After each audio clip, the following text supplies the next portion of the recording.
Alright everybody, welcome to Raffle Day. I hope we're all having a good time. My door is not closed, so the acoustics are fucked. We gotta fix this lighting too. I hope everybody is having a good time reporting for Goonding.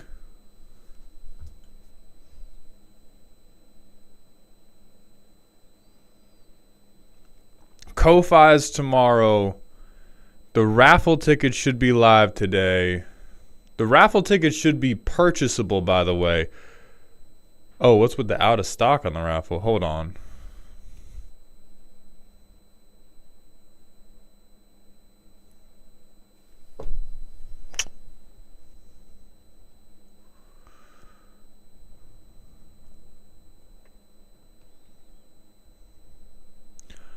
Alright, I turned them off, then on again. See if they're purchasable now. No, the Twitch stream manager was giving me some type of weird guff today. Still no. Okay, so here's what's gonna happen. I was worried this might occur because when I turned everything but the raffle tickets off. No, the limit 10 is a per person limit. Reward is temporarily unavailable. Yeah, so what happened when I tried to set this up at the beginning of stream? Oh, and the mic's fucking up. They're trying to sabotage us.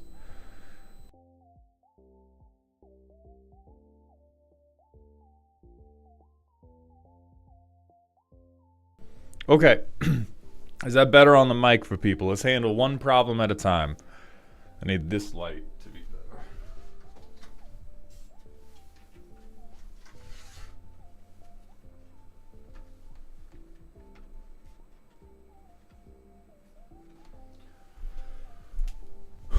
I think that'll be better. Okay, mic's better. So when I attempted to turn off everything but the raffle tickets for stream today, when only raffle tickets were available, Twitch gave me a message being like, "Are you sure you want to disable every channel point redeem? Your viewers won't be able to use their channel points." And I was like, "That's crazy, Twitch.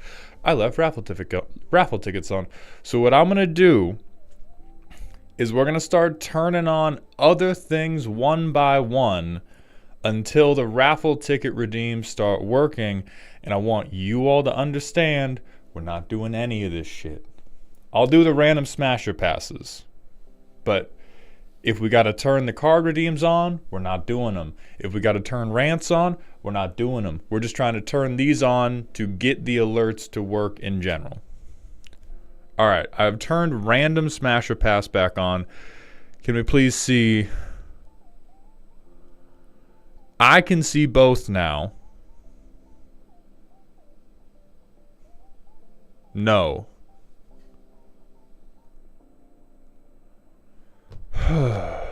Broken still. All right, 1 second.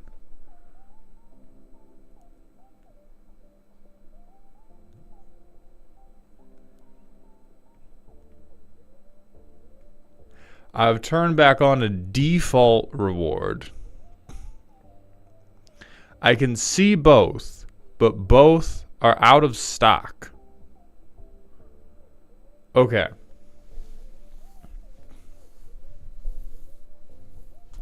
Then at this point,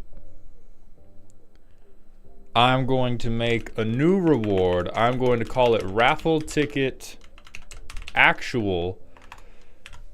And I'm going to give it the exact same settings, the exact same price. And we're going to see if this one will display in the shop. 10 redemptions per user per stream. No limit on redemptions per stream. No cooldown limit. 2,000 mall dollars. Okay, we now have this new redemption. There we go. We're off to the races. We're going to give you a 5-minute timer starting from now. So that's 11 minutes and 38 seconds into the stream. We're going to pull the first winner. And here we go. Great googly fucking moogly. Yes, I can see that it is currently working. Beeps, thank you for coming by the stream. Default these nuts indeed. Also, Riddy Frey, thank you for the Twitch follow. And OG Maz, thank you for the Prime sub, as well as Tatty Bojangles. Welcome to the dog home, the both of you. I appreciate those Jeffrey dollars.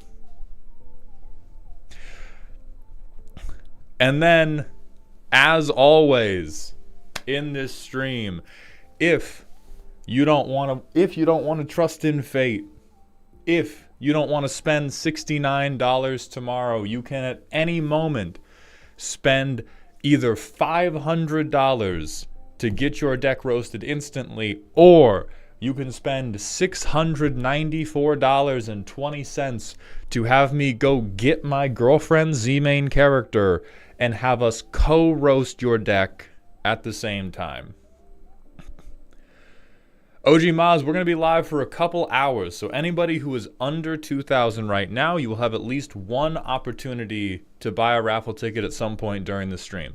We are going to be pulling anywhere from like 3 to 6 people over the course of the stream, depending on how long each deck takes.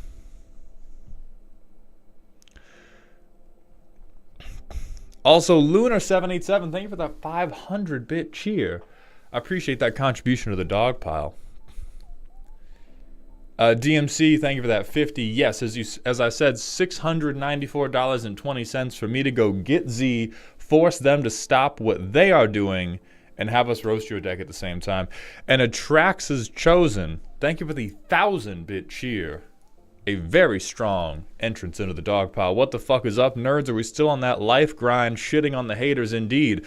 I'm currently standing on the haters. Mira La La La, thank you for the 2 months at Tier 1, my friend. Welcome back to the dog home. And Naraki Mall, thank you for that Tier 1 Twitch sub. Welcome to the dog home for the very first time.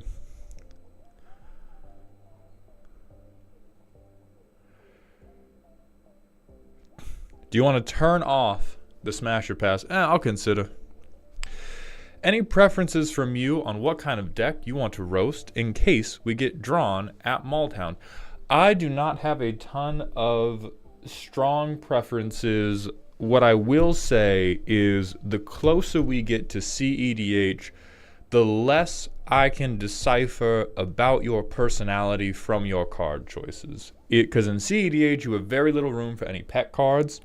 And so I can't look at whatever malformed, disturbing creature you have chosen to keep as a pet and infer things about you as a human because of that. If you show me Glarb CEDH list, I'm like, okay, you are way too comfortable with moist guys, but other than that, Doomsday and Necropotence are pretty good magic cards.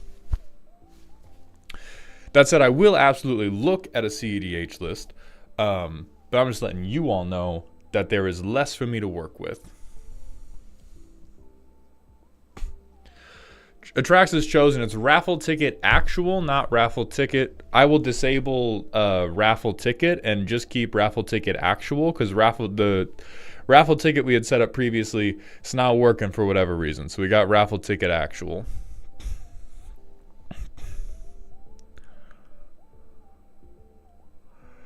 We're using phone and only have access to Mana Box. Would that affect if we should enter? I will review your deck whatever platform it is on. If it is not on Moxfield, the first 3 minutes of your deck roast will be me moving your deck to Moxfield. Tuscan Fury, thank you for the 250-bit cheer. How would you feel if people only submitted Elf Ball decks today? I would feel fine. I played with Buzz Lightyear action figures as a kid. I don't mind looking at 27 more. Naraki Mall, thank you for gifting a Tier 1 Twitch sub, my friend. Welcome to Dog Heaven. Alright, Siren, I will remember to ping you if you are chosen. In 8 seconds, I'm closing the raffle ticket purchases to pull our first winner.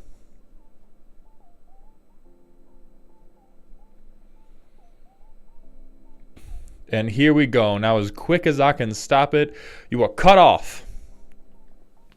So let us review the redeems.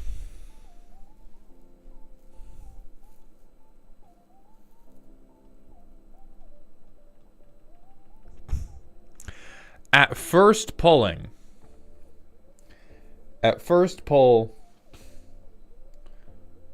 You goddamn fools. At first poll, we have 578 raffle tickets that have been purchased, which means we are going to go roll a 1D578. Private Shorty, it's absolutely okay if these lists are untagged. It's no big deal if your list does not have tags on it. If this can be like your funny deck that you want me to rage at. This can be a work in progress that you want legitimate help at.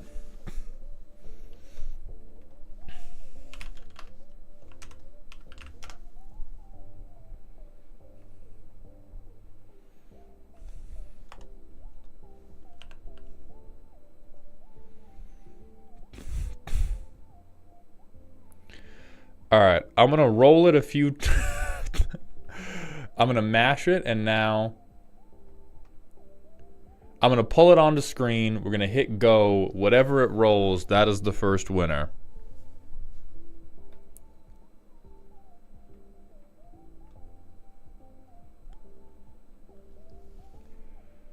Our first winner is number 161.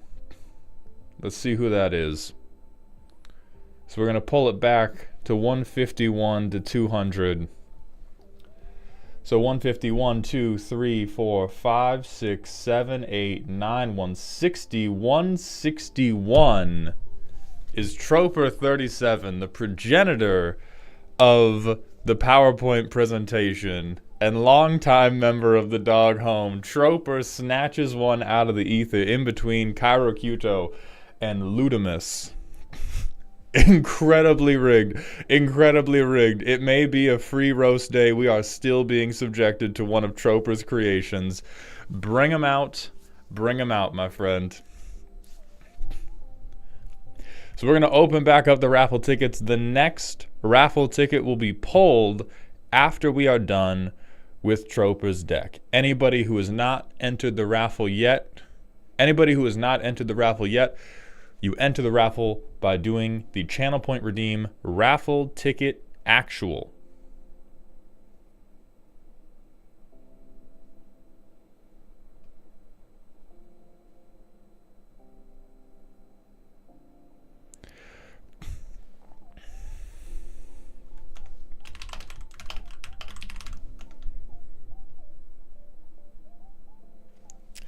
I'm aware, Coyote. I know it hurts. So let's see whatever dog shit Troper has made for us today. Now, keep in mind, everybody, your tickets stay in circulation. So I am clearing Tropers out of circulation. Everybody else is staying in circulation. It will get less and less likely that you win as time goes on, but it is still possible. I'm sure Boss missed my cheer message, but Nethro Modular worked last night. All right, so I want to say one thing very quickly. If it has been less than 10 minutes since you did it, I promise that I have not missed your tier, sub, follow, whatever the thing is that I say out loud. I promise you that I have not missed it, but not everything has the same priority in my big old fucking noggin. So when we are in the midst of pulling other things, when we are in the midst of, a deck roast, a rant about something else, I see everything. What gets me tripped up is when people are attempting to be very helpful and attempting to be like, oh, hey, I know you missed this, so I'll say it again. Anyway, DMC, thank you for the 100-bit cheer. Much love, boss. Games in Gen Pop last night were wild. Nethroid Modular won a game by milling two opponents out with Altar of Dementia. That's fucked up and hateful. Seta R, thank you for the 3 months in a row with Tier 1, my friend. Welcome back to the dog home.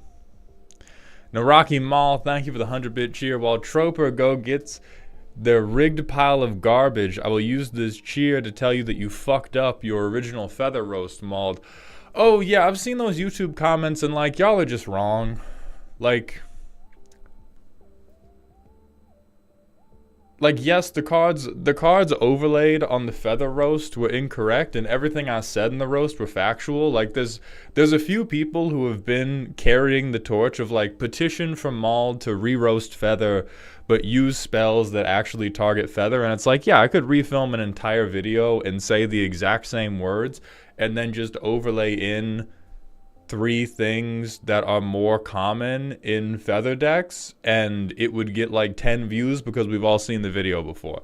So I do understand that, yes, I overlaid the incorrect cards. I picked things that were not legal with feather. Everything I said about how the feather decks play is 100% accurate, and there is no world in which that ever gets refilmed just to correct overlays. If I could go into YouTube's video editor If I could go into YouTube's video editor and just change that in post, I would do that, but I can't do that, and it's just not worth trying to refilm the shit just to correct that.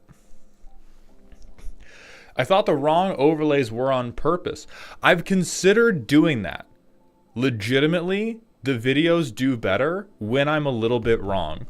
A lot, like, it's not a thing that I super enjoy, and it's not a thing I really want to play into.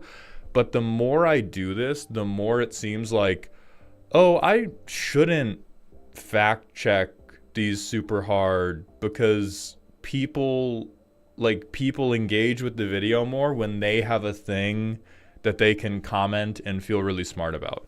So like the feather roast is done better because a bunch of people could comment like, oh, well, he got, I don't know if you guys know this, but those cards don't actually target feather.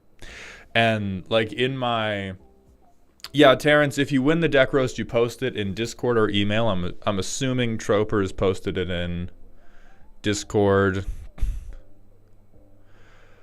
In the Dear Malltown section, indeed. All right.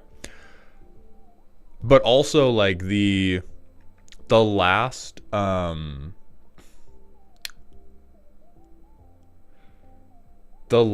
roast that I did was on Teysa, and there's a Teysa Infinite combo that I knew about, and I didn't make a joke about it in the video because I was like, oh, there's just nothing interesting to say about this combo. Like it was hold on.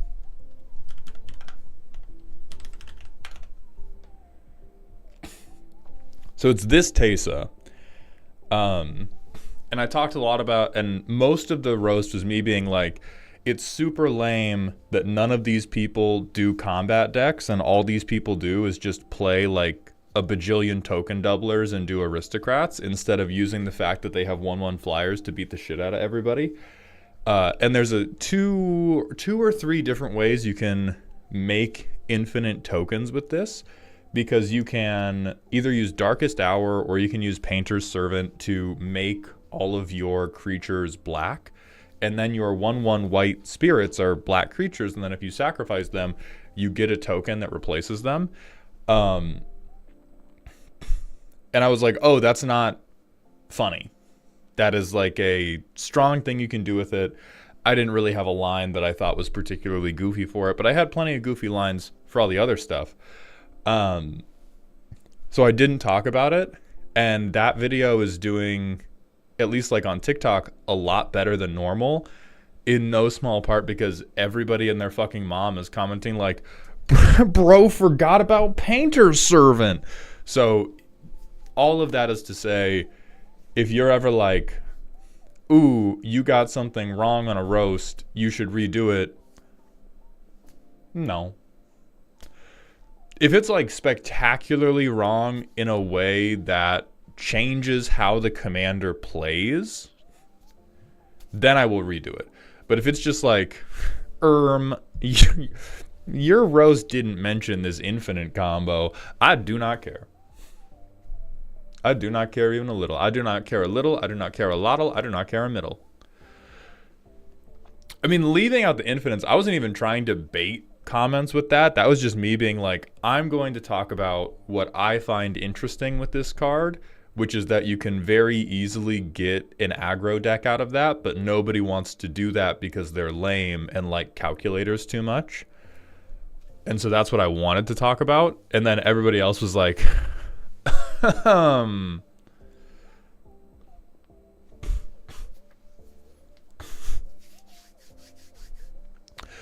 I re-roasted Nethroy because of that. Yeah, like I re-roasted Nethroy because I was unaware of the Scourge of the Skyclaves interaction. And that one was so meaningful that I was like, oh, that genuinely changes how fucked up and the type of things people are trying to do with this deck. So that's kind of the line for like, if the combo is so pervasive that it just massively shifts the direction that the deck is going in, then I typically refilm those because it's like, oh, that's a whole new thing to roast. If the combo is just like, oh, hey, this is still aristocrats, but now they win on the spot instead of winning over 4 turns or whatever.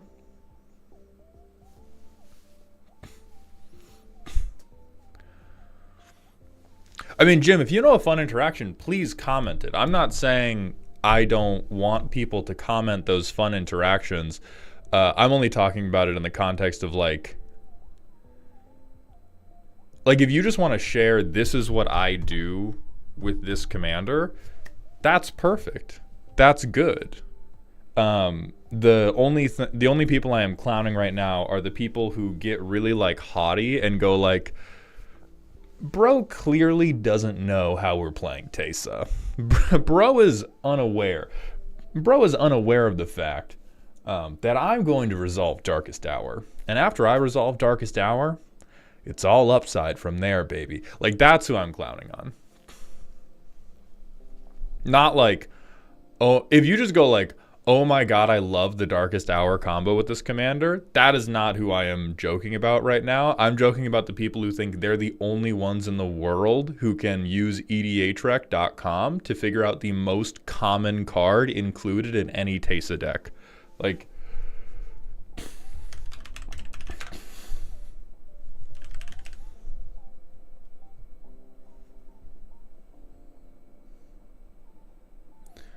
yeah, don't push the glasses up at me over 66% is what I'm talking about. Not like, if you think this is fucked up and funny, it is fucked up and funny.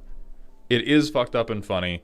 There is definitely the possibility that there's some type of incredibly racially insensitive about a joke about that I honestly don't even want to touch. If you're just like, this is fucked up and I love hitting my table with it, all the power to you. All the power in the world to you.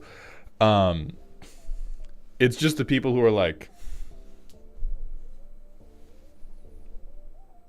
let me show you how it's done, kitten.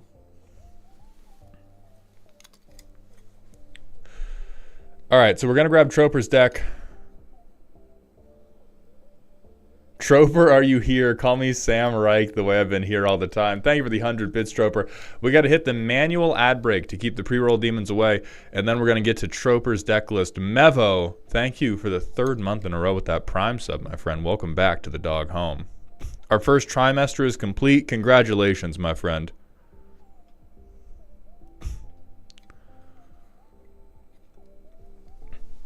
What if the joke makes you mad because I didn't think of it? Oh, then hey, stolen, bro. You comment a joke on my video, that's my joke now. My video inspired it.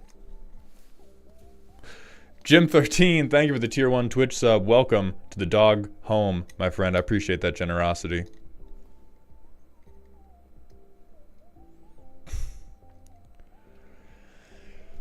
Mana Box shows a 2013 ruling that says Darkest Hour makes everything mono black, so this player's reading cards wrong again, no Infinite Farewell. I mean, Jomi Bug, it might not convert into Infinite Farewell. It does just convert into, like, Infinite Win the Game if you have an Aristocrat piece and a Sack Outlet.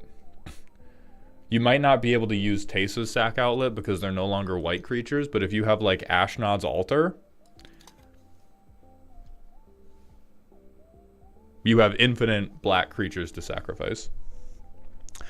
Troper, thank you for the 50-bit cheer. I'm so tired, boss. Seriously, though, for anybody mad as hell that I won this, and rightfully so, this is about the only way I was getting a roast for the foreseeable future, and the last deck worth roasting I've currently got built. So this is a Viking send-off for Troper 37.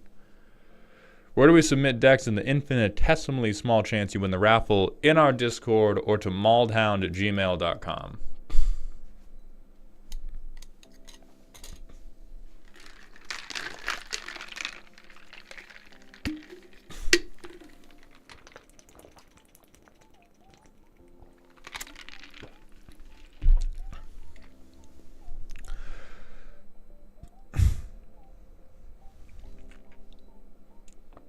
I simply hope that if I don't get chosen, I get my points back.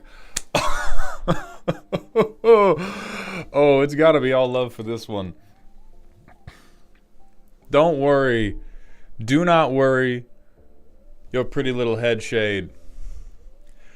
You are never getting your motherfucking channel points back. Those are mine. I'm going to hoard them like a dragon. I'm going to finish this stream, and I got a little attachment to my computer's hard drive that knocks out a little piece of Chex Mix. Every time somebody does a channel point redeem in my channel, I'm going to take that pile of Chex Mix and I'm going to lay on it like a dragon. And I'm going to nap on it until my D&D game later tonight. You are never getting your motherfucking points back. But that is also the point. It is a void that you are chucking the points into, and you can earn them back just by lurking in the stream. So they are an infinitely renewable resource just by watching the bullshit that I do. D-Man, thank you for the 50-bit cheer. For Troper's Bad Ideas Baby College Fund. And yeah, we do, for Sam, it's a shitload of ads. We have a little blurb that I do about it, but basically, like, Twitch, hold on. I'm going to put on more white boy jewelry for this.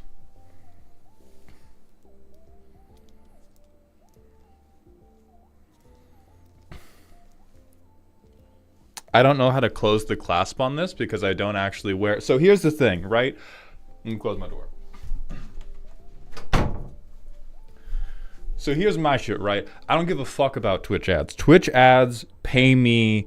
I will get like single-digit dollars from Twitch ad revenue. I don't give a fuck about it. If I could, I would run no ads forever. But here's the thing. If you want to be a Twitch streamer, you kind of have to have pre-roll ads off because nobody who doesn't already know you is going to sit through a 60-second ad to maybe hear you say dick one time. So like this shitty little white boy jewelry, these nice little mugs that I put my coffee in, Twitch ad revenue paid for none of these and could not pay for any of these because Twitch ad revenue is a bunch of broke bitches. Twitch ad revenue couldn't even buy me this proxied Deadly Rollick. So the only reason I run all of these fuck-ass ads is because if I try to not run any, Twitch will run them for me. But they will run them randomly. So what we do is before we're trying to get into the meat of the stuff, we do a manual ad break, and then that will banish the pre-rolls for like an hour. I'm not great at keeping the pre-rolls off the entire time, but the reason we hit you with like 3 minutes in a row is so that we can then get into the roasting and hopefully do 2 or 3 roasts without having to have any ads and no possibility of having the roast interrupted, either for you, the audience, or for the person getting roasted. And so without further ado, let's pull up Troper's deck and redeem this super chat from Planewalker on YouTube. Thank you for the $5. Curiosity, do you have a favorite Planeswalker lore-wise? Venser, because he's fucking dead.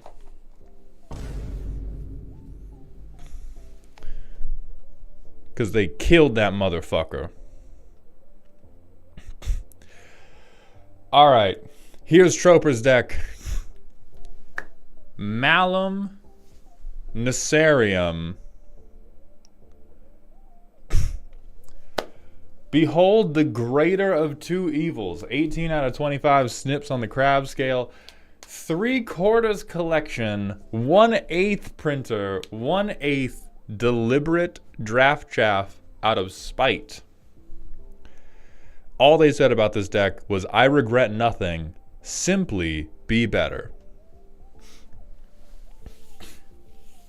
So we have Nicol Bolas the Ravager, who can make everybody discard a card when he ETBs. This cannot be... This cannot be the extent of our... Okay. 39 lands, sure. So we can flip this man into card advantage, kind of creature removal, reanimation, or almost leveler. See the primer? Anecdote goes on the stack. During the first playtest, this deck did its job of being identified as a spooky Grixis threat. Got shut down immediately by targeted removal and shoulda piloting a deck that I'd built but couldn't make work.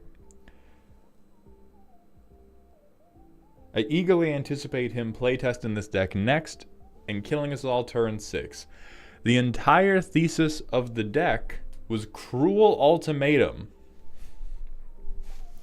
is greedy and evil and Grixis, and it was turn 8. Alright. So I'm partial, listen. I'm growing more and more partial to a secret commander. I'm even growing more and more partial to a secret commander that is bad, which in 8 mana targeted sorcery definitely fucking is. So we have fucking, listen, coolest guy ever, very weak. We have bad ramp, sure. Deliberately bad card selection in place of draw. You are going to give me a fucking hernia. Dihada's draw 2 cards, then discard a card. You gain life equal to the number of cards you've discarded this turn. You know what, Troper? For you, honestly, I'm just proud that it's card positive. Never mind, it's fucking not. It's card neutral. It's... Alright. Okay. So if we spend blue mana on this man, it can draw some cards. Okay. That's draw. Blood-soaked Insight. Exile the top 3 of an opponent's library until the end of your next turn. You may play those cards. If you cast a spell this way, mana of any type can be spent to cast it. I think what's going to hurt me the most about this roast is trying to decipher which of the bad cards are from Troper's collection and which of the bad cards they put in here on purpose to make me angry. Because this could be either. We accidentally, this has to be collection because this is an accidentally good card. Who are we cloning? Okay. We have, this has to be printer. We have a good card that we can clone. 2-card combo. Fine. Alright. World's First Fair, Hidetsugu and Kairi. Oh my god, we have a tutor too. Alright, a second good card has hit the tower. Yeah, I wouldn't even want to trigger this guy anyway. We have any pings? How do you plan to deal with Kozilek, Troper?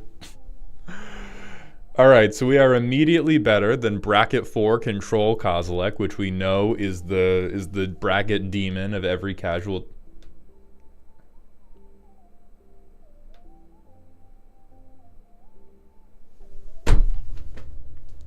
Dog.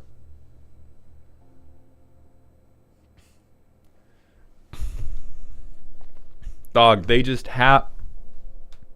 Like, there's... We're playing the world's hardest game of Twister, and all the reaches we're doing are right past the stuff that would just fix the what?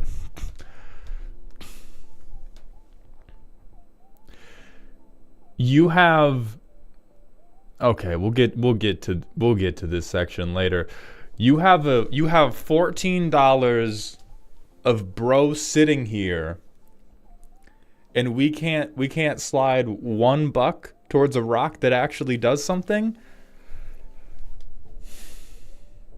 No.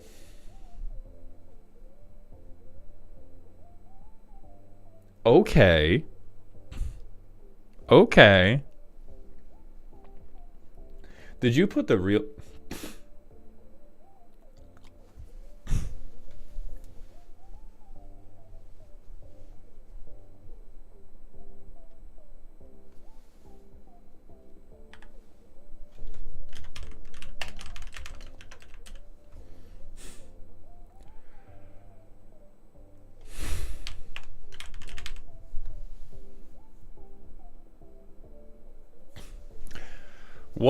What if I made my deck bad to make it bad? I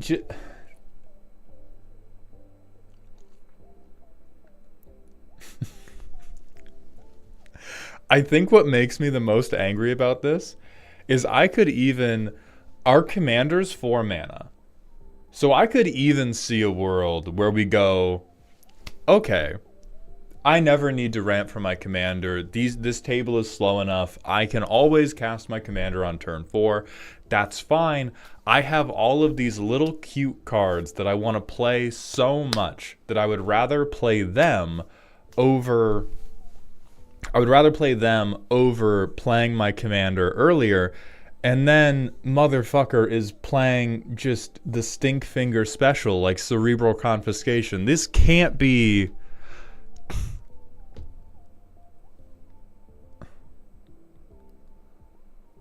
Honestly, I'm a little proud and I'm a little afraid, because Troper's historical problem has been they build decks that are far too worried about other people having a good time at the expense of doing their own thing. And this deck is definitely not worried about anybody else having a good time. But again,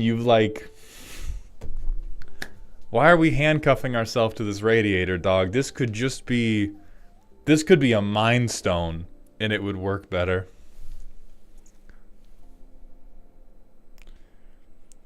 This is kind of like, I feel like I'm watching Magic the Gathering's version of Kylo Ren right now. Like I'm watching a deep down good person do their best to be a stinky meanie. And it's like, well, what if...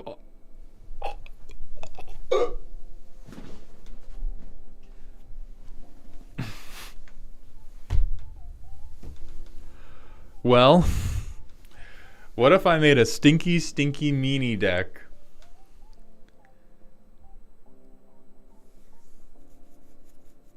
And I made a fucking Rocky Mountain mana curve. And I gave it no... I'm sweating now.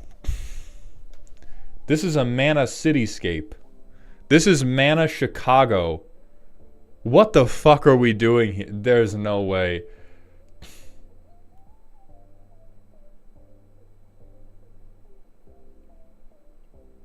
So here's actually what makes...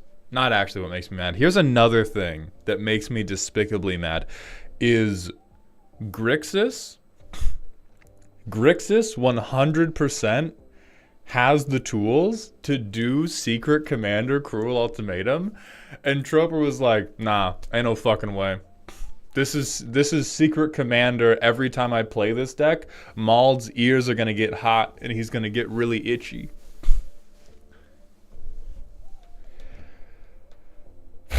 Troper run more win cons done.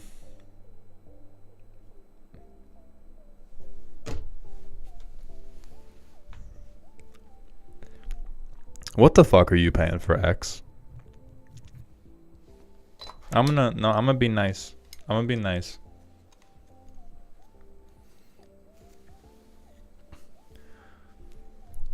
What the fuck do you think you're gonna pay for X? Torment of Hailfire, and it's a light drizzle, is what I think you're going to be paying into X. What's cut ribbons do? Oh, good. Another X spell for life loss. This man is trying to land drop his way into torment for X equals 7. Troper's been a very bad girl. Troper, you're being a very bad girl right now. I like cut to ribbons win con, but seems unrealistic. Is that the only thing you think is unrealistic about this deck? What the fuck is Sidrax's Spectre? How do you know Troper's a girl? Because we do pronouns in the Discord.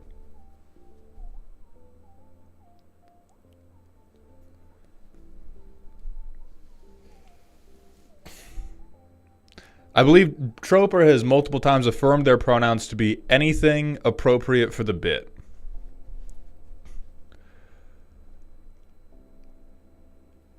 Alright. So on combat damage, discard a card, but we can also unearth. Okay, so we have a lot of like forced discard, which we could almost get something evil and fucked up happening here.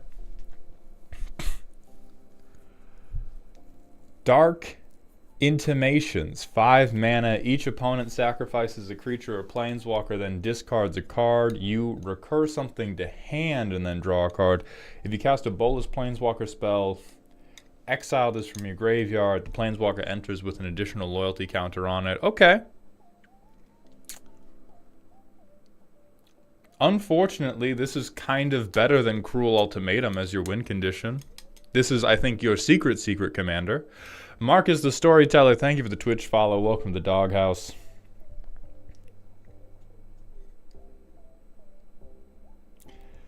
Ashiok, so draw mill, more theft recursion, which I'm kind of working with.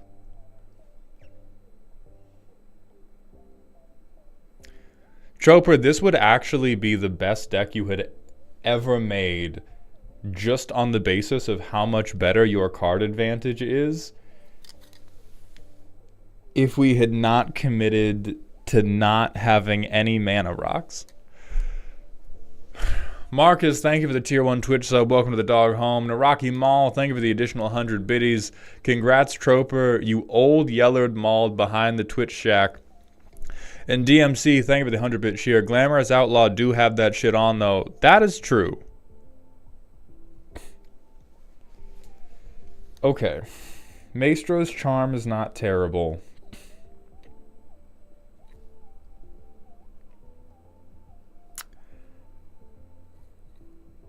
I'm going to keep it 100, Troper. I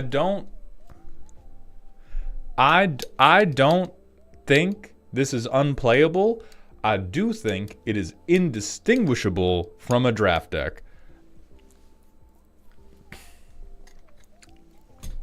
I think you put this in a lineup with 5 other mystery booster box draft commander decks. Nobody can tell them apart. Let's see how it does. Let's see how it does. Oh, good. We have our one piece of ramp.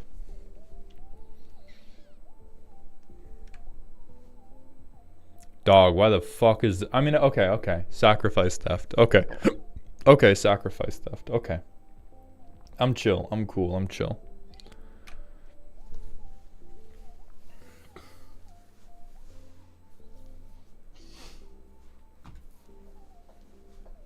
No. No.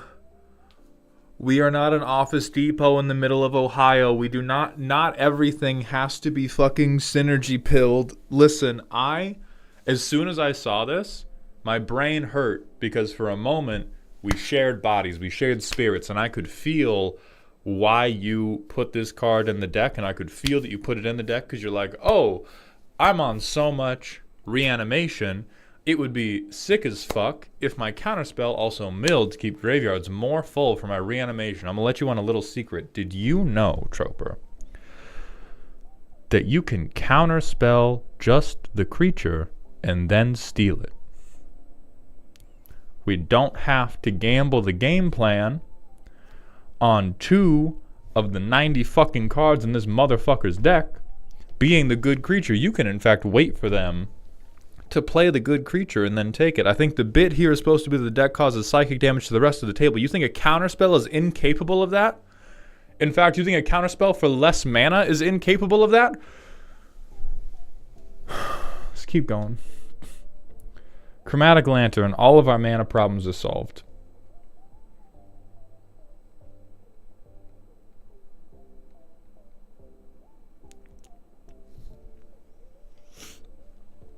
We play this. We make everyone discard a card. I exile my own graveyard. You shit. You fuck up. You child. Oh. Oh my god.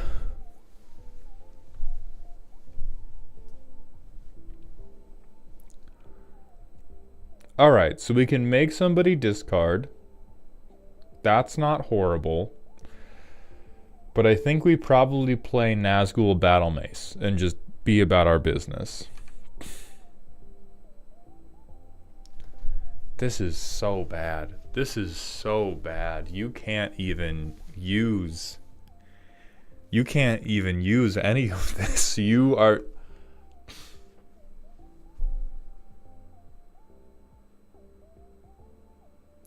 Bro, this is the equivalent of a mad scientist panhandling in the street. This could be so fucked up. This could be so fucked up and evil. This could be so fucked up and evil if we had anything that let us choose what the discard was. We might even get the shit to be a good payoff, but no. We're instead going... Here is my Death Ray Innaterator. Now please discard something. You choose. You tell me what I get.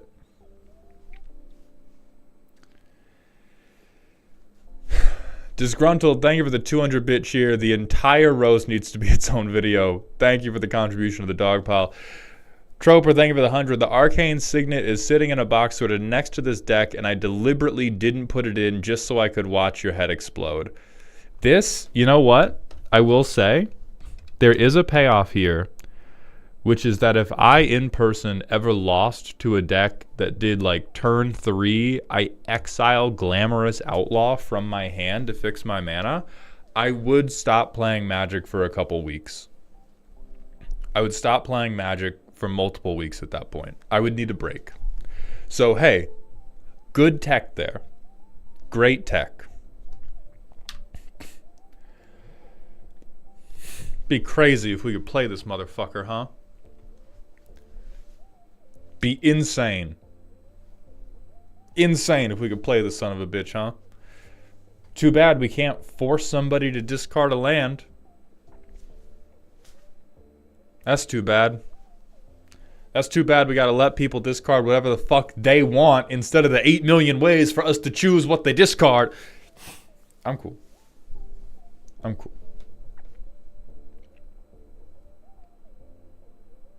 I'll play this guy. I equip this.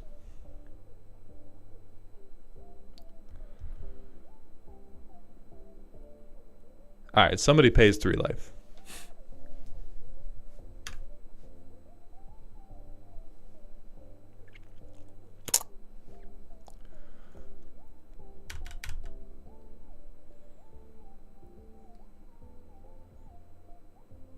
I'm being pranked.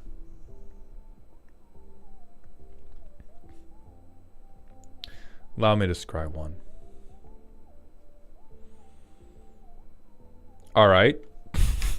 Actual good card. We have now land dropped for turn 9. Troper has done their due diligence in making sure everybody else got to have a good and fun game, and now we can actually play real Magic.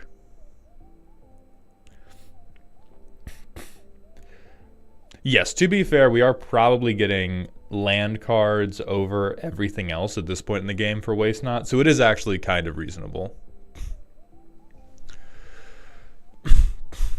What's with the point cost inflation on the tickets also? Spellbreaker, they're going to keep inflating until, like, I do not want ticket capping to be a typical thing. Like, I want it to be, if you are able to cap your tickets, you either did very well in the predictions during our variety streams, or you or you watch like every stream and you hoard your tickets. I do not want it to be like, oh, I watched for a week and then I capped out. I think if you watch for like a week, I want you to be able to buy multiple tickets, but I want you to have a like meaningfully lower chance of getting the roast than somebody who watches every single stream. Talia, thank you for the Prime sub, my friend, for the second month in a row. Welcome back to the dog home.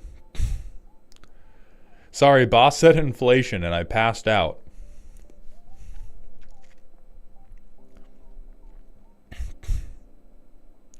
So DMC, thank you for the 100 bits. Mauled Hound inflation confirmed. Yep, mauledflation. That's a thing now.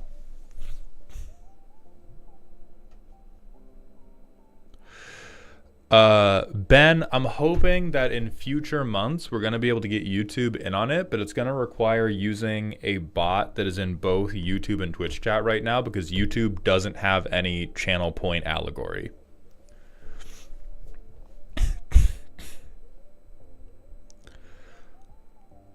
All right. So turn 9. We're going to begin doing stuff because Nikki B is here to fucking save us. So we can play this motherfucker. We've stolen something. We can steal another thing, or we can destroy something.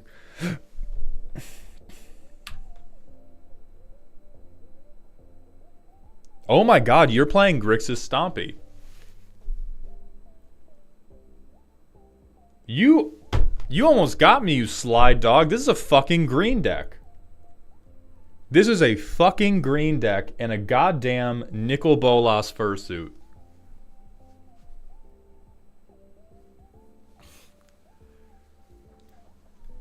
This is literally, and refuse to ramp, by the way, but it's literally do nothing until I have 7 mana. Everything I have at 7 mana is so fucked up that I will probably pull out a win. Okay. Nicol Bolas Stompy. I can live with that vision. I like that vision. I think the Grixis players deserve to do it to the green players. So let's, in that sense, review the cards I like. Not this guy. So Cruel, Curse, kind of Painful Quandary, no. The Nicol Bolases, no.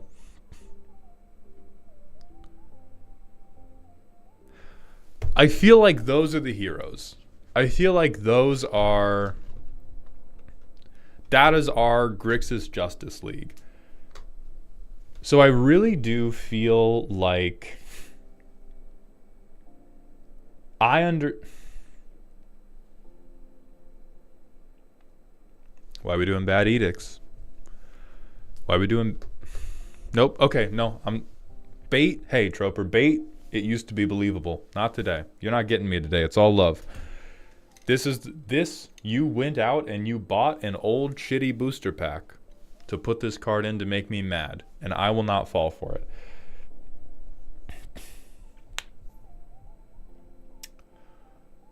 So I think Dark Intimations is the first on-theme card that you could meaningfully cut, and I legitimately think you have something here with Grixis Stompy. And we should do more to potentially recast or free cast Cruel Ultimatum. I think if you...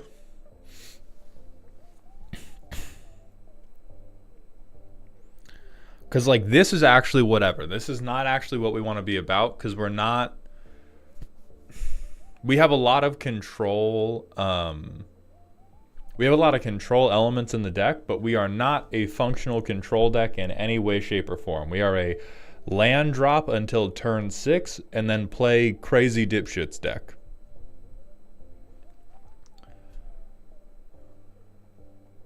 So like Whispering Madness, sure, fill some graveyards, whatever.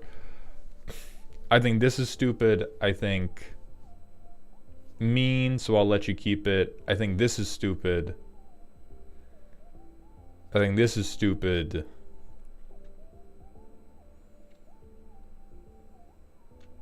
I think this is whatever. But I think you could actually like...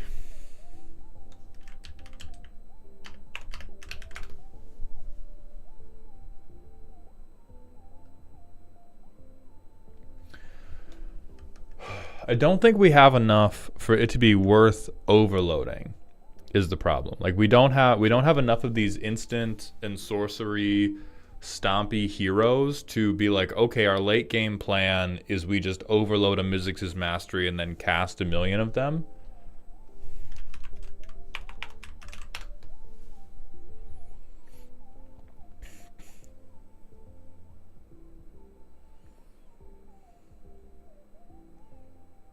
No, this is a copy. What am I thinking of?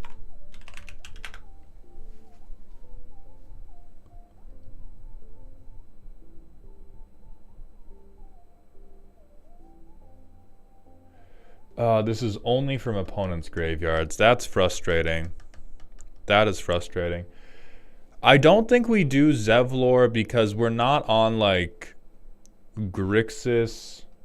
We're not on like Grixis Spellslinger Stompy. We're on Grixis expensive dumb shit, which for, you know, silly and spooky tables, it's fine to be that confused about how you want to be an asshole.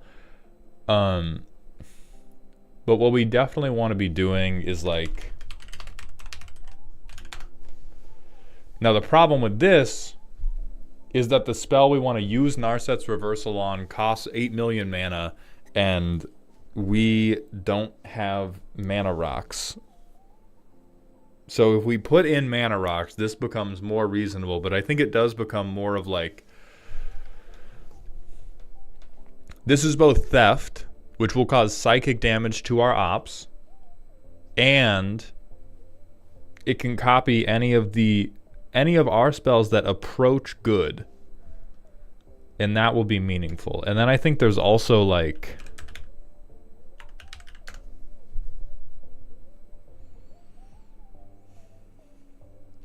You get to play the world's first fair Archaeomancer. Troper, thank you for the 50 bits. Mana rocks are going to be in immediately after I get off work today, boss. Amazing. Oh my god. No, chat's right.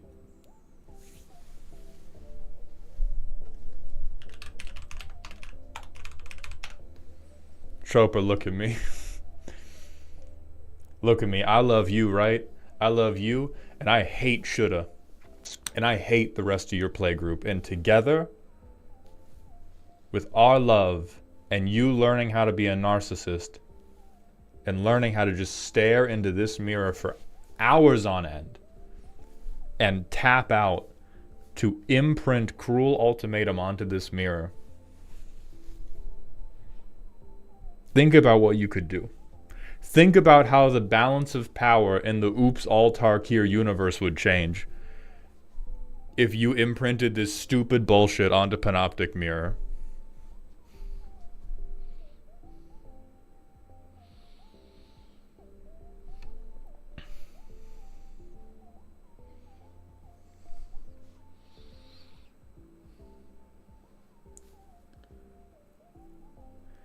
Yeah. Oh, yeah. Oh, I hate how much I like this.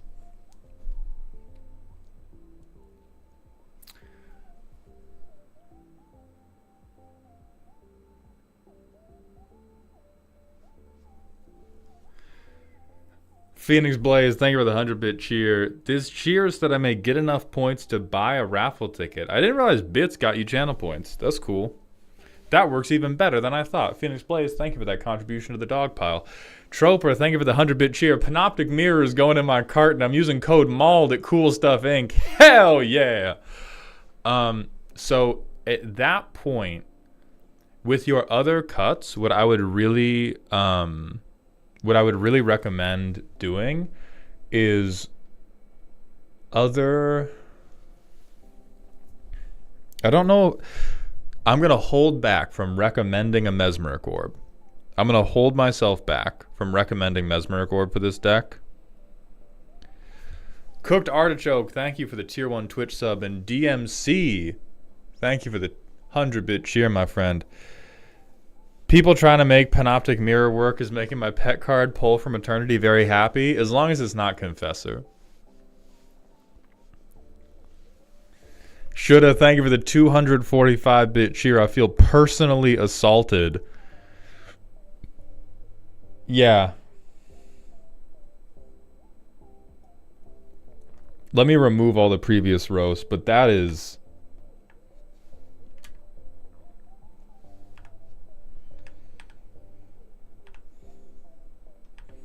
No, not the pyramid. No! Honestly, that is deliciously evil. Ooh.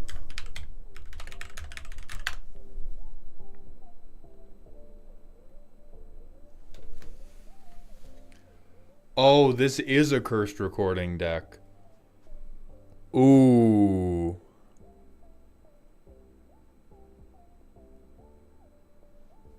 Mm-hmm.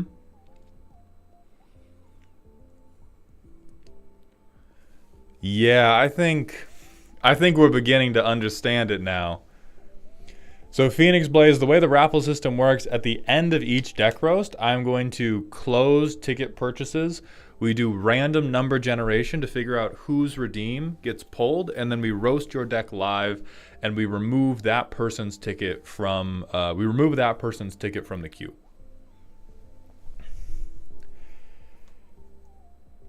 Yeah, that's fucked. Okay, so what other... I want permanent based ways to copy instant or sorcery. I think there's things like twinning staff that are going to be pretty bad because they're just like... Because the two things we've looked at so far, we can at least play on the run-up to casting our big fucked up things. IDK the Spy, thank you for the Twitch follow. Welcome to the doghouse, my friend.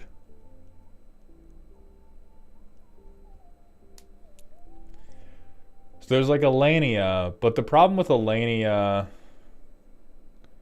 Oh no, we have quite a lot.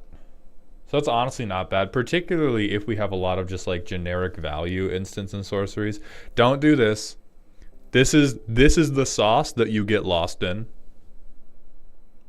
No, they are Xenorm. The only tickets that get removed from the pool are the person who wins the roast. Otherwise, the pool stays just as big. It gets less and less likely that you win as the stream goes on because more people enter. So the total pool gets bigger.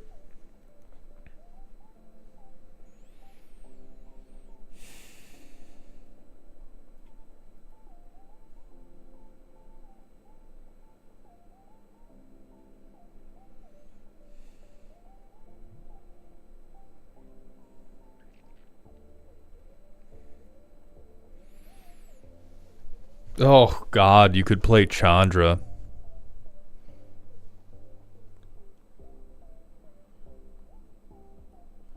I think this is also unfortunately too expensive.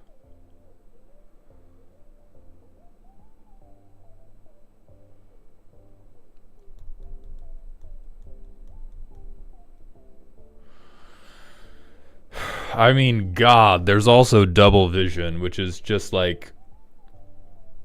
It's one more than Cursed Recording, but without downside, and we're really only casting one big one a turn anyway.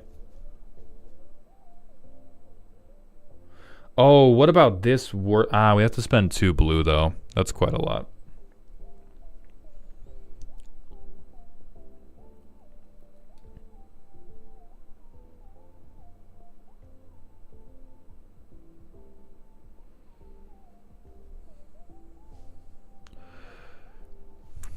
I wonder if Gandalf can do anything here. Because Gandalf can either get you copies or you can untap Cursed Recording with it. And so I feel like... Oh, yeah. We could do Relic of Sauron for our rocks, but I think the rocks are pretty perfunctory at this point.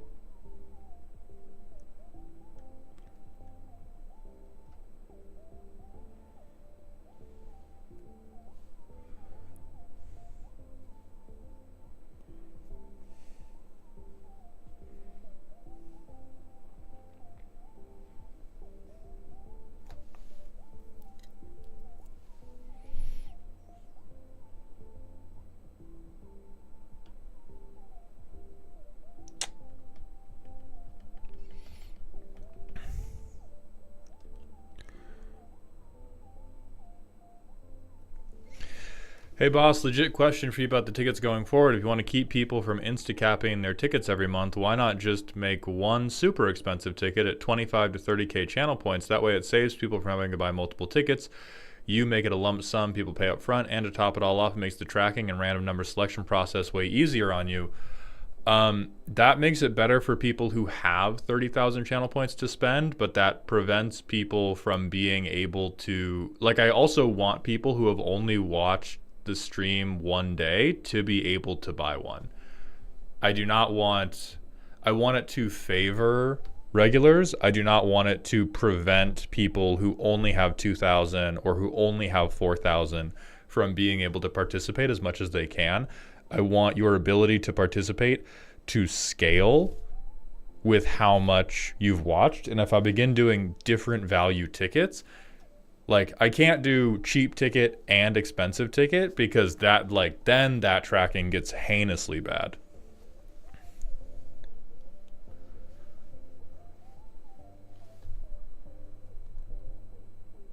Okay, so this is all worthless.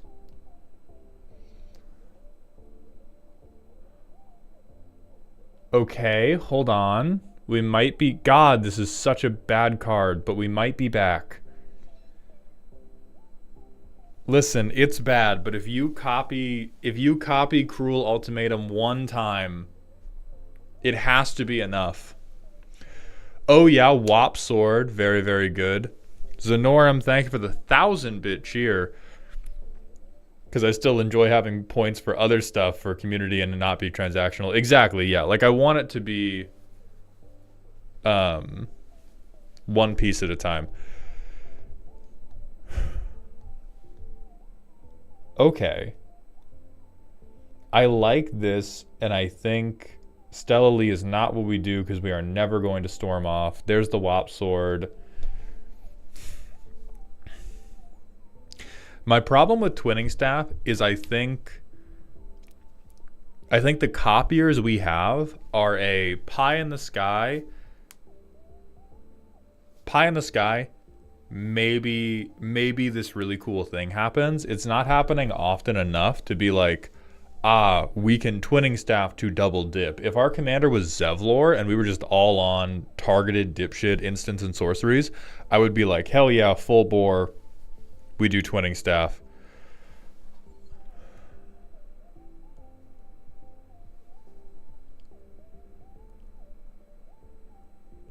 Like, if we were on this guy, but we're not on this guy.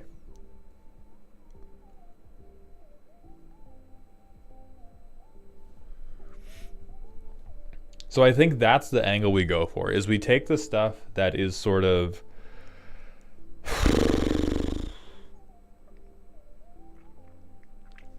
You gotta take Ob out of the cuck chair. We gotta free my guy.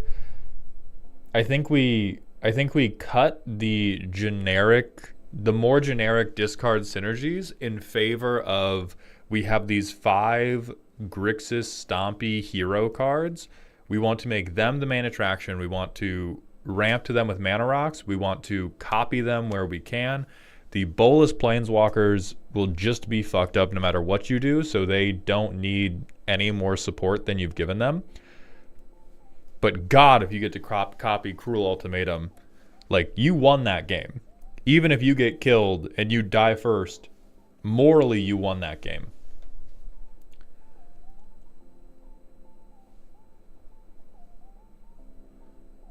So yeah, I like where this is at. I think we can bring it up higher. You're definitely...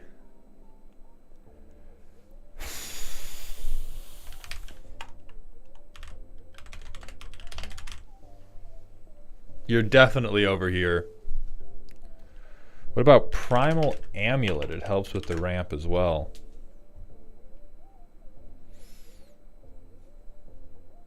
Yeah, I think we can do Primal Amulet here. And hey, look, that allows us to play our bad counterspell so that we can mill people at the same time.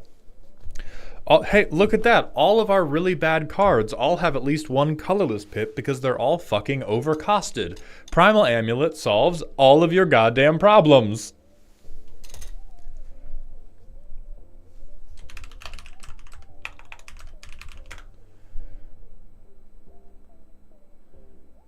No. No, no, no, no. All right, we're going to do... Mercurial Spell Dancer also works well with this.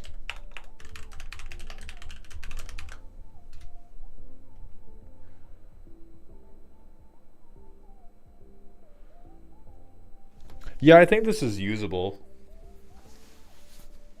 So I think all of these copies are usable. Anonymous, thank you for gifting a tier 1 sub to Private Shorty, my friend. Welcome to Dog Heaven. We don't really want to be on Magecraft, I don't think, Dubious Phil, because here's what's going to happen if we go on Magecraft. If we go to Magecraft, there is a ton of really powerful shit we can do in Grixis with Magecraft triggers. We're going to start pulling out pieces that are like Young Pyromancer.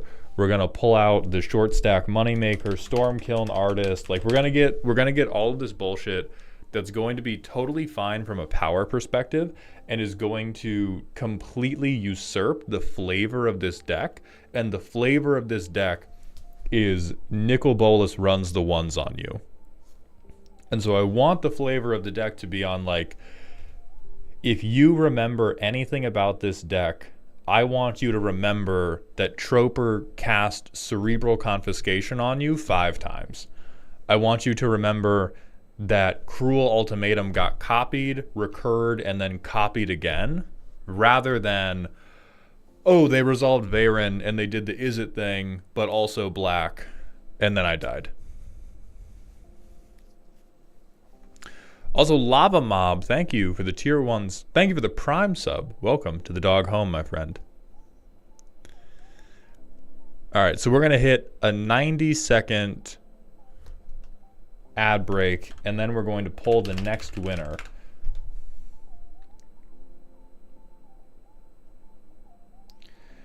This could be decent card advantage. Hey, listen, it's better than this motherfucker.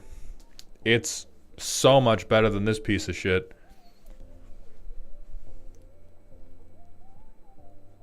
And then, oh my god, Copy Crook might actually be useful because this guy's non-legendary. It's even better than Obnixilis. Even though Obnixilis is a good card, brother is lost in this deck. Alright, so we're going to do a 90-second ad break. I'm going to use the bathroom. Then we'll be right back to pull our next winner. I will be shutting off the tickets for that pull when the ad break is over. Rune Scope, thank you for the Prime sub, my friend. Welcome to the dog home. And Tactical Ace, thank you for gifting a sub. Welcome to Dog Heaven.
Okay, everybody.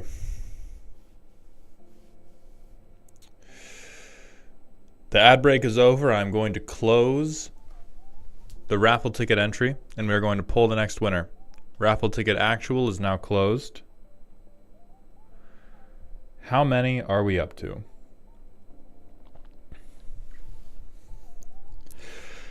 From a little over 500 to now a little over 1,000, we will now roll a 1D 1077 to decide who's going next.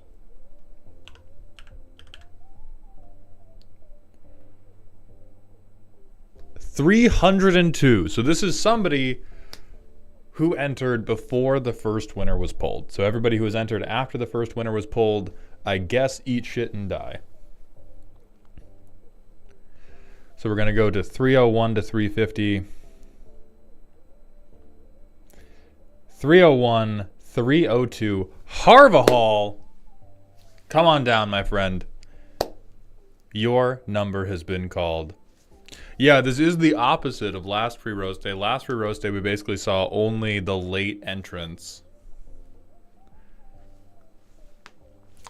Harvahall sniped right in between Melon King Sky and Lord Xavier. I do think people are spreading out the ticket purchases this time.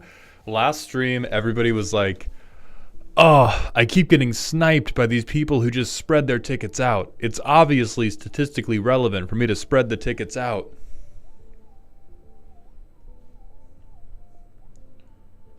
All right, so I'm going to tag Harvahall, who is not currently in chat. So they will have, I'll give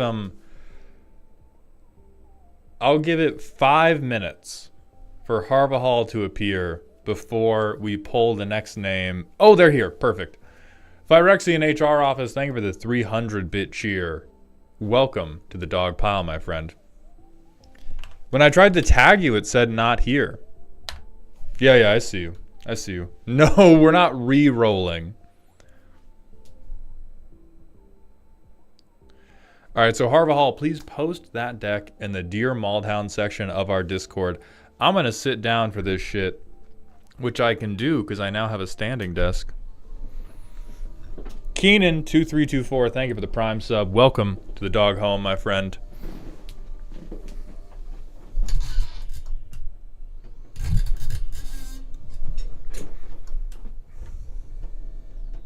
Check this shit out, gang. Sadly, I don't think I will beat the odds. Well, I mean, Zilla, nobody does until they do. Nobody believed in Troper. Even fewer people currently believe in Harvahall. Boss, can we leave a deck in case we get pulled? I have to go in a bit, but I don't need to be here live for a free roast. I'm going to say no, you can't leave a deck if we pull you. If I pull you and I recognize your name, I will consider letting you redeem it later. Lemon, I know you on a personal level. I've been to your wedding. So we can schedule your roast later if you do get pulled. But in general, you got to be here for it to happen.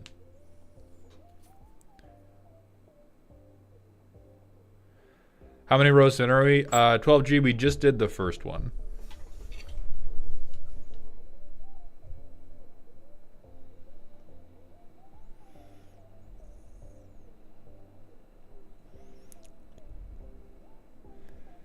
We go back to our compiler.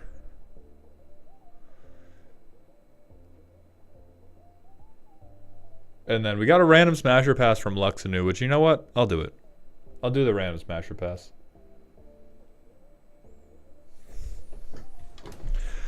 Okay. Because this is almost certainly a goddamn character that exists in lore.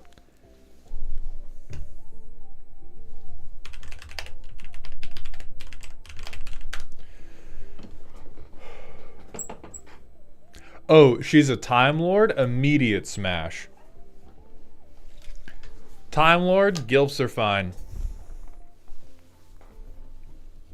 Immediately, yes.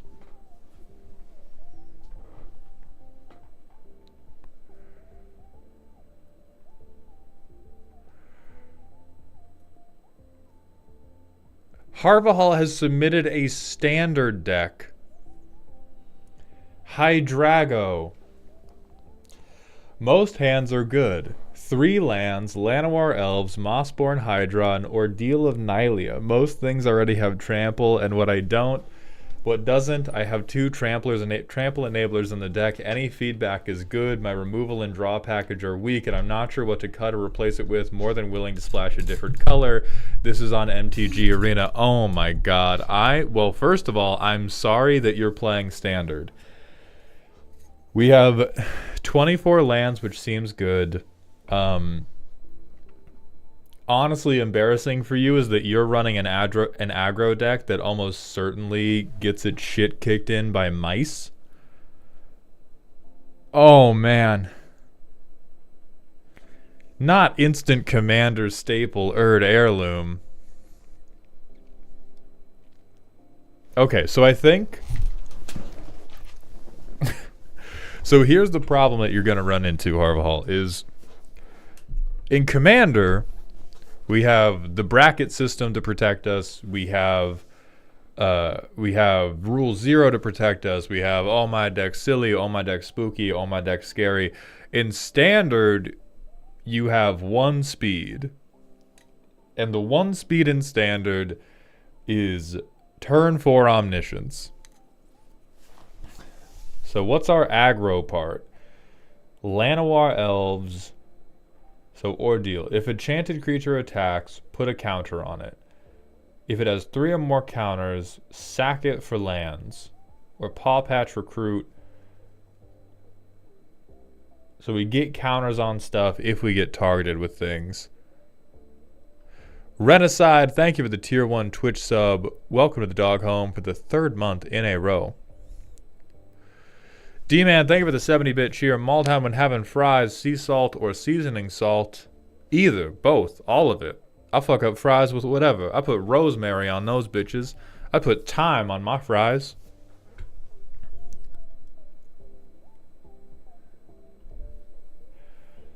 Alright, so we have Mossborn Hydra, which looks like it could almost be good. Particularly if we curved into... like Bill, then Hydra, then land drop. And Gold Vein Hydra. Put our only interaction is exiling something. Okay, so we can oh my god, we can actually deal with turn 4 Omniscience. Can we deal with mice? No. Can we deal with Monastery Swift Spears? No. Can we deal with the Overlords? Probably not. But holy fuck, can we deal with turn 4 Omniscience? So let me see how this incredibly aspirational brawl deck plays. So turn 1 we Paw Patch. We have a 2-1 with Trample. The mouse player has matched us. Oh, that would have been turn 2. We're on the play because holy fuck do we need to be. We go...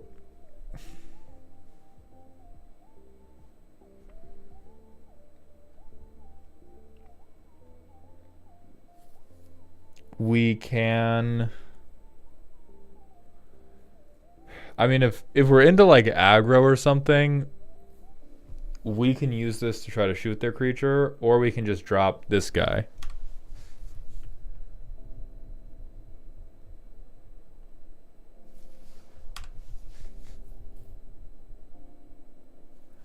So,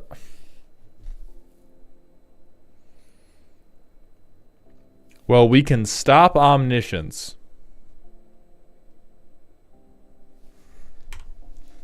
God damn it, bro. Holy shit. Okay.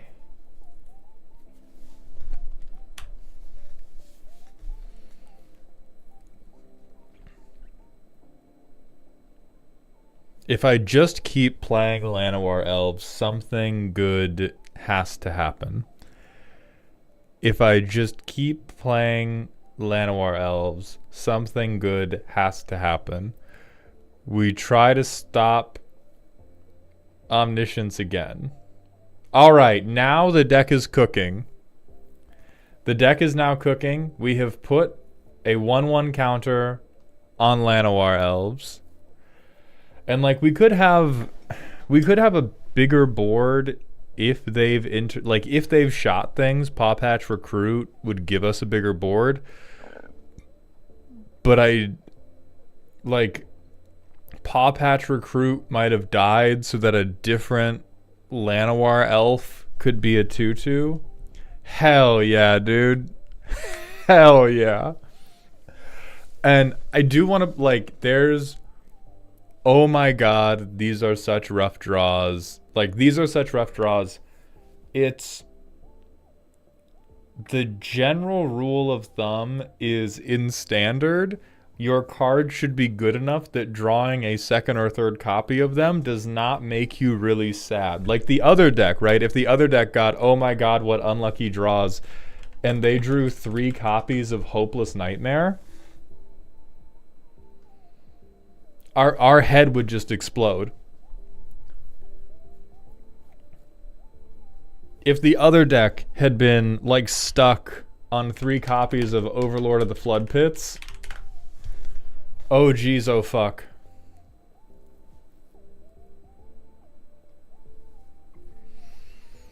And so Harvahal,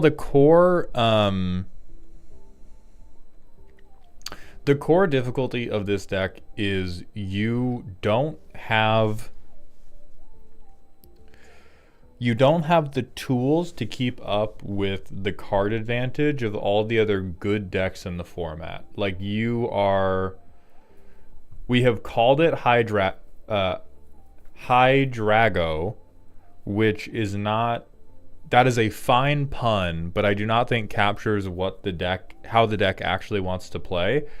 Because you are trying to do stompy rather than true aggro. If you were on aggro, you want to be threatening a game win turn 3, turn 4. You want your deck to be able to, if the sun is out, we're going to thug it out, and the mice are going to stay strapped. But you want, perfect world, turns 2 through 4, you are trying to put together, you are dead or you are very close to it. I think if we crafted a perfect hand, so a perfect curve out would probably be we have these lands, we have an elf. I actually honestly don't even know if we would have an elf. I don't think the ramp is that crazy for us. I think it would be in most worlds, Paw Patch Recruits better. And then we would probably have Bristly Bill. And then we probably have Mossborn Hydra. And then we would want we get 1 extra card on top of this. So let's live totally in Christmas land. We don't have to...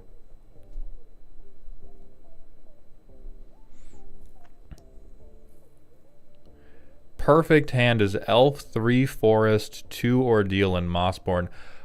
I don't think that's perfect. I think that's only perfect if the secret 8th card on top of your library is an X-cost Hydra, which you currently cannot tutor for, or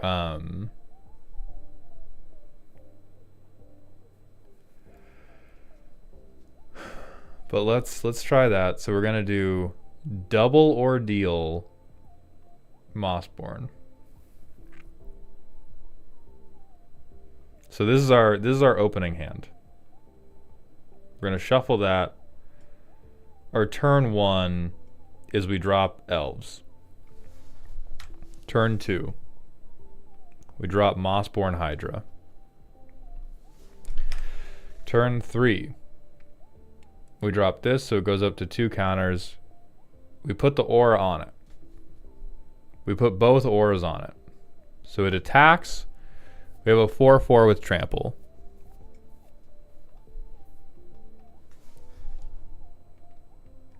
Our next turn, we double it up to 8. We attack. We get a 10/10 with trample. So this is turn 4. Turn 4, the most aggressive the most aggressive game we can play is to have somebody on 6 life if they have never... Oh, then we trigger both. Okay. So we can get lethal on turn 4 if everything goes exactly our way. We get 4 landfall triggers. I don't know, we have a 40-40. Oh, the Tigger redeems aren't back open. Okay.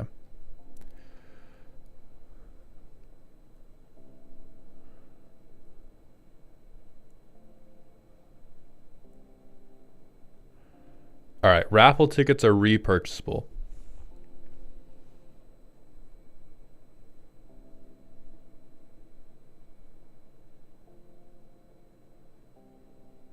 Oh, so we can probably kill turn 3. Okay, that's better. That kind of makes this... Being able to get the turn 3 kill with the perfect hand pushes this more into like maybe relevant in best of 1. But the big problem I'm seeing is like if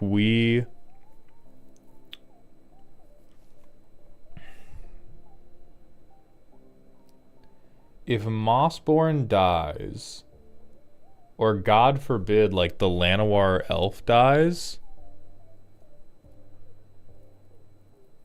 what the fuck do we do? Which is a problem that aggro really consistently faces. But if we look at like what the... Let's look at Goldfish for standard.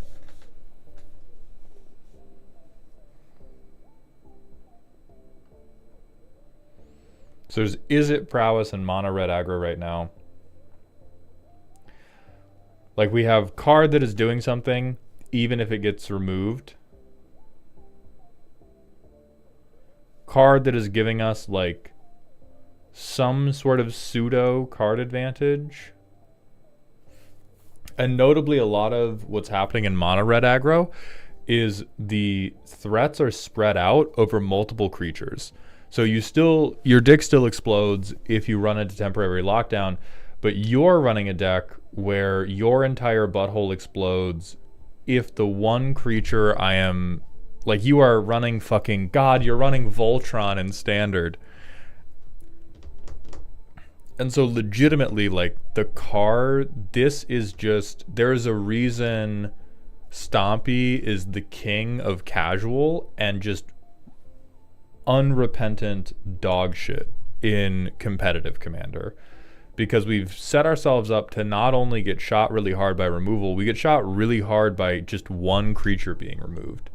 Like the mono red decks and the Izzet decks getting removed, their threats are typically spread between, they have a Swift Spear that is going to fuck you up, they have a Slick Shot that's going to fuck you up, they have a counter from Corey Steelcutter, or they have a Prowess Otter from Storm Chaser's Talent. Like they're doing all of these things where a fatal push or like every individual creature dies to removal. However, I have 5 assholes. You have one large gaping asshole, and there is like no amount of... in a competitive format, there is legitimately no amount of support you can run that makes that viable. As it turns out, doing the Goku strategy of what if I stood there and yelled really loudly as I charged up my special attack does not function in the MMA when you don't have magic.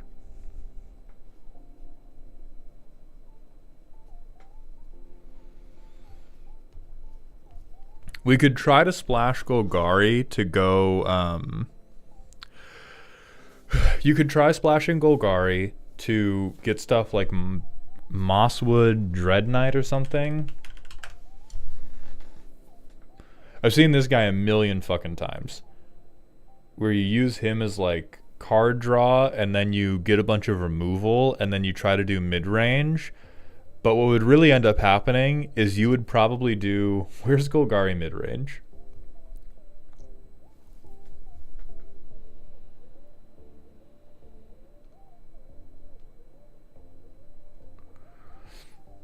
So legitimately, you would play this deck and you would replace like you would replace a lot of these good cards with Hydras and then hope for the fucking best. But like the shell that can kind of do something is you have to have a lot of removal yourself because the game has to last long.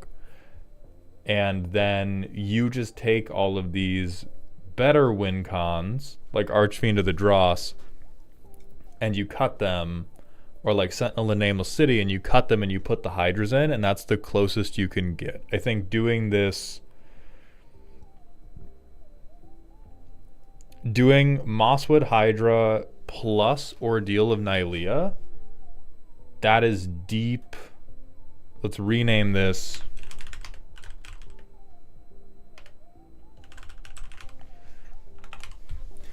That is a YouTube short interaction. That is the type of deck and game plan that I think get promoted a lot by people who make combo videos, where they make videos about like how crazy it would be if you got to do this, because it's crazy if it does happen.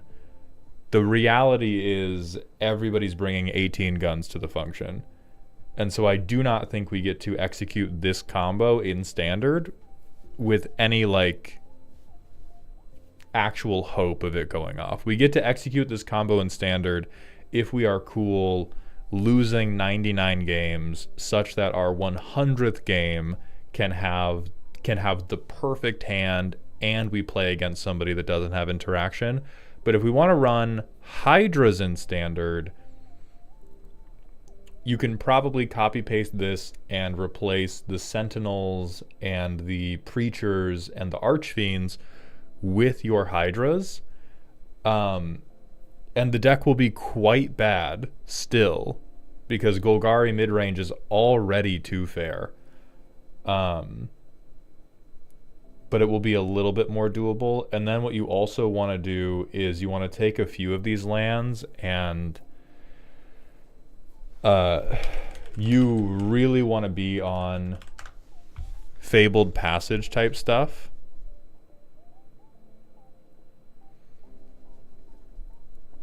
To try to get that extra land drop. It's hard because losing tempo is really, really bad, but the primary threat of your deck is based around landfall, which almost makes it worth it to begin running shit like Evolving Wilds and Fabled Passage to get a...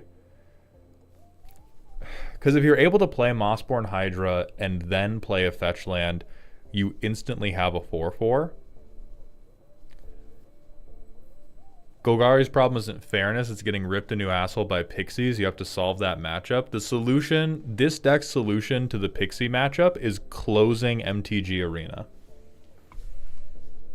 That is the only way this deck can solve being cyberbullied by Pixies, is turn the computer off, walk away. So you're still going to lose a shitload, but you can take this shell and you can be like, well, what if instead of these good cards, I played these cards that I thought were cute and I liked very much. And then you can start it, and then you can get like a little close. You still can't block Monstrous Rage on Buka, but then we get a lot more interaction to try to slow down the decks that are trying to win like turn 2, turn 3. Yeah, like this deck, if this deck was ever going to take a game, it's never going to take, or it's not going to take a meaningful number of real life games this way with this type of hand. The way this deck is going to take games is by the third Mossborn Hydra does not get removed and you just fucking Evolving Wilds, and you, like, this deck wins games like it's playing draft. Is you just get into a slog and you hope the third or fourth Mossborn Hydra in your deck is allowed to stay on the field, and then you Fabled Passage and you just beat him to death with like a 4/4 or an 8/8 and you hope for the best.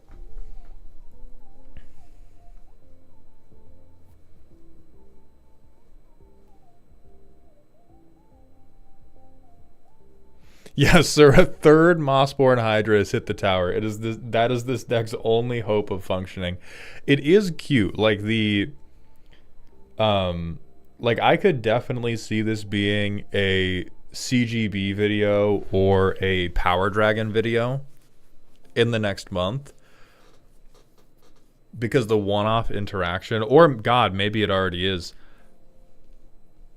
Like, it's fun to gamble for, but it's a gamble deck. You're gambling that you get to play both. You're gambling that you get to play these two cards very early, and that you're playing against other decks that are also doing Goldfish Simulator, and you just pray.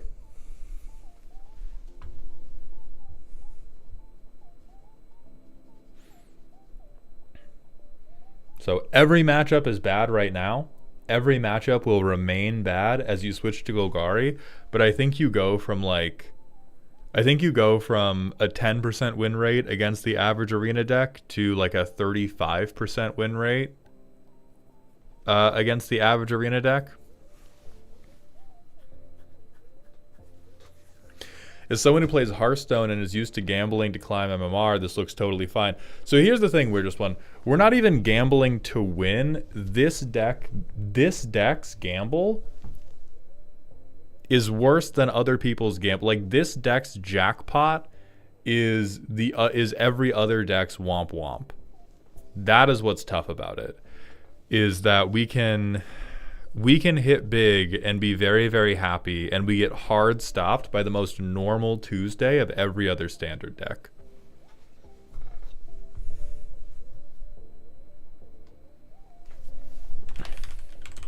No One Left Behind becomes a 2-mana recur spell for the Hydra. It triggers Beans. We are not playing fucking Beans in this deck.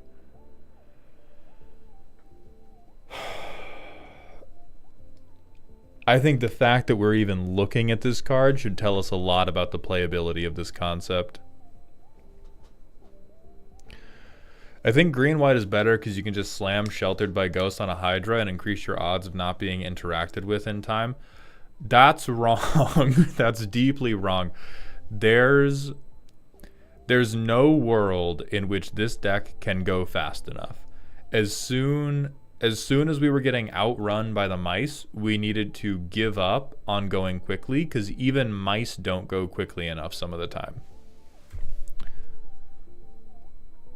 There is no world in which we fix this, like, green, where we fix a green stompy deck by being like, but what if I found a way to go even quicker, like Ward 1. Because if we replace any part of, like, the God tier opening hand, I guess you could replace a land with Sheltered by Ghosts and hope that the Ward 1 is enough. But if this deck was to win, it's not going to be early. It's going to be, like, Hallelujah from Shrek is going to be playing. Everyone's going to be sad. It's going to be a 50-minute game. Everybody's going to want to have gone home hours ago. And it's just going to be like a best of 5. Every match takes 40 minutes. And eventually the 4th Hydra is allowed to hit. Nola, thank you for the $5 super chat. Hello, have you thought about Helm of the Host lately? Unfortunately, yes, because I was looking at 2 Aurelia decks last week.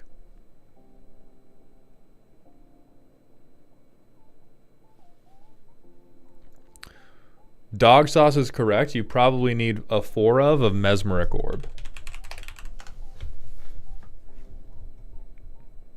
Look at that. Oh, not standard legal. Never mind. You're cooked. Yeah, Goldvein is a good dump for longer games, which is also why I say, like, you just take... So there's 8... Between Preacher of the Schism, Sentinel of the Nameless City, and Archfiend of the Dross, that's 8 slots. Put the 8 Hydras that you like into those 8 slots, and that is your best case scenario. And then if anybody tries to play an unsummon into you, call a judge and make something up.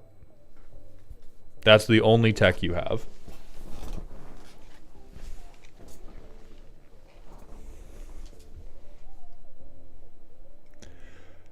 All right, we're going to do... And DMC, thank you for the 100-bit cheer about the deck seeing an unsummon and curling up in the fetal position. If your deck sees an unsummon, I think Harvahal makes this space IRL.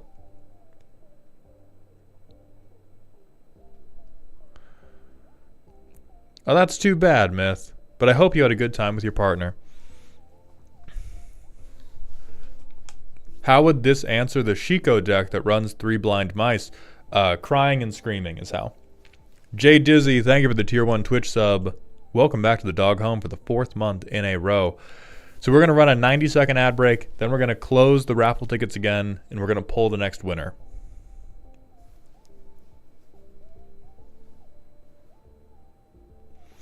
Sounds like the deck just won't function as I'd like, and it's better to start over with Golgari in mind. Yes, Harvahal, I think that is unfortunately where this is left at. You can try to make a deck if you just want to win with Hydras. I think you can win with Hydras. If you want to make a deck where you are winning off the interactions of Ordeal of Nylea with the Hydras or with Bristly Bill, I think you are firmly cooked there. That is straight up burnt. That is something like you got to leave that to a YouTube channel who makes videos about standard decks. You got to let them play the 200 games to get footage of the 3 games where it works, and then they can post a 30-minute video about how cool it is. But for like playing standard on a regular basis, it is slower than mice. It doesn't have the answers for any deck that has interaction, and it doesn't have the interaction to stop a deck that's trying to combo off or something. Dan Baggins, thank you for the Prime sub. Welcome to the dog home, my friend. Standard sounds like a nightmare. Is it really like that in those streets? Yes. Standard is really good if you like super powerful bullshit, but everything is really strong right now. So standard is both so like I fucking hate standard. God, is it just fucking boring.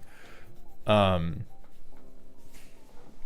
liked standard better when its power was closer to draft, but I've seen multiple tweets. I've seen multiple tweets about like, oh, standard's so cool right now. Standard's so fun.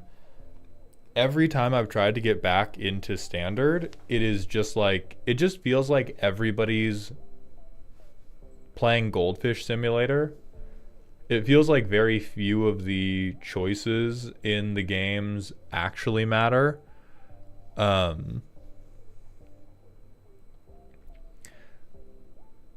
There's like a lot of stuff, which is typically the sign of a healthy meta. Like there's a lot of different deck shells that are playable, but even though it's technically a ton of different decks, every time I've tried to play it, it's the like exact same level of unfun.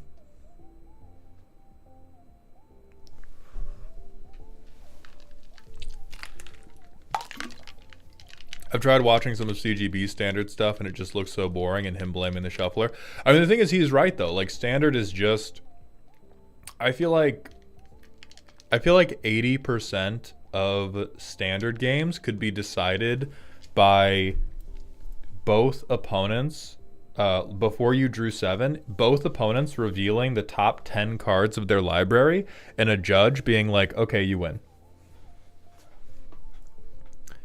I think 80% of standard games could be done that way, because one deck will just have a overwhelmingly greater density of answers, or like the aggro deck will just have the nut draw and they just win right there.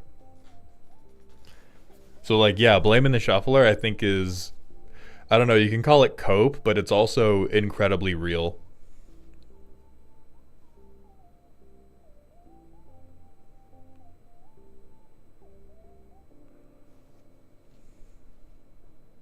How do raffle winners get notified? I call your name in chat. It's more the deck, less the player. So Evil Dead, yes, asterisk.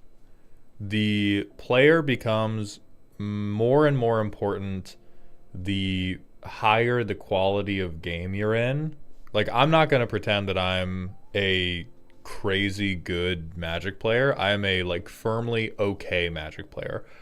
I'm sure that I could get to Mythic on Arena if I wanted to spend the time doing it, but like I don't even know if I could get to number 1 on Arena.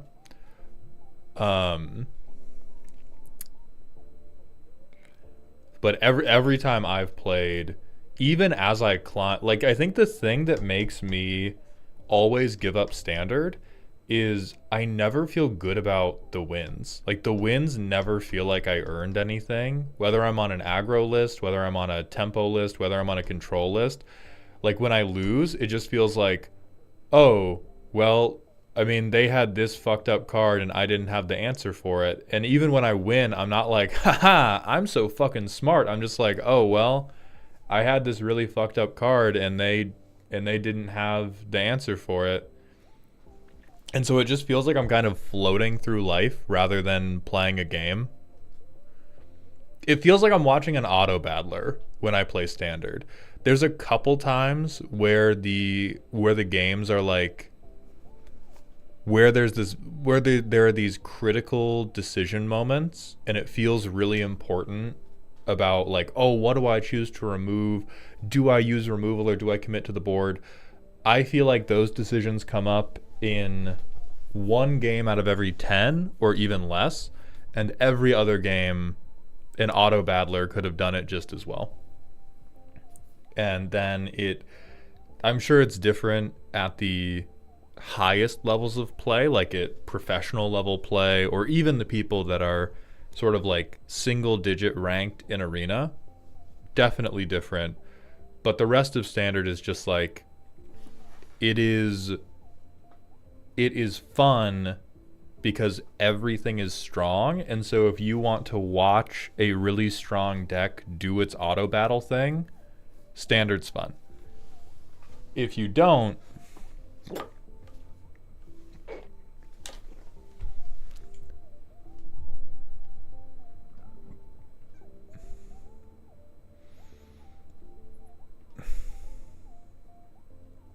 so I've tried even when I was first a content creator, Atrax is chosen. Holy shit. Thank you for the 500-bit cheer. Standard right now is if you gave your deck the absolute solver, then proceeded to let it play itself. Yeah. Like the... Wait, Z's here? Hold on. Z the Y's or my baby Z? Did I miss my baby? I don't see my girlfriend. Okay. But when I started making content, I made like a video about a werewolf deck that I liked, and I've tried I think between 5 and 10, more than 5, less than 10 times to do like an arc where I streamed a lot of Standard and, you know, got better at Standard and like showed how good I could be at Standard. And I think every time within the first 72 hours, I was just having such a terrible time that I called it. Like every time we would climb, and every time I would just become this like negative shell of a human who just fucking, like, I wasn't having a good time with chat wasn't having a good time watching me be sad, and every stream just felt like I'm gonna wait 4 hours and then I'm going to report on how much higher my rank is, and then I'm gonna go lay down.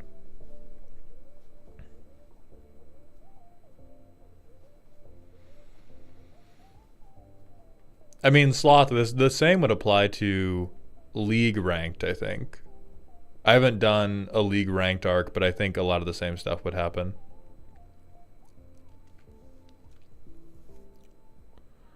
What happened to M2GO streams? We just haven't done Magic gameplay in a while because it's like... Alright, so I'm going to pull a winner, and then I'm going to do this vamp shit, and then we'll do the next winner.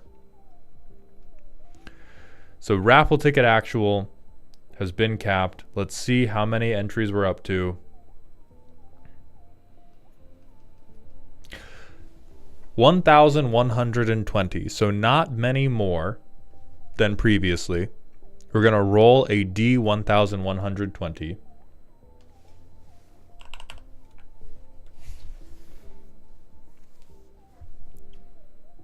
$10.82. So now somebody who has entered very recently.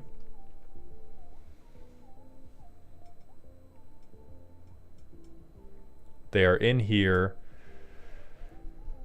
So we have 1,100, 1099, 98, 97, 96, 95, 94, 93, 92, 91, 90, 89, 88, 87, 86, 85, 84, 83, 82. Kydro Care snipes in between Jay Dizzy's entries. So Kydro Care, please come on down. If you're not in the Discord yet, please enter the Discord and then post your deck list in the Dear Malltown section.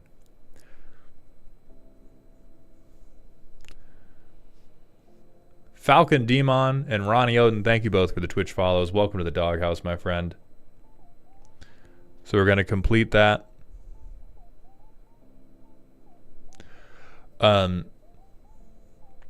Nicol Bolas Palantir, good card, good in every deck, but kind of hard lock to bracket 2 and 3 because it's relatively slow to pay off.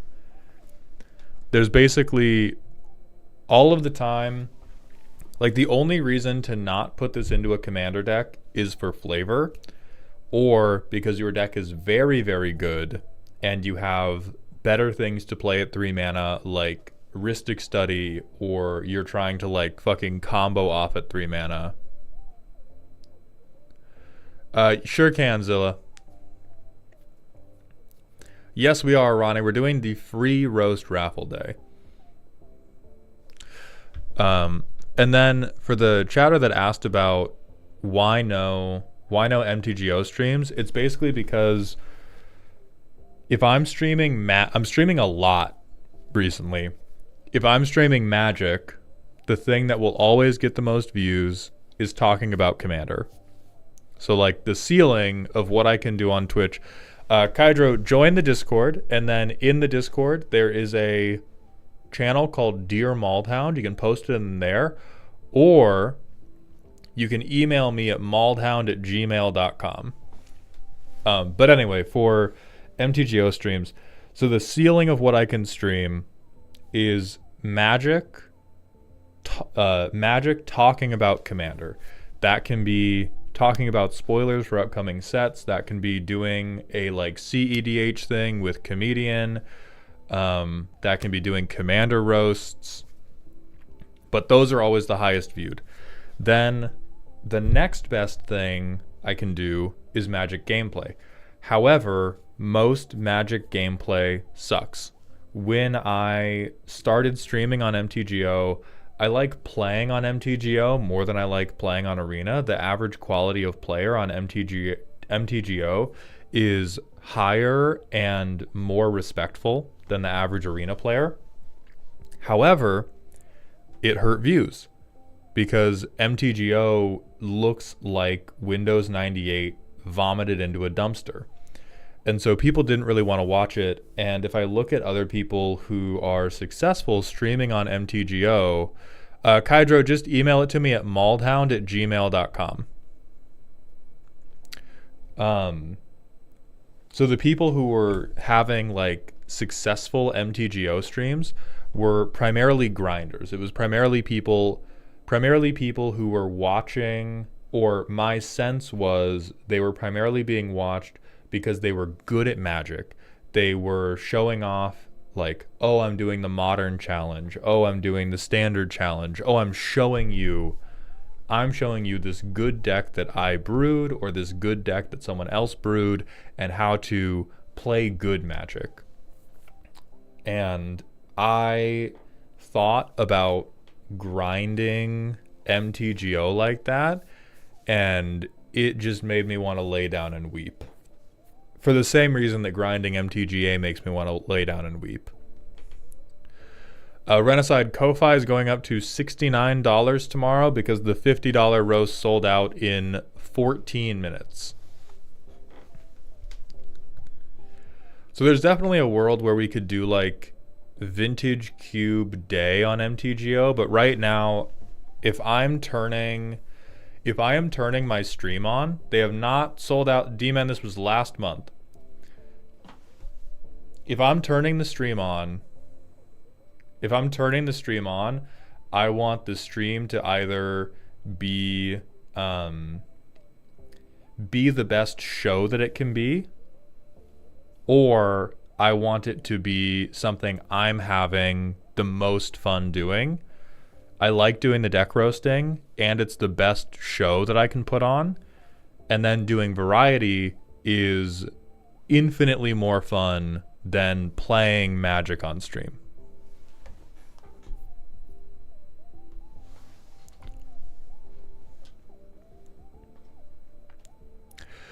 Would a spell table with sponsors commander stream be profitable? Well, okay. It would be profitable, and I will probably never ever do it. Let me pull this up, because somebody asked me about this the other day in my in the Discord, and they asked about doing streaming cockatrice or streaming spell table, and like selling the spots. And the problems with it are, people don't like watching streamed commander gameplay. It's not good. You have some people like my man Kuro Hitsuki who are getting it very literally out of the mud and doing their best, but it's still quite bad. It's very frustrating for me to run these streams as a streamer because I have to spend so much of my energy being an active player in the commander game and being an active streamer.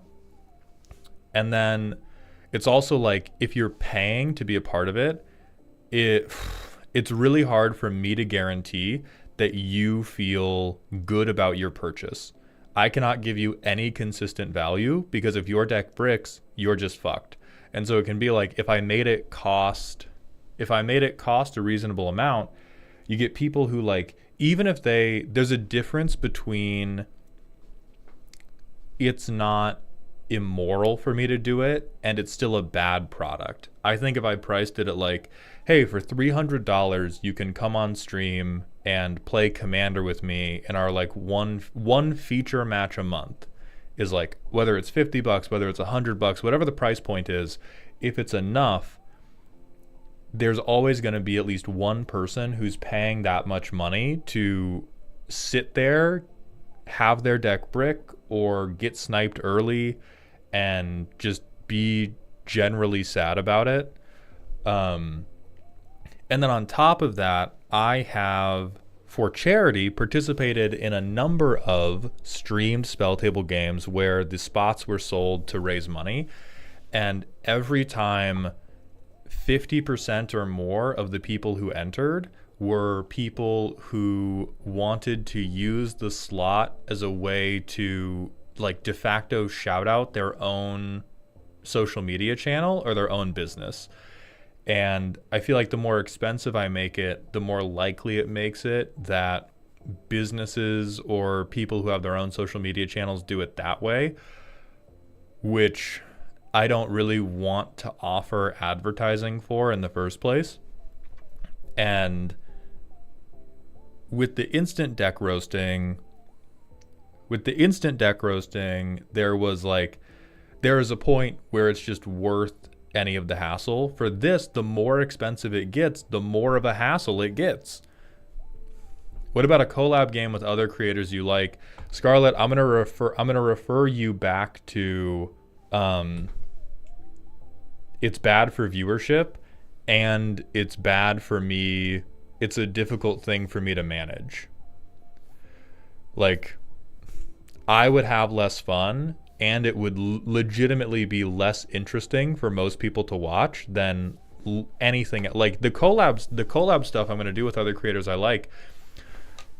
Does anybody remember the CEDH clenchability tier list we did with Comedian?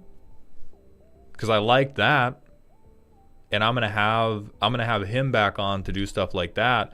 So the collab stuff I'm going to do with other creators is talk show-esque like that. those are the collabs we're going to get. I want to make that a very regular part of this channel and do stuff like that with other people who do know more about CEDH or do know more about standard or do know more about modern or stuff like that.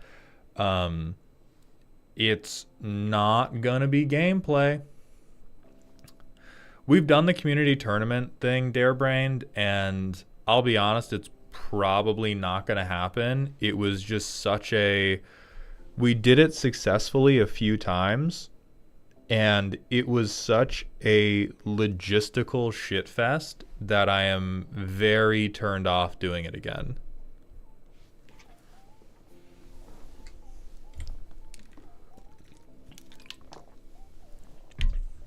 Kydro, thank you for sending that email.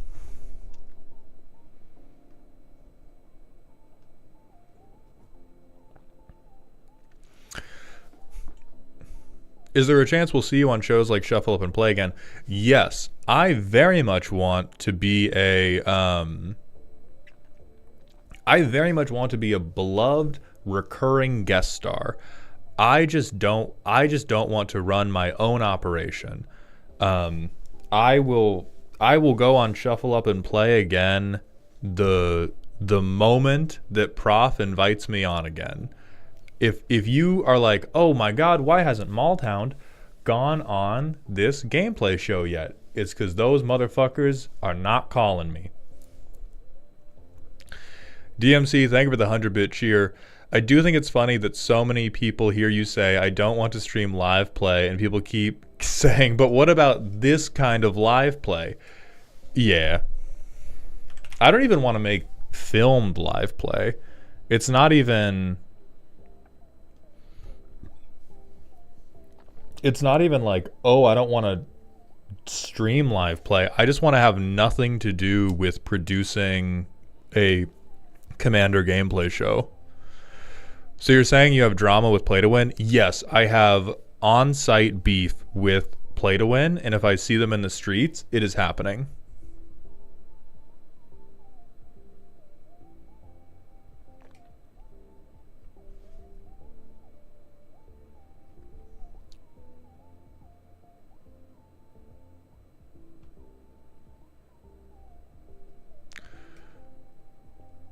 Deep beef with game nights.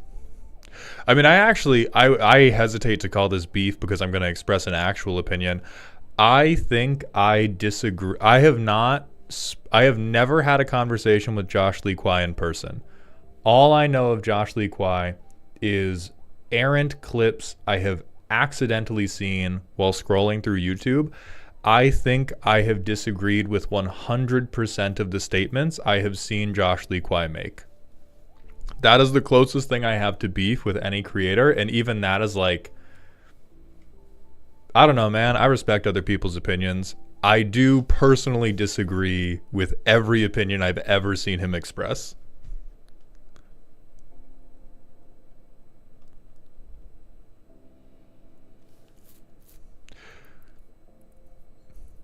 How would you feel if you got invited for a game of Commander at home? And I would be, listen, any gameplay show invites me, I'm ecstatic. I'm ecstatic.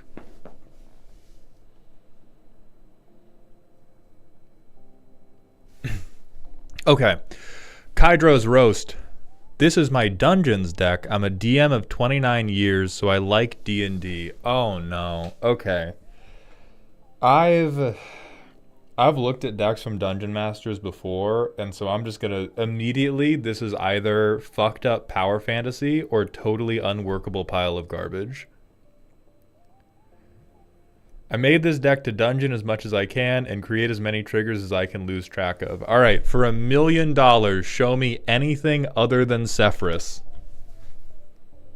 No! God damn it!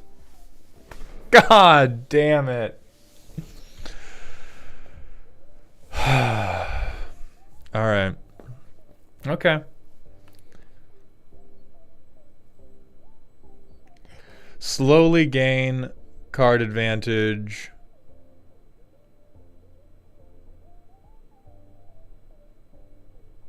Slowly gain card advantage and abuse the Dungeon of the Mad Maze to get an extra hand in exile that does not go away because WotC can't bother to write rules correctly. Produce enough triggers, you'll forget them. Reanimate, remove, resource, restock, redraw. All right. So let me look up Dungeon of the Mad Mage. There will be at least one more raffle round. We're going to stream until 4 or a little after 4. Oh, right. MTG. MTG.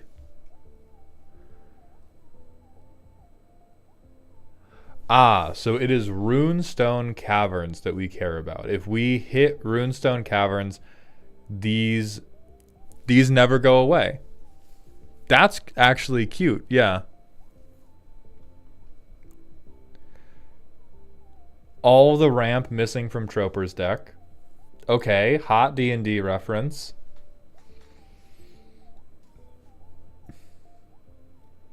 This is actually cute on theme interaction. Hey, what's up, K-Dog, Chief Goon?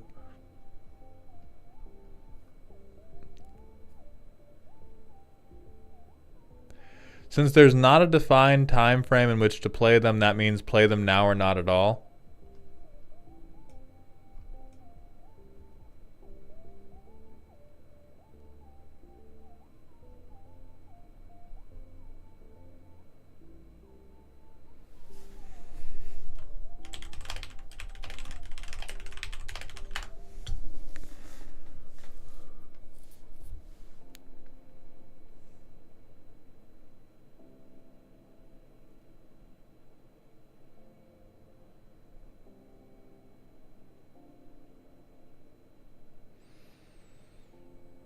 Oh my god, that's crazy. We're literacy checking this man live. Every judge I've asked has told me the cards stay playable. Is it all 0 judges, Kydro? Is the judge you looking in a mirror going, please, please, please, please, please?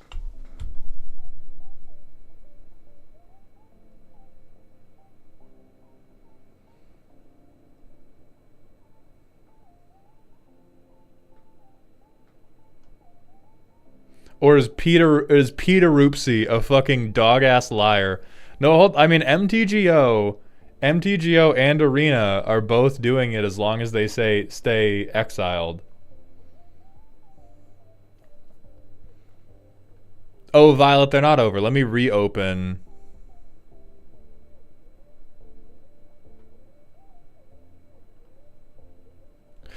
God. I mean, Kydro, you've already successfully pulled off the part of the Dungeons and Dragons deck where we spend way longer looking up the rules of what you're trying to do than actually judging what you're doing. Yeah, because this is the, like, Atali type of thing.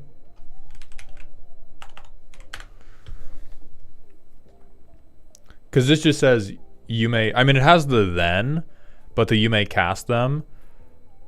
And so I do think this is not.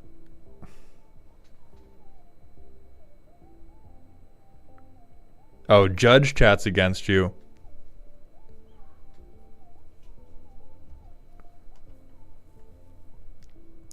Okay, so we will leave that for now because I think the most normal Sephiroth deck in the world will continue to function whether or not Runestone Caverns is worded like that.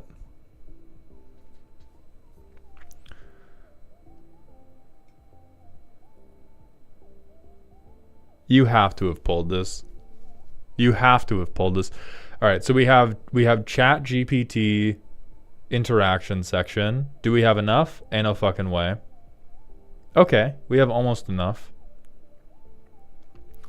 Destroy something, exile something. Dog, huh?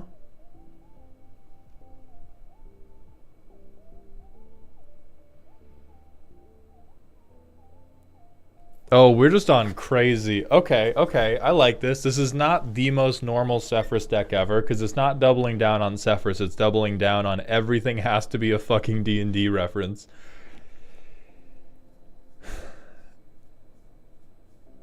And also, I hate you, I guess.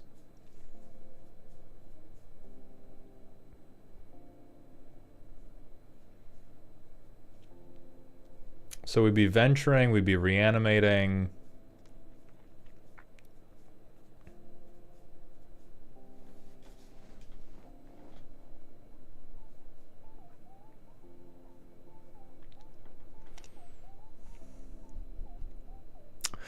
So I actually, Kydro, I'll give you this. I don't I don't hate the engine section, right? You have a gimmick that you want to execute on, and that gimmick is just shouting the sentence, I venture into the dungeon, as many times as you can in one commander game. What I dislike is this looks to me like a downgraded precon. And what I mean by that is, I know you said you'll make so many triggers that you lose track. I am sure that is true when you play with it alone in your room. I think against sentient opponents, you get into a little bit of trouble because we don't really have a top end. We have a reanimator effect, and the best thing we can do with that reanimator effect is get a second elk. And it's not even 3/3 elk, it's a 2/2 elk. And so this deck looks very, very susceptible to precon jail. And what I mean by precon jail is we have, you'll get to the part of the game where we all have so much mana and so much stuff to do, and none of your things are individually that crazy. My God, this might be one of the only decks where you could hit Mad Wizard's Lair and I would like, I wouldn't even sweat. I wouldn't even jokingly reach my hand towards my blue mana to present a counterspell. I would just let you cook. Maybe that gets better if instead of Dungeon of the Mad Mage, we go into a different dungeon. Oh, but I think it would need to be worded differently, right? And so a really easy way to fix this is to just be like, hey, we have the dungeons. What about the dragons?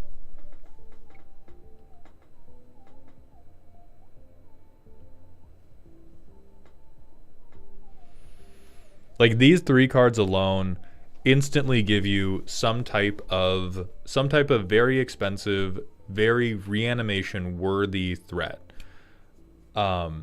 That can either get you a shitload of cards, get you a shitload of creatures to try to end the game. Because I am all for, we don't need to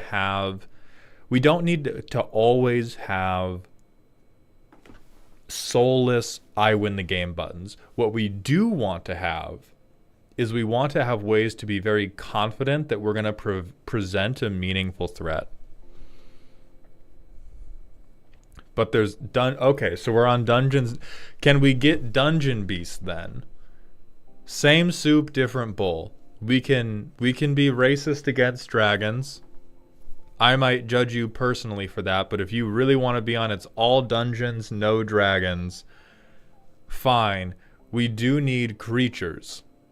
We do need creatures that fucking matter, because yeah, we can do demons, we can do beholders. You have an entire goddamn monster manual that we can crack into to give you some type of meaningful threat.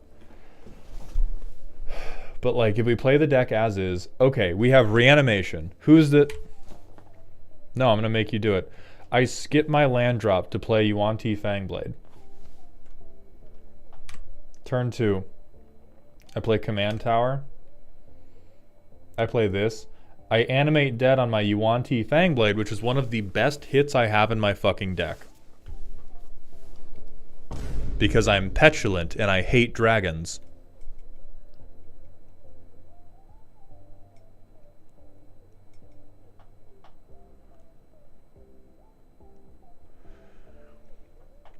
No, because Sephiroth itself is not good.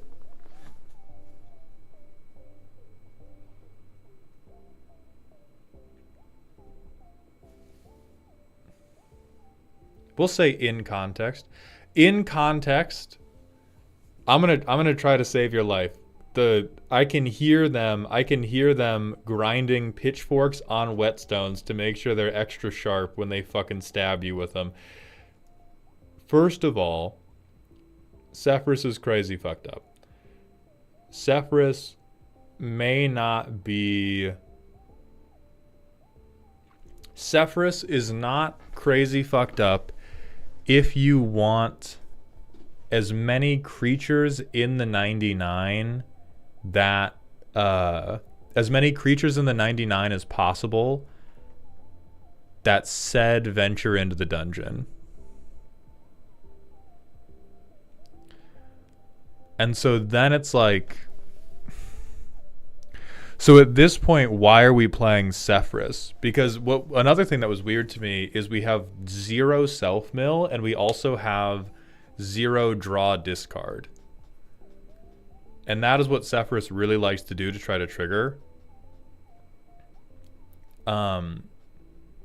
And so if we just want the 99 to be all of the guys that are doing the dungeon stuff, what is Sister even doing here? Like if we did not legendary, I think we want dungeon.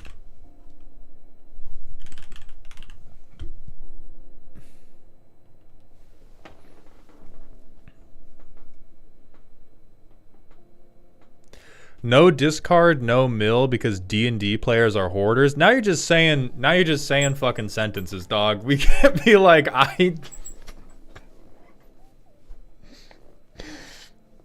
I refuse to play good cards because they make my tummy hurt.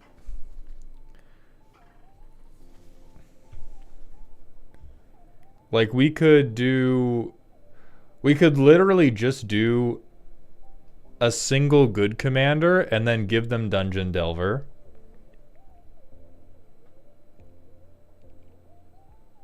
We could do Hama Pashar. We could do Rilsa Rail. We could just do fucking Emoan to try to get card draw to keep draw. Like if we want to be a hoarder and we want every single fucking card we use to be some shitty, terrible card that says venture into the dungeon.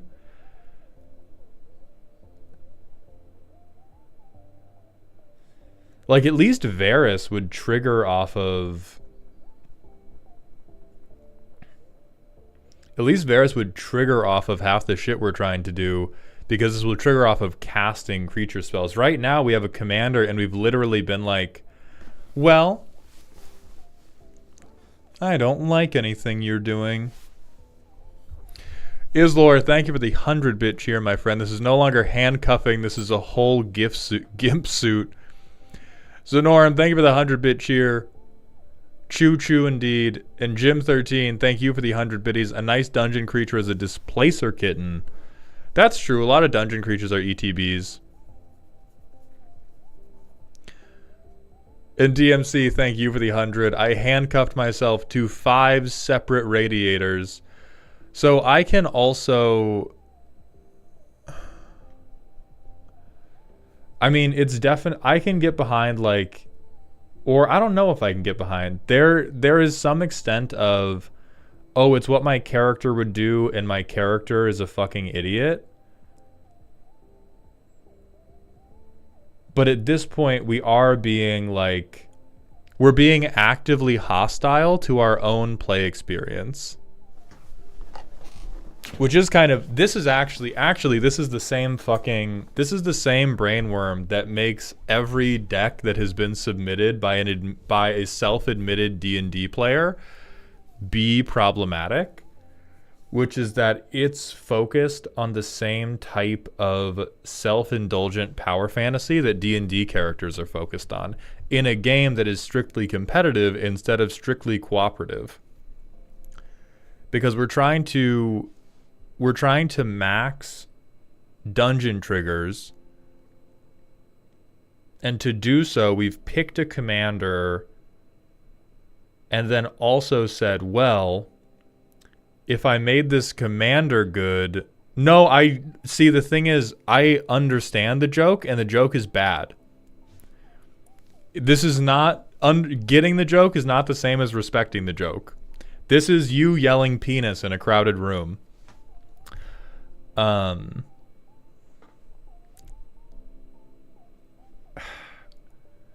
So it seems like we've taken a commander that works.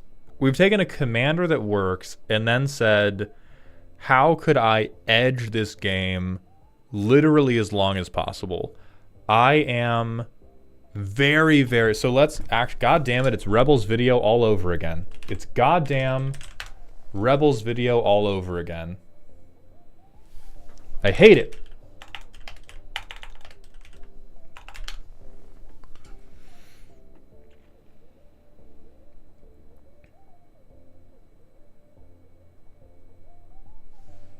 So I hereby sentence everybody to watching this video, which I haven't watched because I don't watch Magic content, but I agree with the title. And so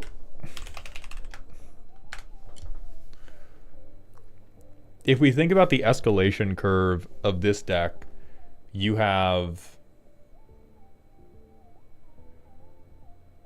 We're like really dirtling along, where the rooms don't really do anything. And then at some point, we might be able to make the table explode because we get we have a critical mass of I've been left alone long enough and I have stacked enough trigger things, enough triggers that somebody will die. And I am much more okay with these types of curves when this is you doing your literal best. Like it's you pushing the bit to the maximum, and this feels like you pushing the bit to the minimum. It feels like at least some part of this, or it feels like the opposite of in cooking, when you want to have a hero flavor, you try to pick things that are complementary. You try to set up a dish where you're going to be able to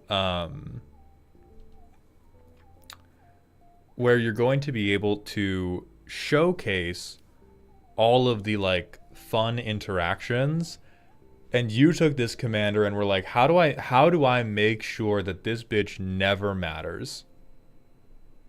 How do I make sure that I am running a three-legged race with myself?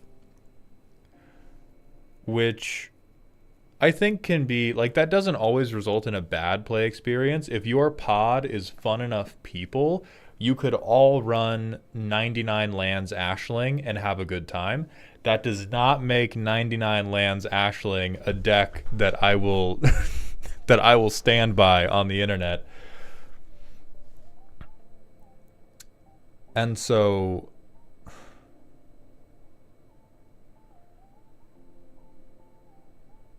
a lot of the individual cards in the 99 aren't bad for venturing into the dungeon strategy, but to return to the original point, which is that like you don't have a way out, which is good in D&D and terrible in Magic. Like D&D, in D&D, having an open-ended session where you guys can just like keep vamping, that can be fun in D&D for fucking hours. Every time I have had it happen in Magic, it has been hell. It has been fun for about like 15 minutes, and then after that we start to be like, oh, what if we all just scooped though? What if we could play Mario Kart? And so I don't think you have to change the commander. I don't think you have to reorient the deck. I don't think you have to give up on the dungeon game plan. But we are desperately missing something that's going to present something like truly threatening.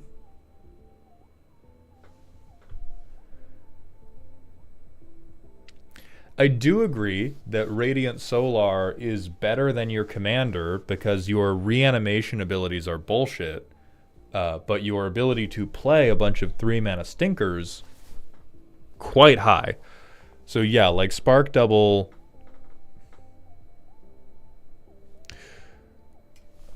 So does that mean that this deck just messing around and doing nothing makes it a flavor win? Goth King, yes. However, that flavor is cat piss. That's what I'm trying to hone in on. Wicked Good has it. We have a dungeon with no boss. Yes. We have an endless dungeon of CR 1/2 skeletons. That is how we trick them into fixing this deck. That is the issue. Is we are looking down the barrel of a like 5-hour dungeon crawl that is just rooms and rooms of CR1 to CR 1/4 like chaff enemies. All we need is a fucking dungeon boss.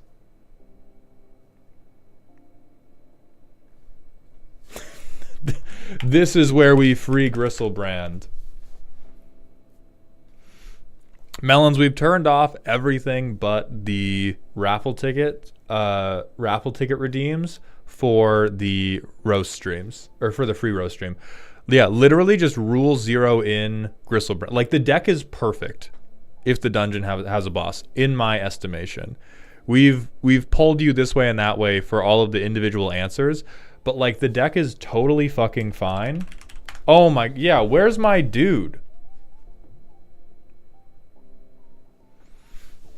But like, oh, I want to venture into the dungeon is totally fine if we find something in the dungeon. That's all we got to do. There's Valgavoth. You probably need more than one card, but we need like 3 to 5 guys like this that are big fucked up dungeon creatures. We never buy this, man. We print it. Hey, I have a Valgavoth that I will send you. It's right here. I will even send it to you signed if you like.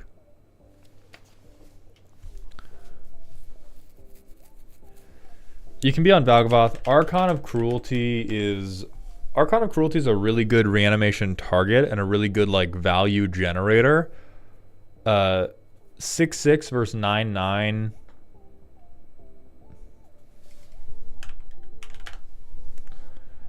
Yeah, we could be on Villas, massive fucked out demon.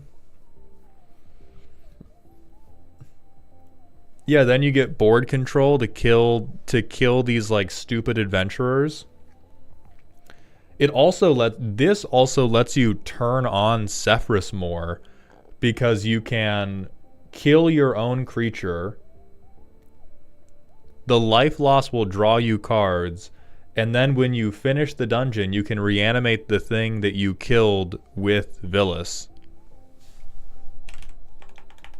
This is also a deck. Oh my god, this is also a perfect Elish Norn deck.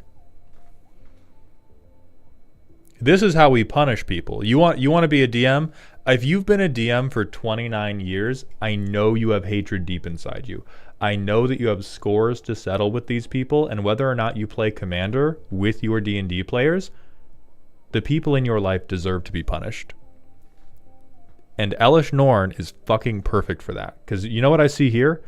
I see a bunch of creatures who are the most okayest at fighting motherfuckers in the entire world. Elish Norn is good reanimation target, turns a lot of your terminally okay creatures into very, very good creatures, and allows you to actually pressure to win the game.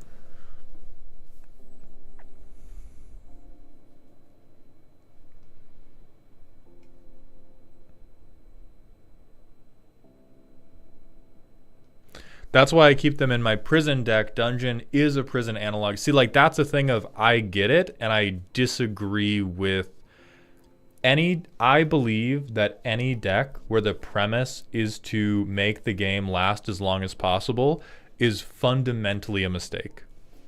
I think it is a failure. You are failing the genre. Elish Norn can be a jailer. Elish Norn can be a jailer. Villas is reasonable as a jailer. Valgavoth is reasonable as a jailer. But every time I have seen a deck where, because I'm totally on, it has to feel Dungeons and Dragons themed. And that's why I'm trying to look for like demons. I would understand if you said no Praetors. I get the like, hey, we're doing a Dungeons No Dragons pun. So I'm even down if you want to limit it to demons, or if you want to limit it to things that look like they could have come out of the D&D monster manual. But I promise you, brother, sister, sibling, whoever is watching this, every time I have had an extended conversation with somebody who took a really hard line about this deck is trying to extend the game infinitely as a prison analog, you just don't want to play Magic. Like, there's just fundamentally a different game. Like, there is a different urge that you are trying to satisfy through Magic the Gathering that can be 100% satisfied via a different avenue, and you can have more fun. Like, in the Magic games will always get more fun if we have escalating pressure. If we have no qualms with the Phyrexians, then I do think Elish is really, really good here. D-Man, thank you for the 100-bit cheer. What's going on slide 6? Don't worry about it. Don't worry about what's going on there.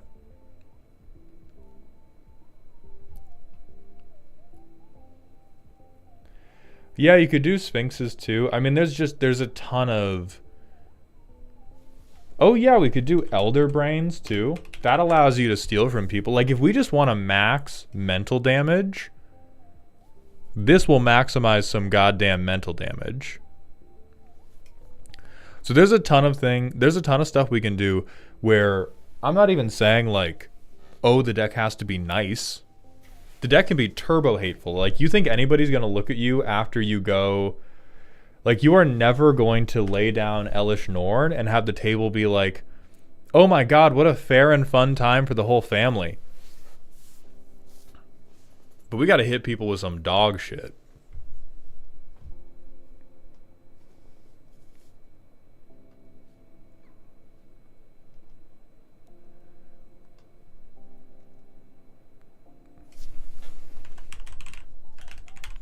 So Kydro, for now, I'm putting you are holding hands with Harvahal in thing that you have forced to exist. I legitimately think it is deleterious to your own enjoyment for it to exist in this way. Because look, we get to Soul Ring. I mean, this hand is terrible because it's just all mana for no top. We had more mana in that hand than we could spend on anything in the deck.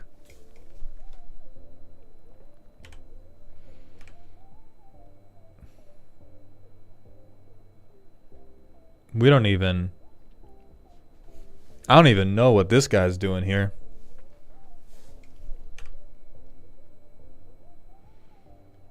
Okay, now we double trigger. This enters fucking tapped. We edict because we're mean. So now we have the initiative, which is Undercity. So we get to tutor a basic, right? Yeah. I'll get a swamp. Basic to hand. Play this. And I get a second swamp. I can't put tokens in my hand because I have Hama Pashar helping me out. So I'm mostly tapped out still. I have one and a black. I could animate dead, but our reanimator targets are all terrible.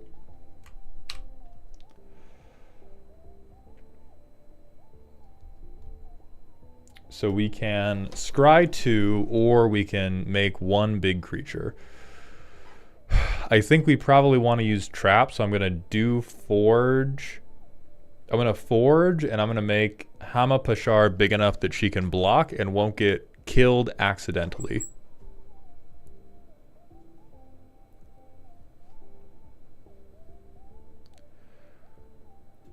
We have zombie ogre with no fucking sack outlets.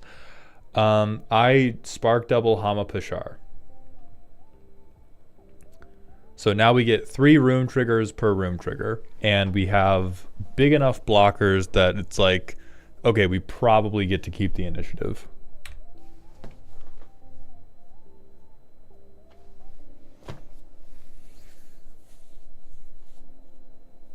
I play a sack outlet, and we've moved into the trap.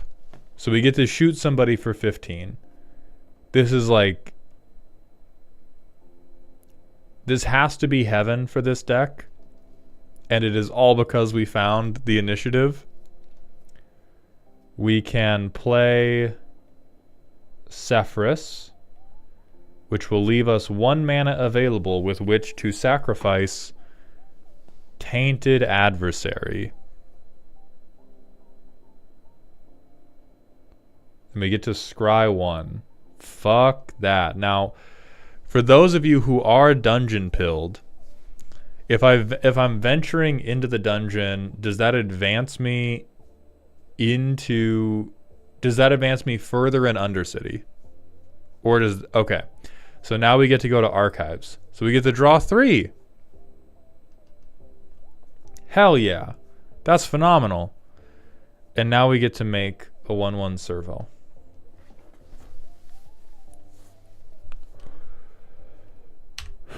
Turn 8.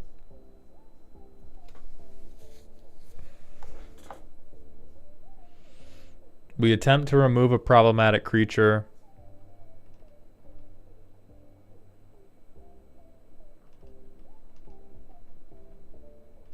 So 4 for that. Mana rock. We would have been tapped out after all those plays. And so there's not a... Also, why the fuck would we sack the servo at instant speed? We want it to keep... We want to keep sacking this on our turn so that we have a repeatable one.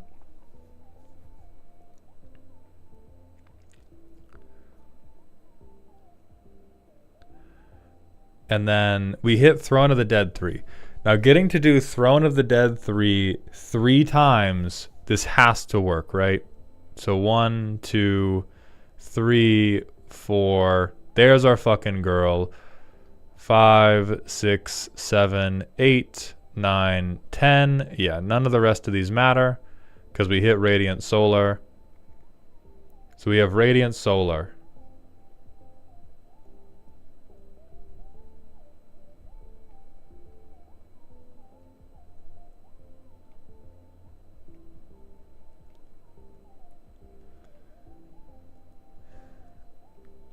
And we get this guy.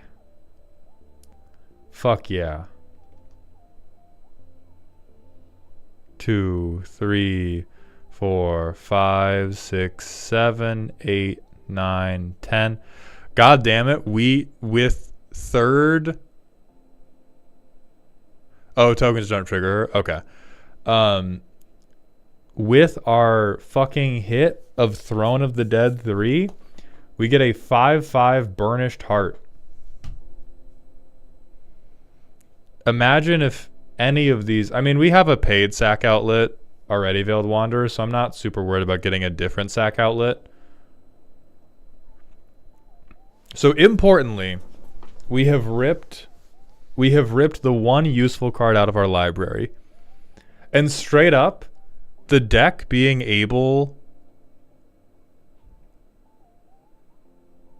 The deck being able to vomit all of this shit onto the battlefield and us still pretending that this is about going into the dungeon of the Mad Mage is everything I need to understand about this deck's bit.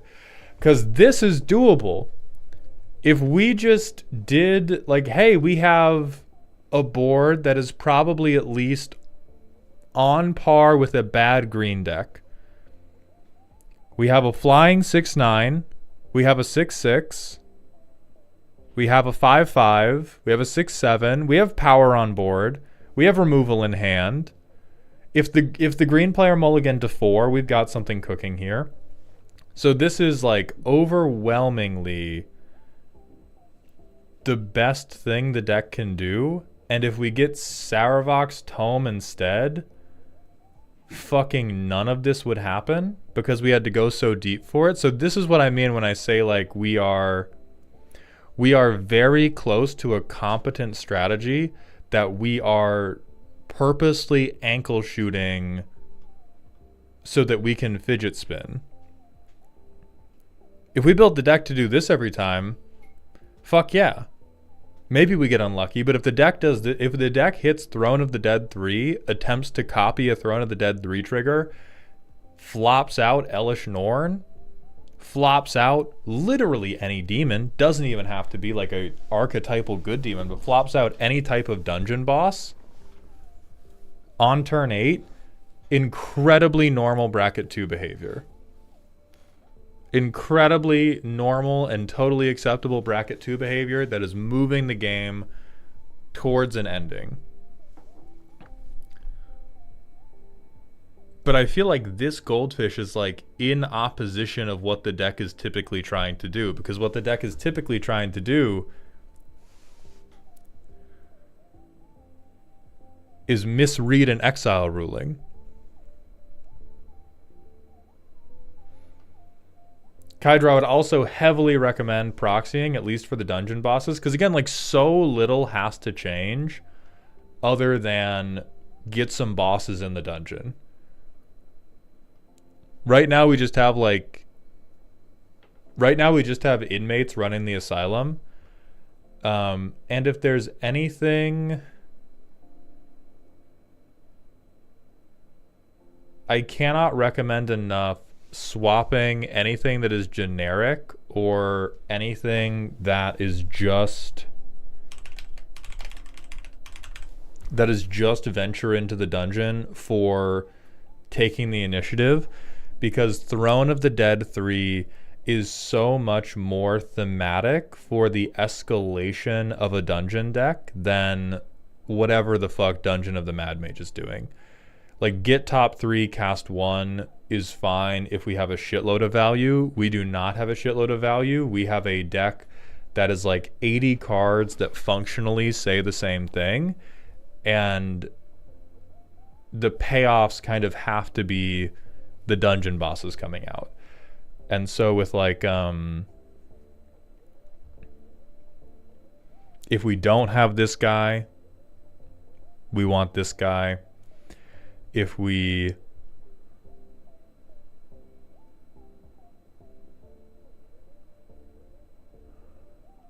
don't have this guy, we can probably find a place for this guy. Well, Darebrain, that's what I'm saying, is we want to add more initiative cards where we can, because we have practically none. Jim13, thank you for the 100-bit cheer. Add a bunch of dungeon bosses that you roll for on an encounter table before the game, then the DM feels good about it and the deck has win conditions. Yeah, that could be fun. Like, before every game you have like 30 bosses or 20, and you roll like 5d20 and you slot in 5 random dungeon bosses. That's hyper thematic. Like, there's zero argument for that not being D&D theme deck. That is to a T. That is to a T. We are randomly generating dungeons for our adventurers to clear.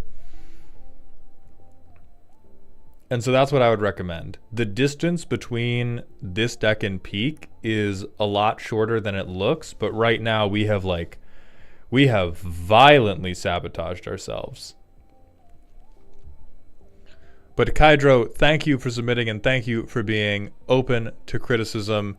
We are going to hit a manual ad break, and then we are going to pull the next Raffle winner. Darebrand, I think Sephiroth is fine, especially if we want to be on like initiative, because we do really want Esper. Like, we could think about a different commander, but for the most part, like, we do want this to be Esper.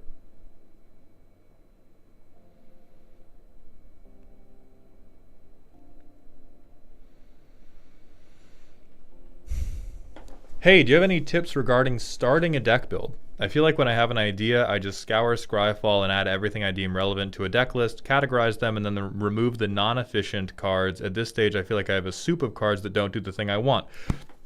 I have so many tips, Kevin, dude. The first tip is anytime you have an idea before you go to Scryfall or when you go to Scryfall, the first thing you have to do is decide, how does my deck win the game? Maybe Kevin can't hear me, so I'm going to piss, and we're going to do this conversation when Kevin can hear me.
Okay. We are back. Percival X, thank you for the 3 months in a row with that Prime sub, my friend. Welcome back to the dog home.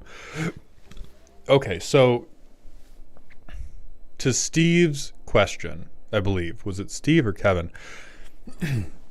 That Kevin dude, hey, do you have any tips regarding starting a deck build? I feel like when I have an idea, I just scour Scryfall and add everything I deem relevant, categorize them, and then remove the inefficient ones. At this stage, I feel like I just have a soup of cards that don't do the thing I want.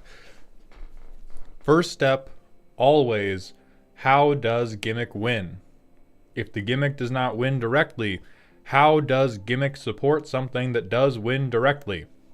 So like what we did for this dungeon deck where we talked about deck doesn't have bosses. The only way we're going to win is either cycling Trap in the initiative or flopping out Valgavoth. You have to be focused on that, and you have to sort out the top end of this escalation curve first. You can't just build the middle and hope for the best. If you do that, you can end up very easily with this type of deck that we just looked at, where it does a lot of thing, but that thing doesn't end game, and then you end up in fun jail. And so what you have to do is you have to work backwards from here's the core gameplay loop, or here's the core pun, or here's the core joke that I want to make the deck about.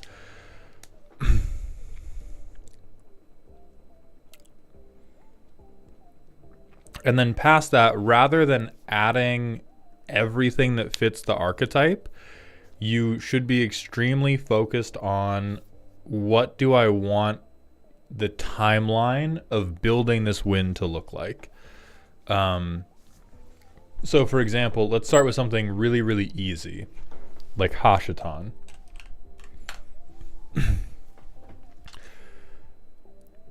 Like the way a Hashatan win probably comes together is the first 2 to 3 turns you are either ramping or playing something that allows you to selectively discard, and then after you get Hashatan out with 3 mana up, you attempt to discard a big creature card, make a token of it, use that to create value.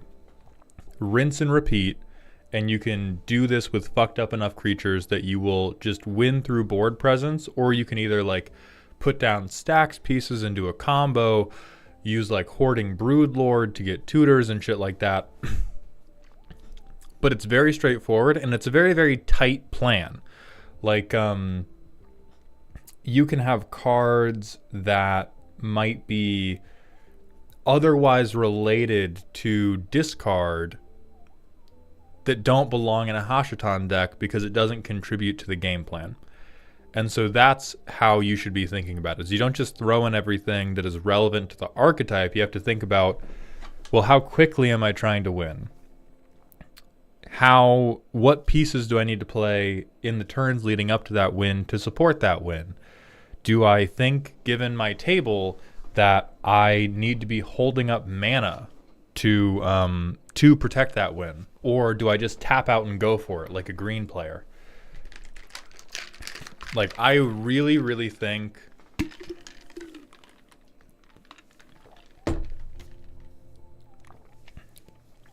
I always discourage people from doing the deck building strategy of add everything relevant and then cut the chaff. I think you should almost always be doing... I think you should have a hard time getting to 100 cards with most decks. I think most decks don't have a like 101st card, realistically.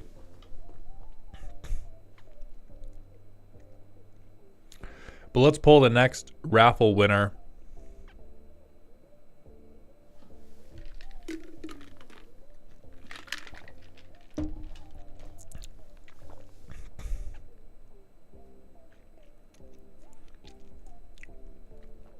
I'm going to turn off the tickets. We're going to pull up how many people are entered. We have about 150 additional entries. So we are going to roll a 1D 1225 Alec, whether or not this is the last raffle depends on how quickly the raffle is. 1225 308. Back to the beginning.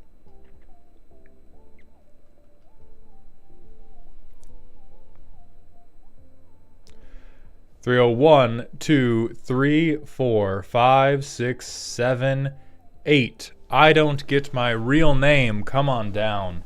Sniping between Good Girl Zoria and Unbuka.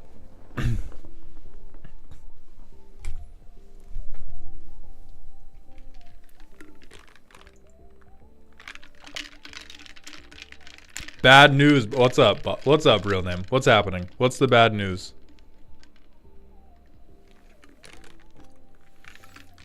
It's another fucking... A third angelic Dami Mommy has hit the Twitch stream. Amazing. Bring it out. Bring it out. Yes, Smokey. Tickets are cleared between free roast streams. Okay. So this deck's going to take about 10 minutes. And then we can pull somebody else.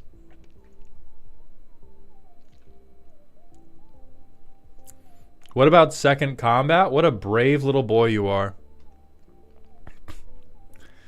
What an absolute fucking innovator you are. 41 lands. Somebody watches MTG Goldfish. Where's the catch-up ramp?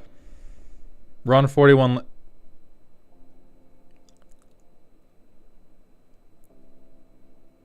Mother of God. Mother of God. Okay. We have the standard group of Twitter bookmarks. We get to give out keywords. We get to have keywords and be hot. We get to have keywords and be hot. All right. Good taste at least. Good taste at least.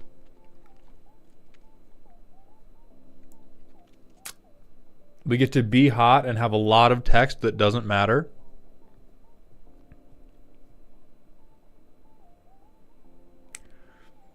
Do you... I don't want to sound too aggressive when I say this. I don't get my real name. Do you find competency unsexy?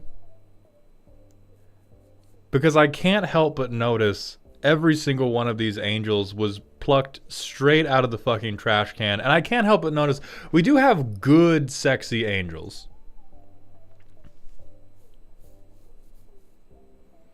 You're not mandated. Some of this is collection based, and I'm happy to take changes. So you are just the unluckiest son of a bitch in the entire world. Okay. God damn. I mean, listen. They're all fine. Okay. Yeah? Yeah, bro? We really gotta be stopping those the opponent of braids?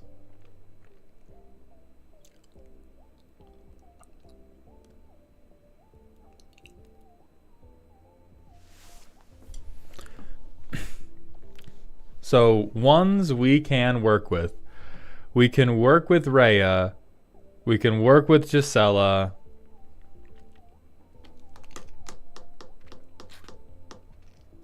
I think we can even work with extra Aurelia. But oh my god, what if I dedicated 15 mana worth of hot angel bitches to lightning helixing someone?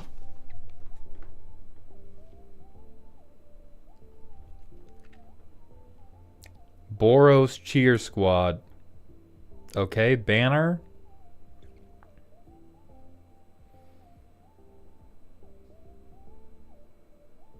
Why are we paying 7 mana for this? So we can do a little bit of Boros like forced combat situation. I feel like this is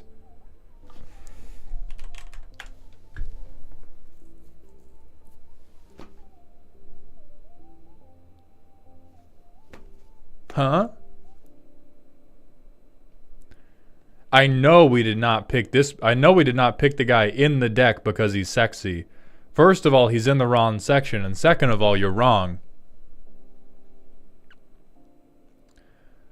It says each combat though. Kevin, dude, that is crazy. Imagine if you just got it imagine if it just worked that well the first time. I don't have that, Audric, my brother in Christ. It is a quarter. Do you? I will mail you this. Fix your fucking deck list. You don't own that, Audric. Do you own Google? Yeah, draw some wings on the bitch. Throw them in. I know I did not just scroll past the emotional support card draw dog. Okay.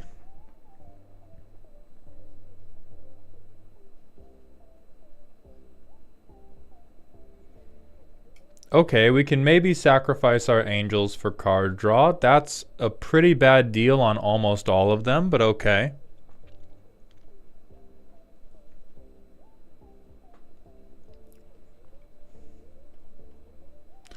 Isn't it better to disrupt other people's combats as well? I legitimately do not think so in an Angels deck.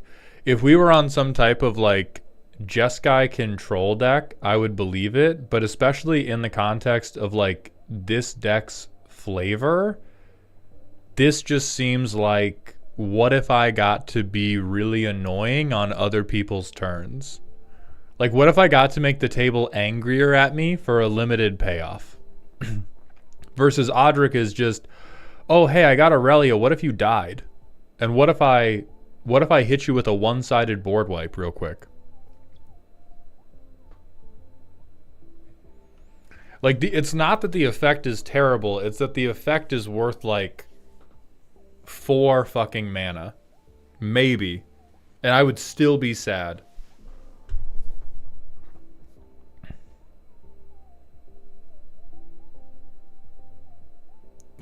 We are not making it out of the pre-release with this one.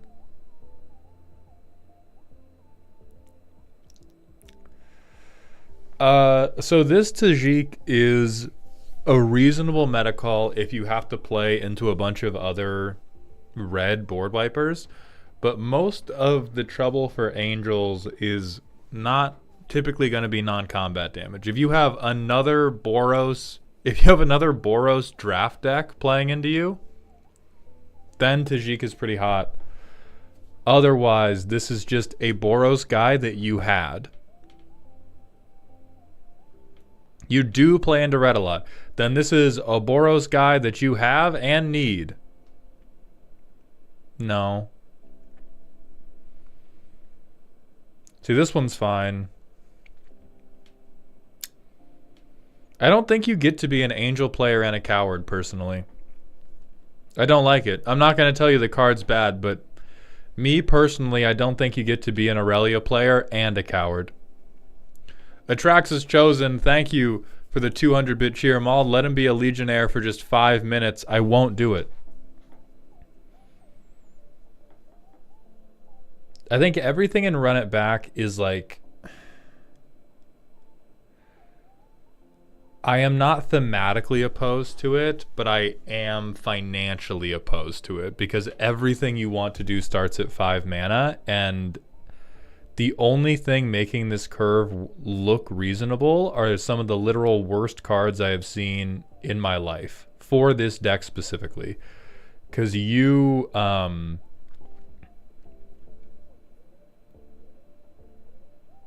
sorry, some of the best cards I've ever seen in my life. But this deck, I do not think suffers from card selection. You very critically need to be up on cards. Everything costs $1 million, so you have to hit a lot of land drops or you have to hit a lot of ramp, and then you're allowed to start playing the game. You do not want to be on Thrill of Possibility-esque land draw. I don't even think you want to be on Spirited Companion-esque land draw, because we don't have any ways to repeat these ETBs, and going card neutral sucks ass for you. So what I would recommend is we open up the toolbox of the like standard how do I save my Boros land base, which is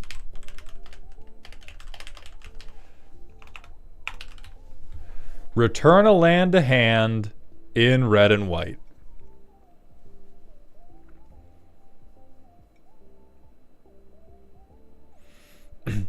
So in addition to Boros Garrison, you do things like Arid Archway. You can do things like Cartographer's Hawk. You can do things like Dormant Volcano. Emiria Shepherd is a very hard yes and is much more functional than most of the other stuff in your deck. You can also get Guildless Commons in here. Then we can play Karoo too.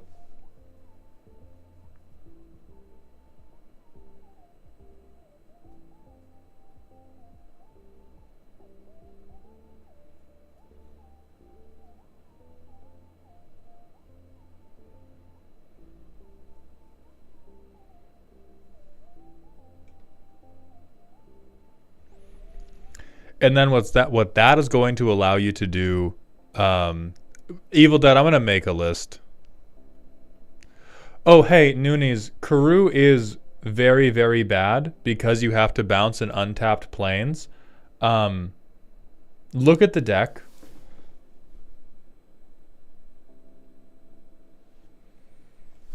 I would like us to examine par before we enter into any open conflict about whether or not the deck can support playing Karoo. But what desperately has to happen is if you're going to be on card selection, we either need to be able to like bounce lands to hand to discard shitty basics to draw our angels, or instead of that, our ramp just has to not leave us empty-handed, because the most often contracted disease of every angel deck is I have made it to turn 6, I have no cards in hand, I have been board wiped one time, I'm now sad. Or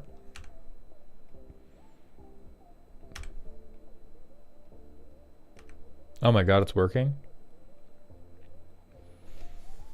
Okay, turn 4. What can I do? I can play an extra combat. I can play a card that I definitely picked because it had a sexy angel on it.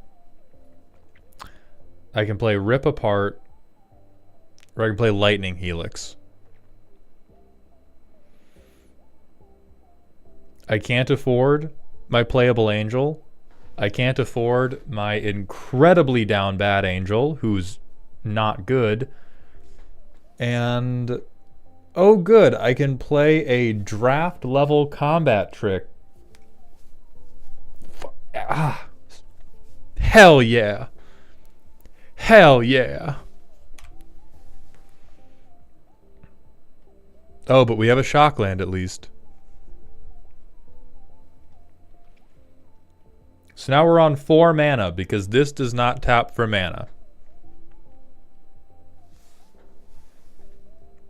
Fuck it, I cast Relentless Assault. We now have 5 mana. We are still not playing Magic. Fuck it, I cast Waves of Aggression in main phase 2 to feel something.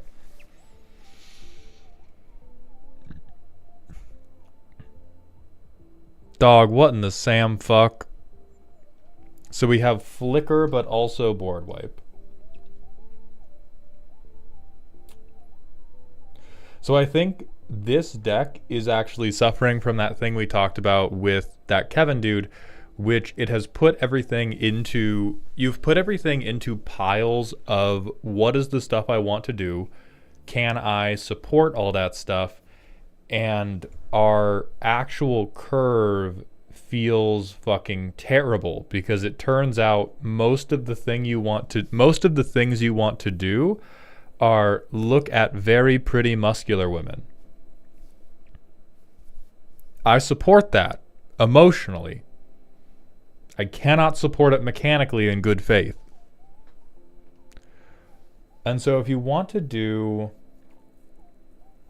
hey, these 11 creatures are the heroes, everything else has to be super responsible.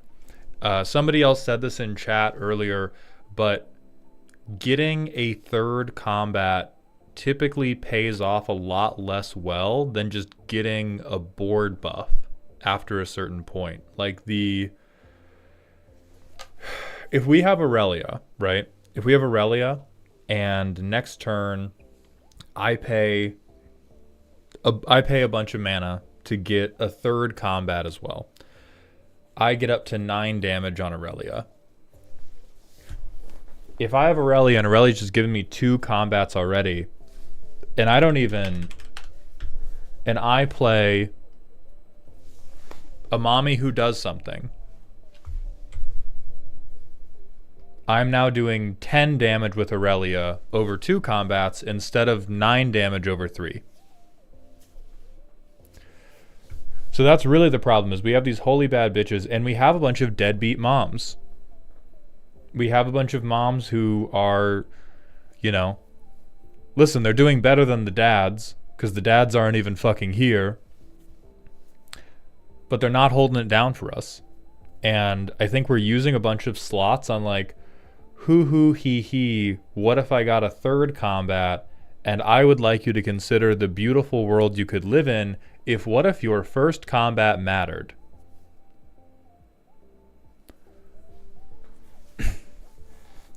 And your first combat will matter with things like Elish Norn. Your first combat could matter with things like swords, although I do understand if you don't want to go the like every Aurelia deck in the world is an equipment deck. So if you don't want to do equipment, we don't have to do equipment. But even like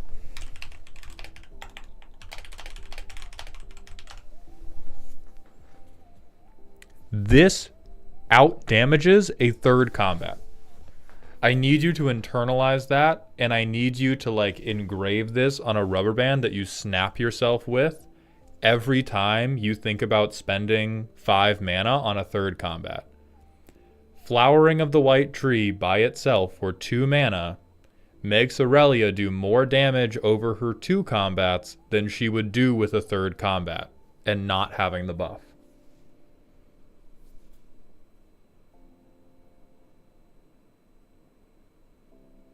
I'm hitting you with the algebra, okay? I understand it's painful. Baby's first touch of math always hurts. But it will get better. And so that's how I would, if we want to be on like combats matter, the problem with trying to stack extra combats is this whole section is just worse than going infinite. Now things like Port Razor can be hot because Port Razor can give us like 4 or 5 combats. And that's when it can get really fucked up and strong. But anything that's giving you 1 extra combat, so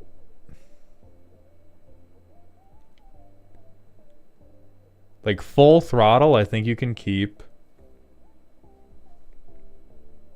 Fury of the Horde, you absolutely cannot. Karlach, you absolutely cannot. Relentless Assault, you absolutely cannot. Resurgence, you absolutely cannot. Savage Beating, you can. And Waves of Aggression, you absolutely cannot. And all of these, it becomes superior to just give, if you can give your board +2, +0 or better, it is superior.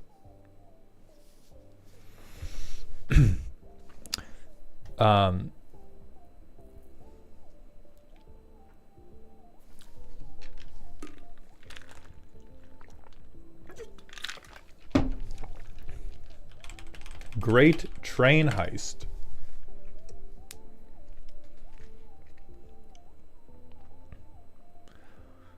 I do not agree with this. I would not run this. I would personally not run this.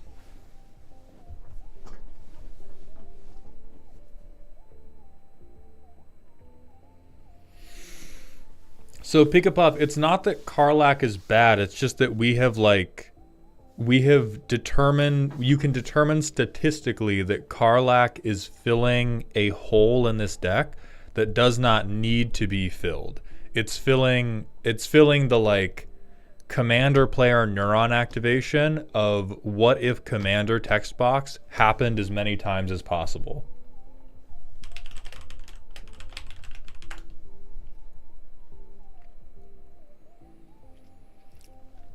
I legitimately don't think we have to be that worried about blockers because we fly.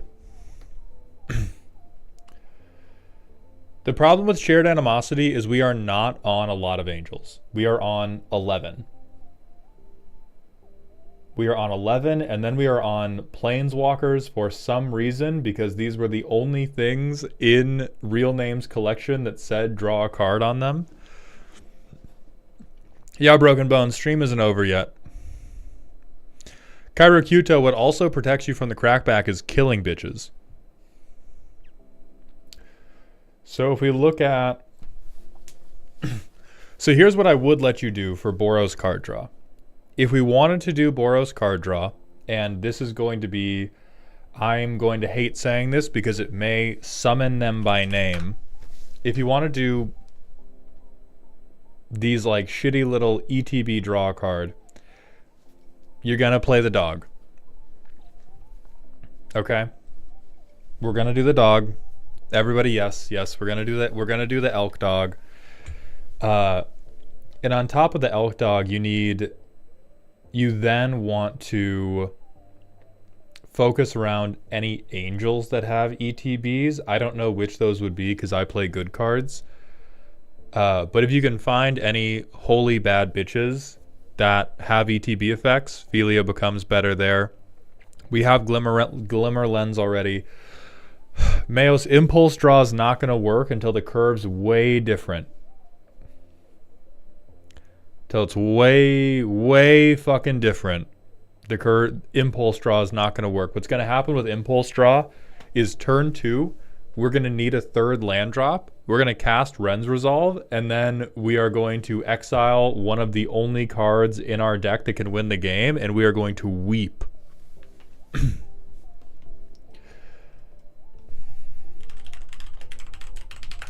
There we go. So there's Inspiring Overseer, which could be another way to get ETB card draw.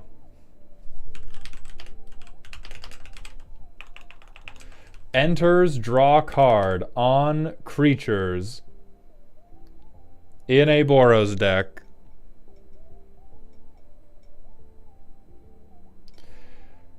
If we want to be on flyers, Aerial Extortionist is pretty good. It's also a good control piece.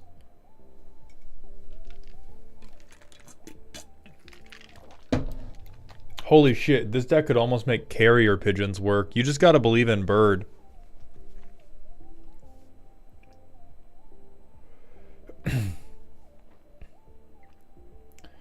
We can do Charming Scoundrel, so we can make all of the card draw, or we can give ourselves like a set of 10 creatures that are good at being flickered by Philia. Or even like fucking Lauren to just do a little bit of interaction. You don't have to, Astellarius. There's other things we can do, which again, I really strongly advise that you redo your land base to utilize all of the bounce lands and then do Boros catch-up ramp like Claim Jumper. Legitimately, you could probably cut 2 lands. GD Giant Dwarf, if you suggest Possibility Storm one more time, I'm banning you for the rest of stream. James Carr, we do not have Enduring Innocence because we have no fucking hope of getting Enduring Innocence.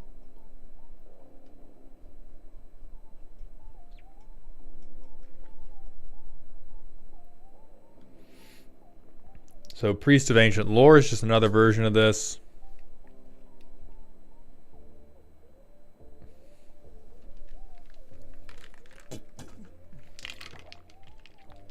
Oh my god, we could run Sad Robot. Sad Robot's extremely playable.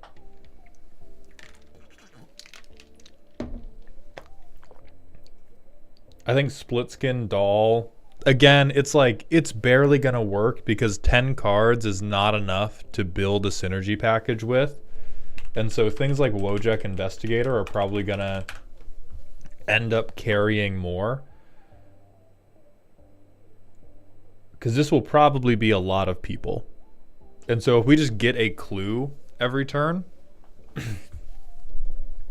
we're happy with that. No.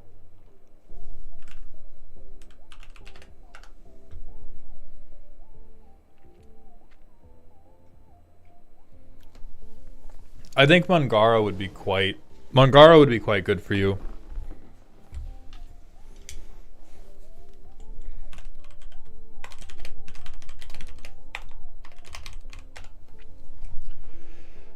And then, oh my god, this especially with Myriad, this is instantly better than all of your already sexy angels. Calpius, no, we don't have Aurelia the Law Above, presumably because Real Name has not pulled them from a draft booster box yet. But yeah, stuff like this. And then there's other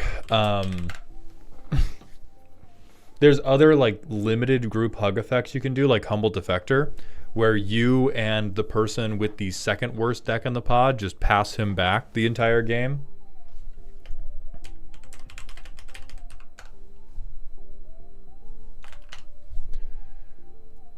You can also, okay. You can also do Secret Rendezvous. You can also do Tempt with Bunnies.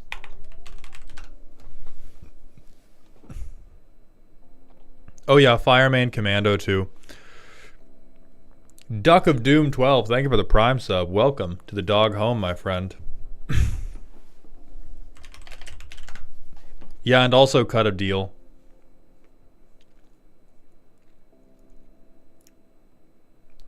So I think those are the things we have to fix, is the heroes need to be the big angels, and the way we make the big angels the heroes is by replacing all of these extra combats with banners.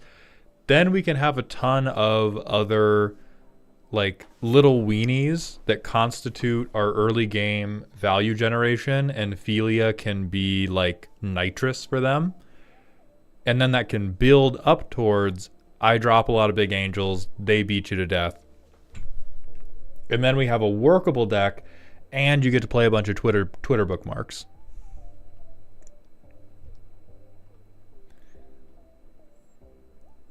So for right now, I'm going to have you...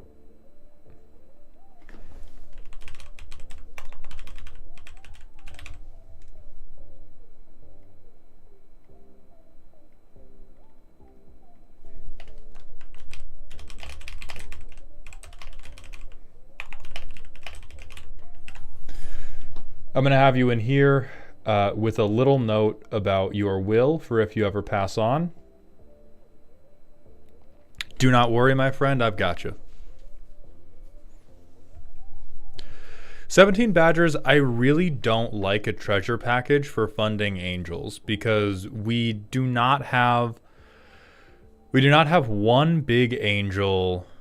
We don't have one big angel that we can drop and then feel really confident about, and that's typically what treasures are for. Or I get this ephemeral advantage, I spend it, and it's for such a big payday that it's okay that I only have 3 lands in play. This deck has to tap 8 lands every single turn. We have a very ominous check your Ko-Fi from Elikman.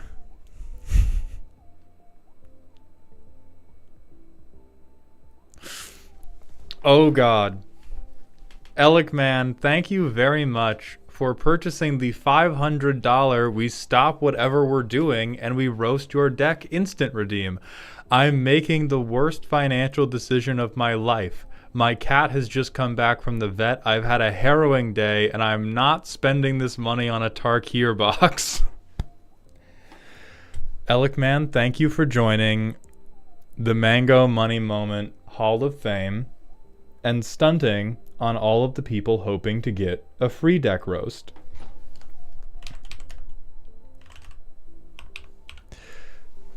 I hope your cat is doing well. Please drop your deck list into Dear Maldhound. I thought we weren't doing that on free roast days. No, the only time we don't do the $500 drop whatever I'm doing thing is if I'm doing a stream with other people and it would fuck up their experience to do it. Wasn't the drop everything roast not supposed to be on roast days in the first place? No. Absolutely not. No, that was just the first time people did it. They did it on the variety days for it to be more of a like screeching brake noise.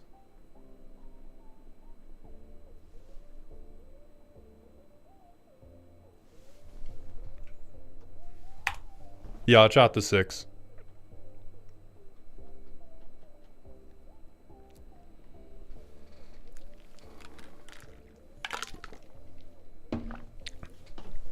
Yeah, most of the time we just didn't have people do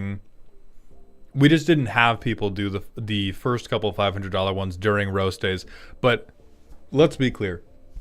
At any moment, I will accept $500. All right? Rent exists.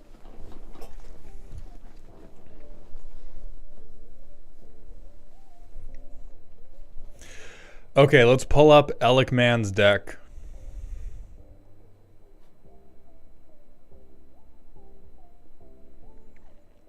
Dear Maldhound, check your Ko-Fi. Revenge of the Lawn Gnomes. Oh god, not the silly Gnome Parade deck. I did not want to speak this shit into existence. Okay, we have a Neem Pakal, who, if you fall asleep, you will wake up and an army of lawn ornaments will have killed all of your enemies. So we want to attack with non-gnomes. And we want to put 1/1 counters on a Neem Pakal. We have Arabella, who's unfortunately totally reasonable in this. We have... Okay, so we're going to get treasure tokens off of the gnome generation.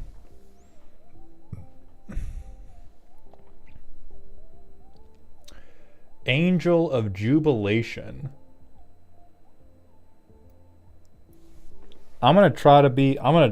Listen, tentatively, I'm going to try to be on your side. And you know what? The Golgari players don't deserve fetch lands. I'll say it. The Aristocrats players don't deserve to cook. Okay. Excellent Twitter bookmark. Unfortunately, just a stupid... Oh, check the primer? Absolutely.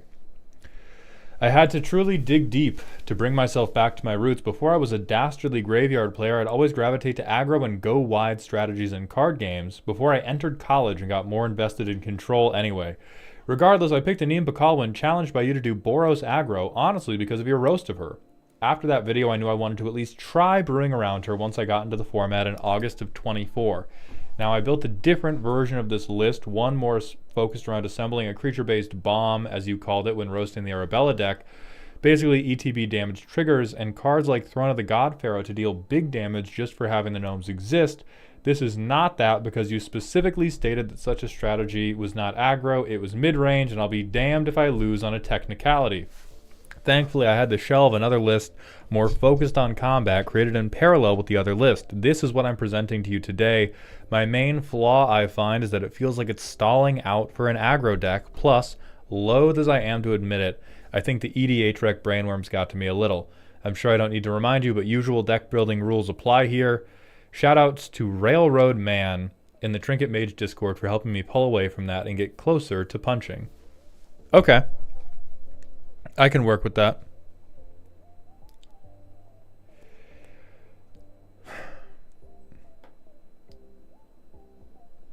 Oh, you're going to hell. That's like... Pretty quickly, that's like +5/+5 or something. Okay, so that's fucked up and evil. That's fucked up and evil. This one's okay. This is good just because you'll probably use a mana rock anyway. It's okay. It's okay. I like that a lot. I think the...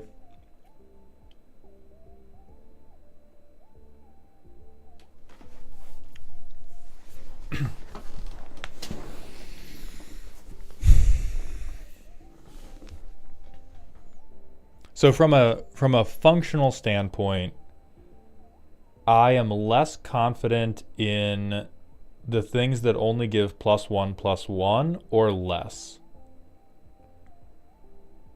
Which is really, I guess, just intangible virtue. Because Steel Overseer we do every single turn, which is fucked up. So all of this is good. First of all, fuck fetch lands. But I think in like the...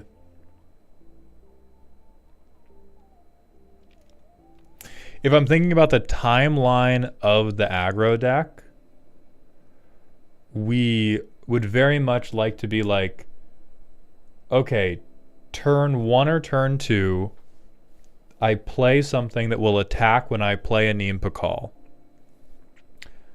Turn 3, I'm almost always playing a Neem Pakal. Turn 4, if I am to play an Anthem, I am less... like as an aggro deck, we never worry about crackback and blocking. Motherfuckers should just be dead at that point. Turn 4, I think what I want to be worried about is I want to play an Anthem that will do more than +1/+1, and I want to potentially hold up interaction to save my commander.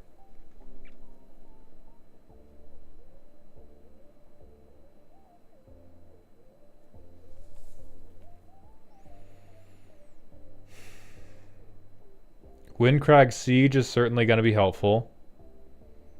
Counters. This is where I think... This is where I would guess the EDH rec is going to get to us, if it's going to get to us anywhere. I doubt that we need this many cards that are focused just on the 1/1 counter game plan, because we are not mono green losers. Now, like Angelic Intervention, it's protection too.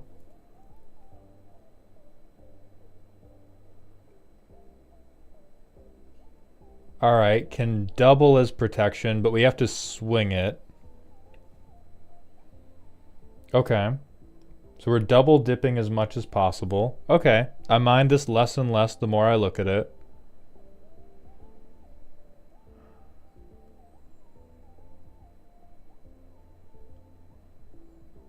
Don't know if I like this one as much.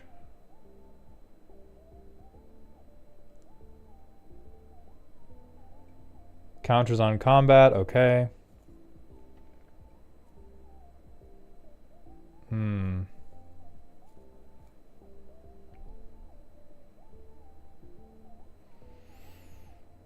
I feel like what's happening here is we've made...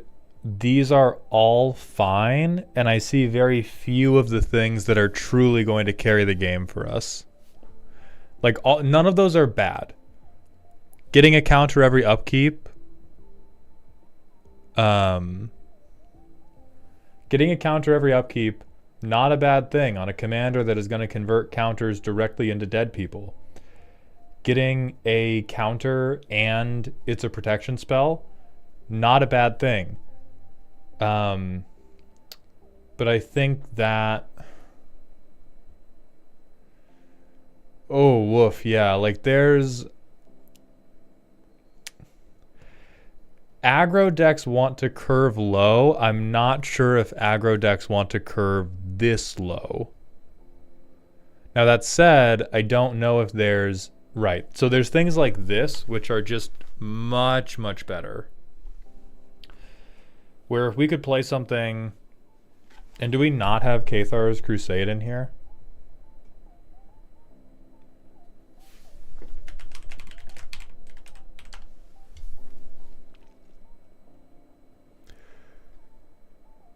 I think not having this in here is an interesting decision at its most charitable. Can we please not put the Crusade in anything?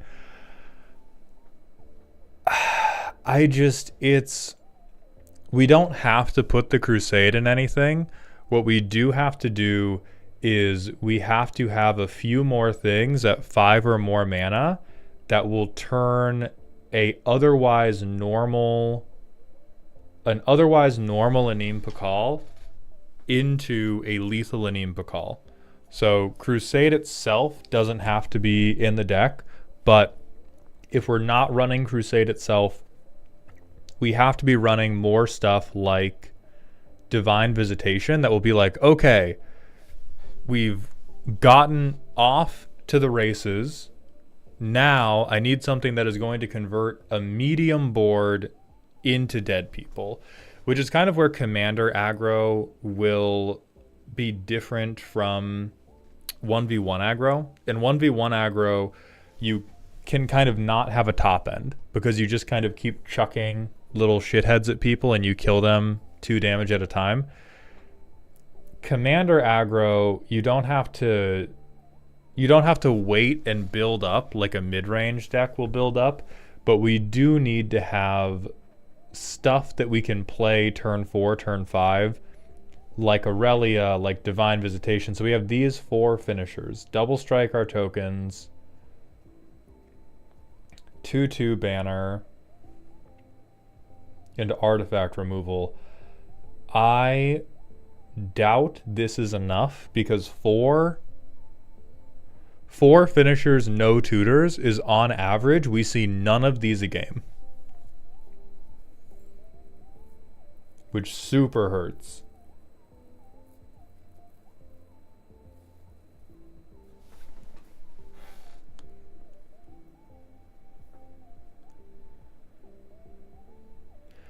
So again, you've picked totally normal removal spells. We've picked normal ramp spells. We've picked playable protection spells. But I can definitely see that you probably have the scariest first 4 turns of any deck at the table, and then nothing happens. This hand is unkeepable because of lands. How many lands are in your deck? 37. Okay, we're just unlucky.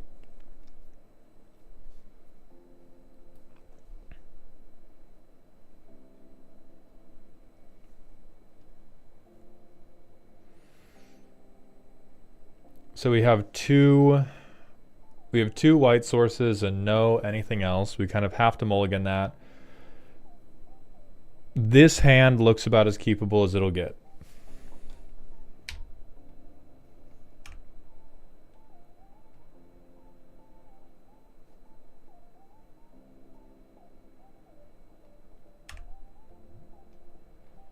I play on my commander.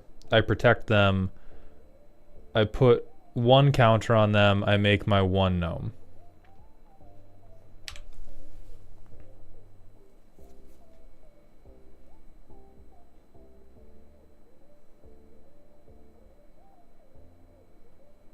I play Windcrag Siege. I attack. I trigger once. I make 2 gnomes. I trigger again. I make 3 gnomes. So I have 6 1/1 gnomes right now.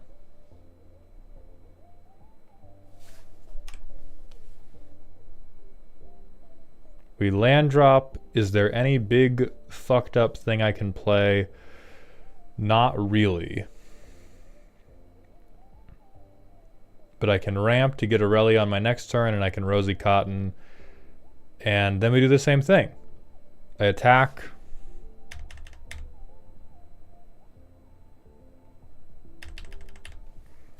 I have 8 million lawn ornaments loaded into my catapult. And this is effectively lethal because we're also putting 9 additional 1/1 counters onto. Oh, God, we make 9. Right. Rosie goes...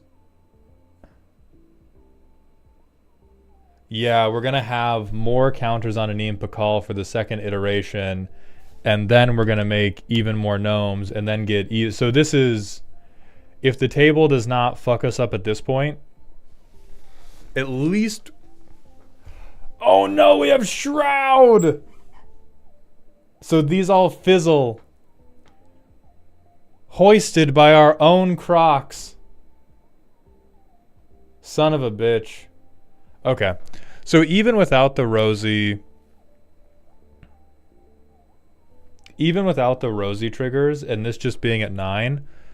Oh yeah, we can give it to a gnome. So like... All of our gnomes start to get big. All of our gnomes start to get big, and then the turn after this, we have the mana for Aurelia. We get an extra combat. We have a double triggering Anim Pakal with like, I think 9 counters was where they would be at real world. So this basically works out.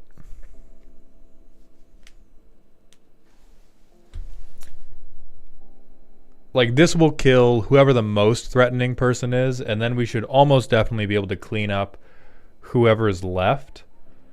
I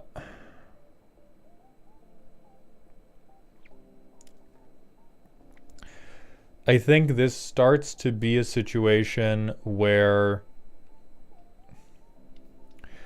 we cut the things that do worse for card selection on the things that do better. Soul Cleaver is not worth considering under any circumstances.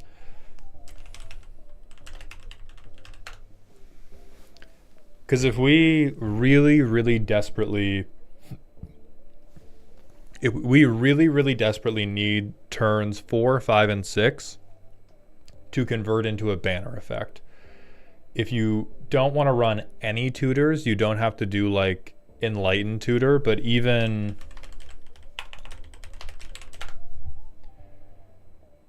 as rough as this is, because it competes with your commander and only puts it to the top of the deck, it is still something, and we desperately, desperately need redundancy on things like Renewed Solidarity, Illustrious Wanderglyph, the Aurelia, or on Windcrag Siege. What's Subira doing?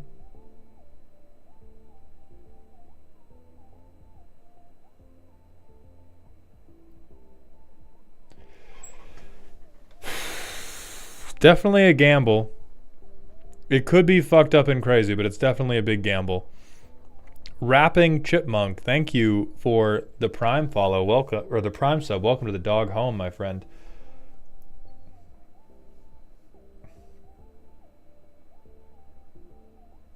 So also in Nefarious Card Touchery, people are suggesting Rumor Gatherer.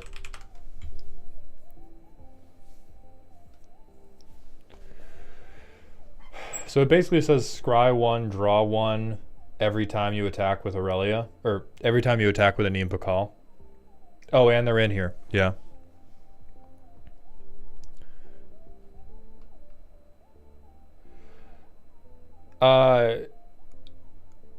Emerald, I'm talking about gamble that we get to a situation where the ability is worth activating. I'm more confident in something like Blade Historian to start giving us double strike.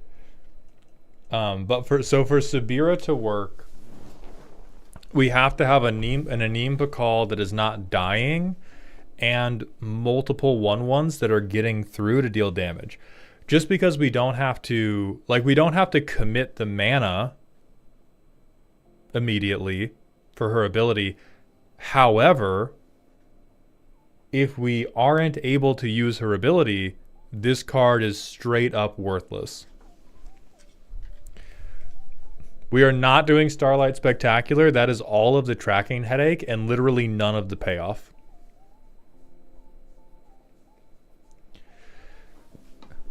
Yeah, this card is crazy in an Arabella deck.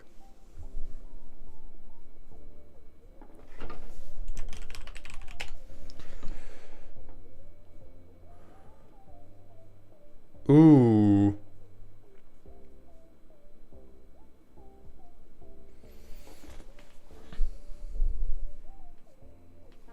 Oh, right. Elikman's decks all have to cosplay as poor people. But this would be, if you were ever going to proxy a card for this deck, this would be a very good one for it. How often do we gain life? It's not often, but it's either Ocelot Pride is on the field and we're going to try to gain life, or Ocelot Pride is not on the field and the fact that we don't gain life doesn't matter.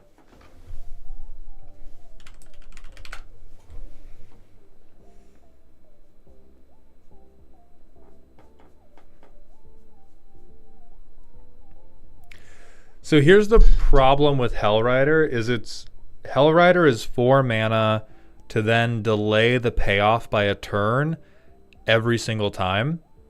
Because when the tokens ETB tapped and attacking, they will not count for Hellrider. And so we will still get them eventually, but again, if we're ever in a situation where gnomes are being blocked or we don't have a lot of good attacks in the first place, Hellrider's only going to work with gnomes that were there at the beginning of the turn. What I like more are the suggestions for like Noble Heritage. And I would honestly even fuck with Agitator Ant.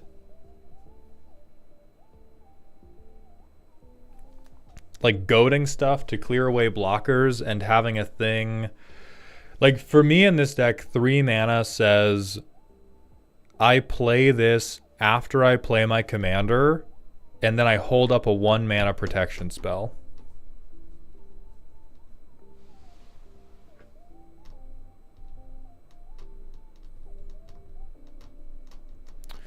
Slap Nasty, I think Bedlam's just not good enough. Like rather than playing Bedlam to totally prevent blockers, we would rather just give all our gnomes double strike. Yes, we are keeping Impact Tremors out of the deck. We are trying to stay focused on I'm going to kill you with the combat step and not with ETB effects.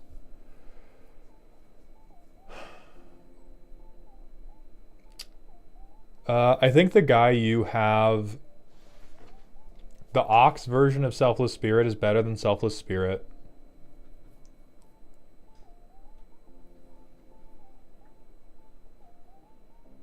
Honestly, I think this would cook pretty hard.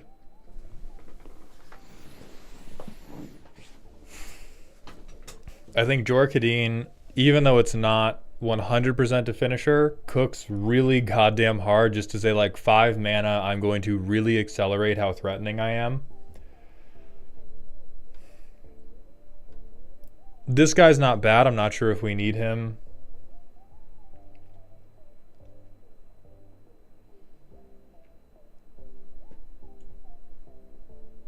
I do think you want Felidar Retreat. DMC, thank you for the 100 biddies. We do have Renewed Solidarity.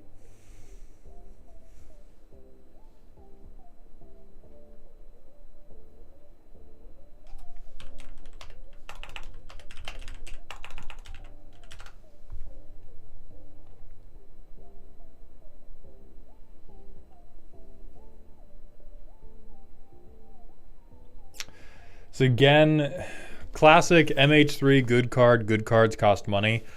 But Guide of Souls would probably be another good early thing to drop. Like, we don't even care about the life gain. We just care about what can convert to us dumping 1/1 counters onto Anim Pakal more explosively. And it makes her flying, which makes her more likely to be able to get her damage through.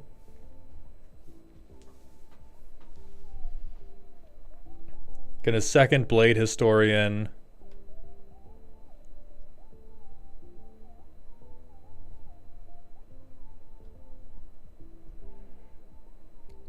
Yeah, I'm definitely like wobbling on Felidar Retreat. It's definitely a lot better if your deck is already working, and pretty tough if the deck isn't already working. Like, making a 2/2 is not the worst floor ever, but it's not a high floor. So I'm legitimately waffling on that.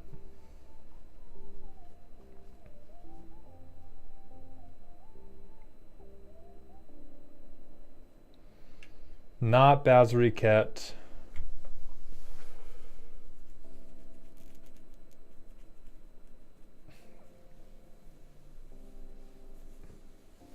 What about Gold Knight Commander?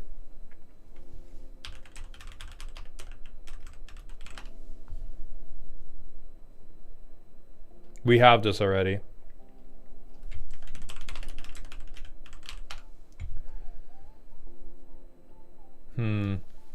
We're never going to be holding up the blockers for this.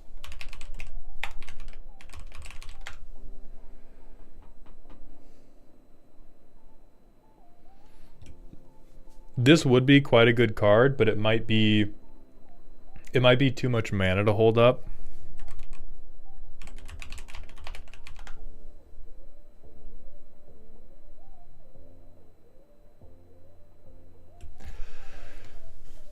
I think Crescendo of War is legitimately too slow.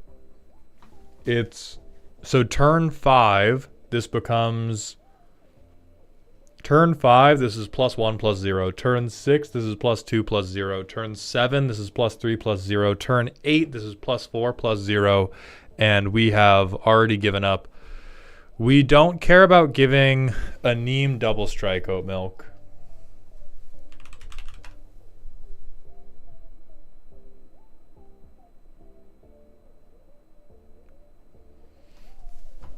ETB put a 1/1 counter on a Neem Pakal isn't bad, but it's not what the deck is built around. Oh, never mind. Never mind. I read each of your upkeeps because I thought the game was fair. This is a must-have. My fault. Vine boom myself. Put it in. So that's +4/+0 on turn 5. Yeah, fuck this card. Fuck this card immediately. Drop this shit in the deck. We have Steel Overseer already.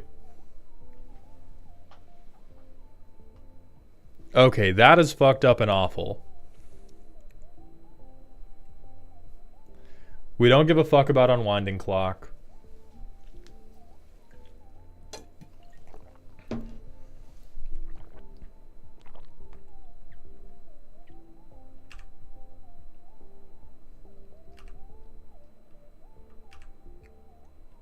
Damn, that's rough. Damn, turn 5 we play a Neem Pakal. So mulligans are hyper important. Is this hand keepable? I think so. Hell yeah, brother. Oh, so we play that turn 1. We play this, we play Ox. So this is, we're in the good place. We saddle the Ox with a Neem Pakal. This attacks. We put a counter on, 2 gnome triggers.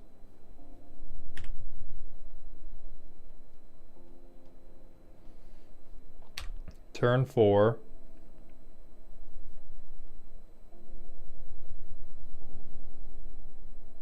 We play this, resaddle, reattack. We now have 4 3/3s attacking on turn 4.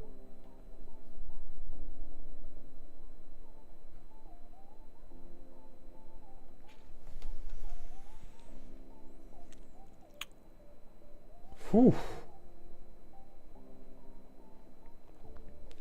Legitimately, the most concerning thing about this deck is it may be worth running tutors because your ceiling might be bracket 3 anyway.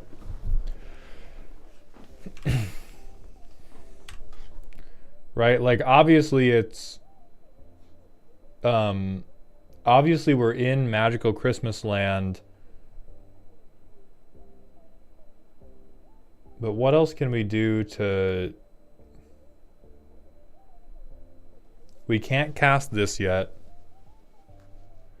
Like, you've done a good enough job that it might be so good that it has to play with the big kids.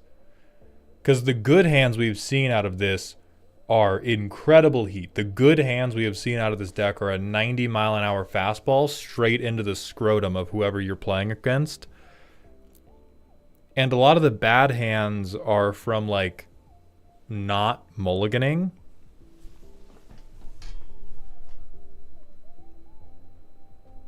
So if I do...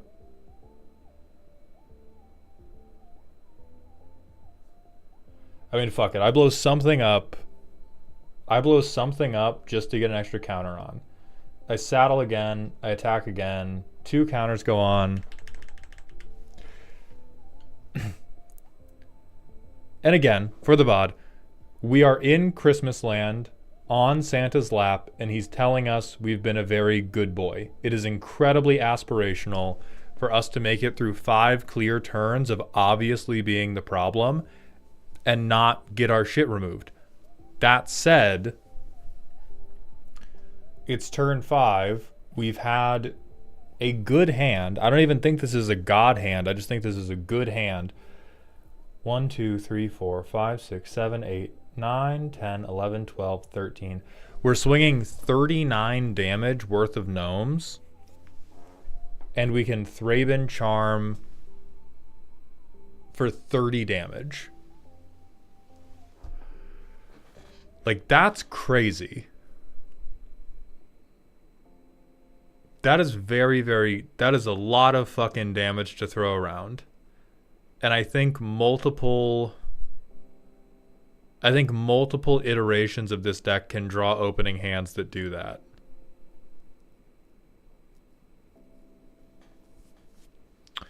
So yeah, I think this works, and I think if you are to make this deck better, the tough thing is the way this deck gets better is by having more tutors. Like by being able to gamble, being able to enlighten, tutor. Oh, this is just a creature, not a player. It's still 39 damage worth of gnomes to your face. Who cares?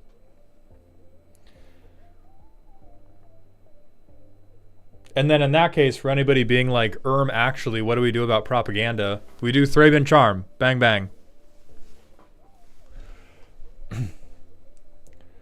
So things I think could go out.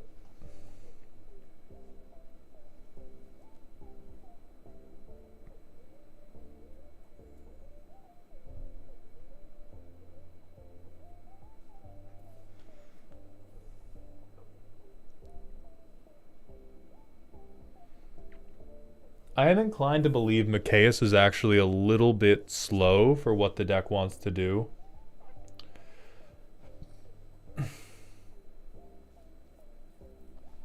As I said, I don't believe in intangible virtue.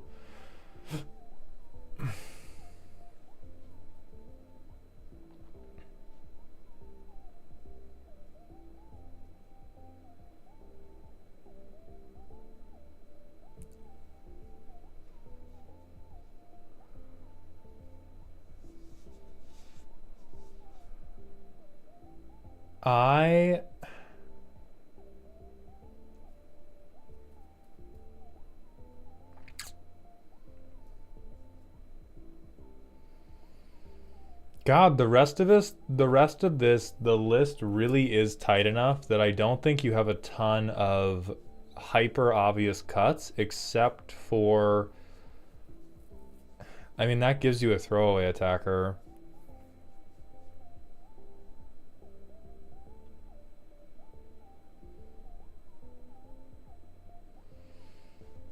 I don't think you have a lot of hyper obvious cuts. I think you either have to shave or you have to be like, what effect am I trying to get? What thing in my deck can I replace where that becomes like an upgrade? Like if you're putting Gamble in, you can probably replace Sazakap's Brew with Gamble.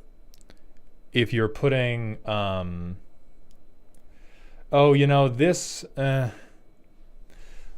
this is a hate piece pet card. And so this probably does go the way of the wood chipper once we try to get into bracket 3.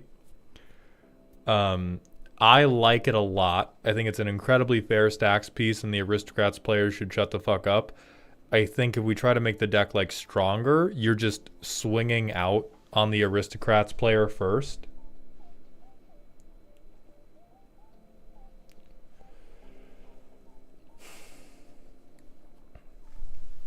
I also think Patchwork, God, I feel very weird saying Patchwork Banner can go, but you're never casting it on 3.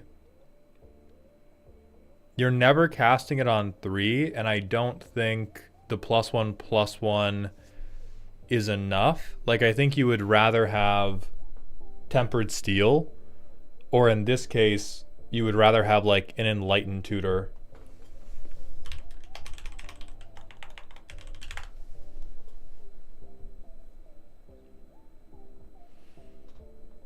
Full Throttle would be, yeah. This could either replace Aurelia or could go in with Aurelia.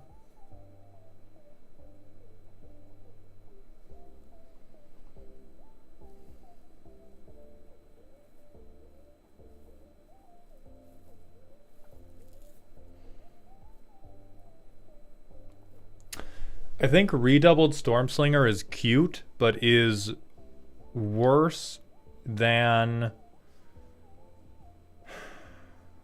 generally worse than getting like Double Strike or Full Throttle or one of our big banners.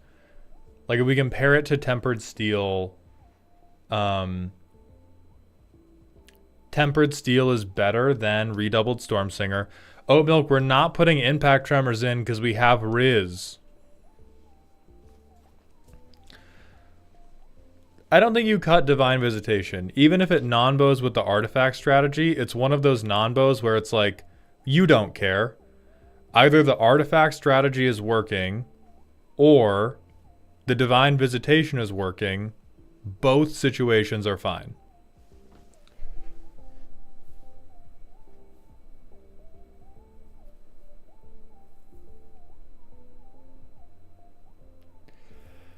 Beef, I don't really like City on Fire because it's... Or no, we could... You could try City on Fire, Alec.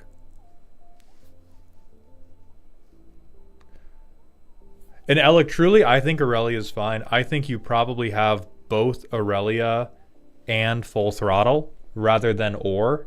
Because like we said, I think you have too few of these. I think we have too few of these things.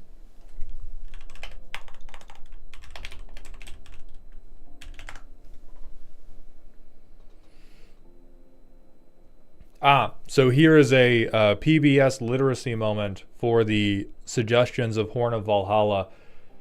I believe Anim Pakal cares about... Yes, Anim Pakal cares about the number of +1/+1 counters on her, not Anim Pakal's power. Making a giant woman is fun. Horn of Valhalla does not actually help us because it is not putting counters on her.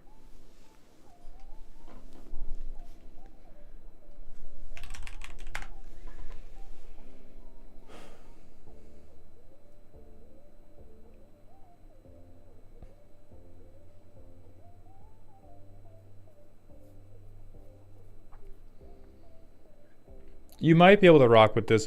I worry about trying to Voltron steroid Anim Pakal at all because it just makes her incredibly shootable. Makes her so shootable. Because this would be turn 2 we play this. Turn 3 we play Anim Pakal. Turn 4 we equip this. And we can't do anything else because we equipped it. And so instead of equipping this, we could have cast Tempered Steel. We could have cast Windcrag Siege. We could hold up mana for Unbreakable Formation. We could have cast Caretaker's Talent. Like, I think all of the stuff we could do is just too much better.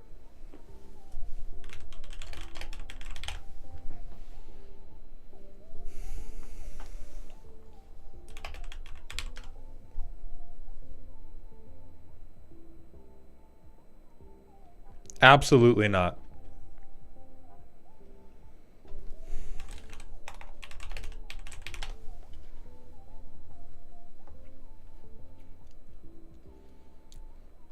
This is okay. I think this could replace Intangible Virtue and you wouldn't even blink. Exotic Show, thank you for the 100-bit cheer. Quick Smith Genius for card selection.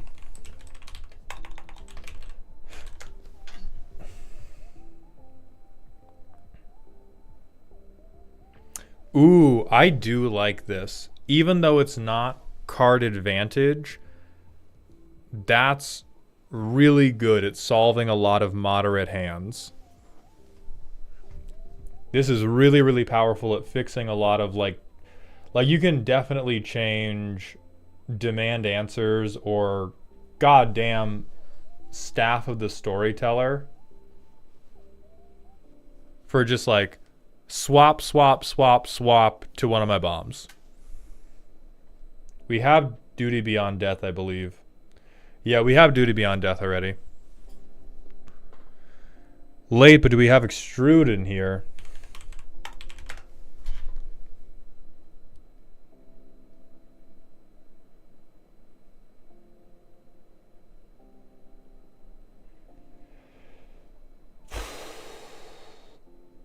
I think this is too much mana to just totally fail if a Neem ever gets removed.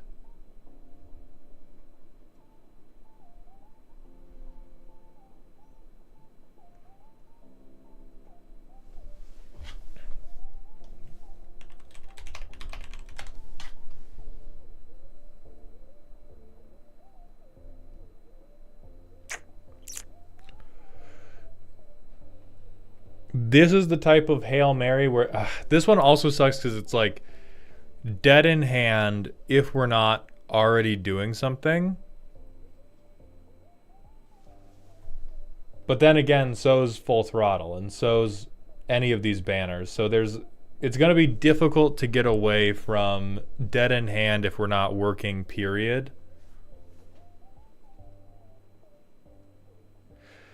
Do we really need Ornithopter of Paradise? I think it's helpful.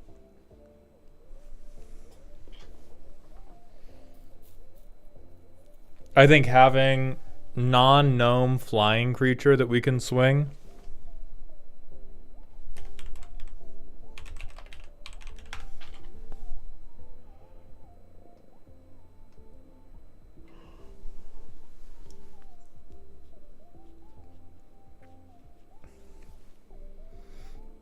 This one's not bad, but I don't think we are that worried about early blocks. I think we would care more about giving non-legendary artifact creatures Myriad.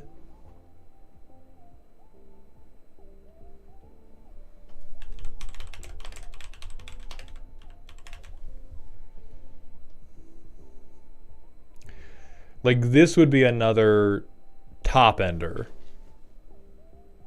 And it's again like I think this is kind of deep in Win More Hell because this becomes a Neem has to be big and she has to have been big for enough turns that we have a lot of gnomes on board. So I don't even believe in this. I think at this point we are getting far too lost in the sauce. So I'm going to place you on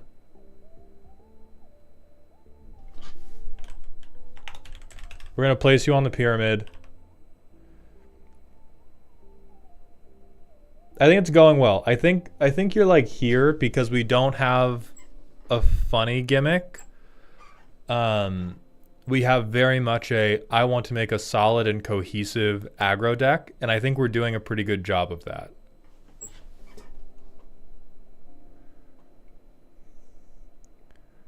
I don't believe in shared animosity. This is the same problem with Hellraiser, where we are deferring our triggers.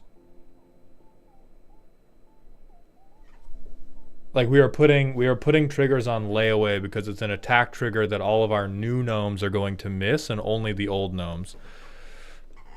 Pickle Snot, we're not going to use Legion Loyalty instead of the Cyberman one because we're not using the Cyberman one because, as I said, the Cyberman one is not good enough to include in the first place.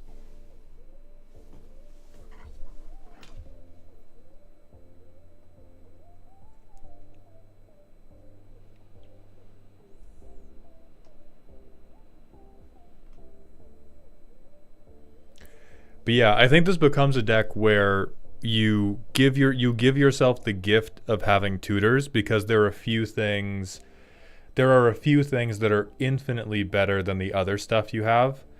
Kevin, dude, we did suggest Noble Heritage.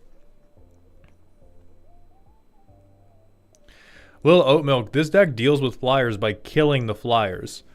But Alec, man, I think you have succeeded. This is a good, solid, honest aggro deck. And I think literally the only place you can take it is up. Because right now, if I was playing this deck, I'm just mulliganing like a crackhead for Windcrag Siege. But you have done a good job of not giving into the ETB brainworms, and you have an aggro deck that is actually going to win via aggro. Which I love. Big hearts. Big fucking hearts. So good luck tweaking it a little bit more. Thank you very much for joining the Mango Money Moment Hall of Fame. That is going to be all we have time for today. So we are going to find a friend to raid, and I am going to lay down and try to work out this kink in my neck. So thank you all for coming by. Thank you for the subs, the cheers, the follows today. We will be live again tomorrow. We have one makeup deck roast to do, and we have more Darkest Dungeon stuff to do. And I will see you all there. Let's see who of the homies is live. None of the people I typically raid are live, so if you have a streamer you would like to get raided, please hit me with them. Oh, important note. Deck roast commissions go live tomorrow at noon Pacific on Ko-Fi. Noon PST. They are going to be a commission. They will be a thing you can buy. It is not just a donation. They will be live at noon PST tomorrow if you would like to purchase one. Darebrand, I have no idea what Pacific is relative. It is currently 4:23 p.m. So whatever time it is for you right now, it's 4:24 p.m. for me. Do that math. Noon Pacific tomorrow.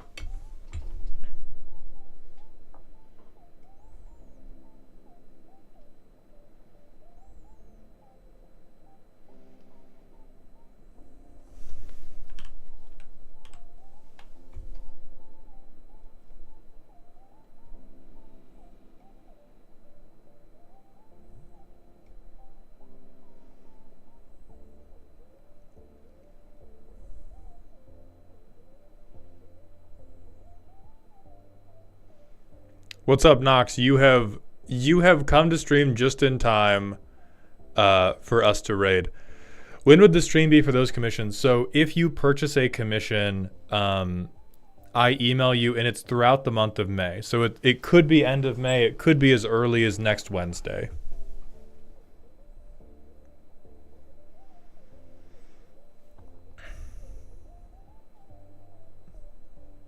All right, we will do GP_TV. I don't know what the raid message is going to be because it feels impolite to raid with the indestructible Justin spam for people I don't know, because I know it just it turbo fucks your whole chat situation.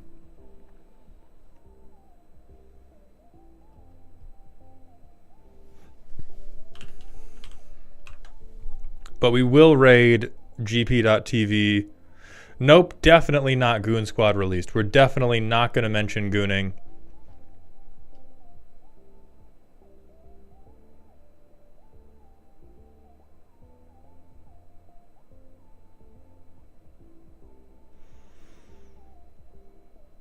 Honestly, no. Hit them with the indestructible Justin rant. Who cares? Be nice. Don't be weird. I will see you all tomorrow. thank you all for participating in the free roast raffle. The next one will be happening next month. And at that point, hopefully, we'll be able to have YouTube in on it. Until then, remember to stay toxic.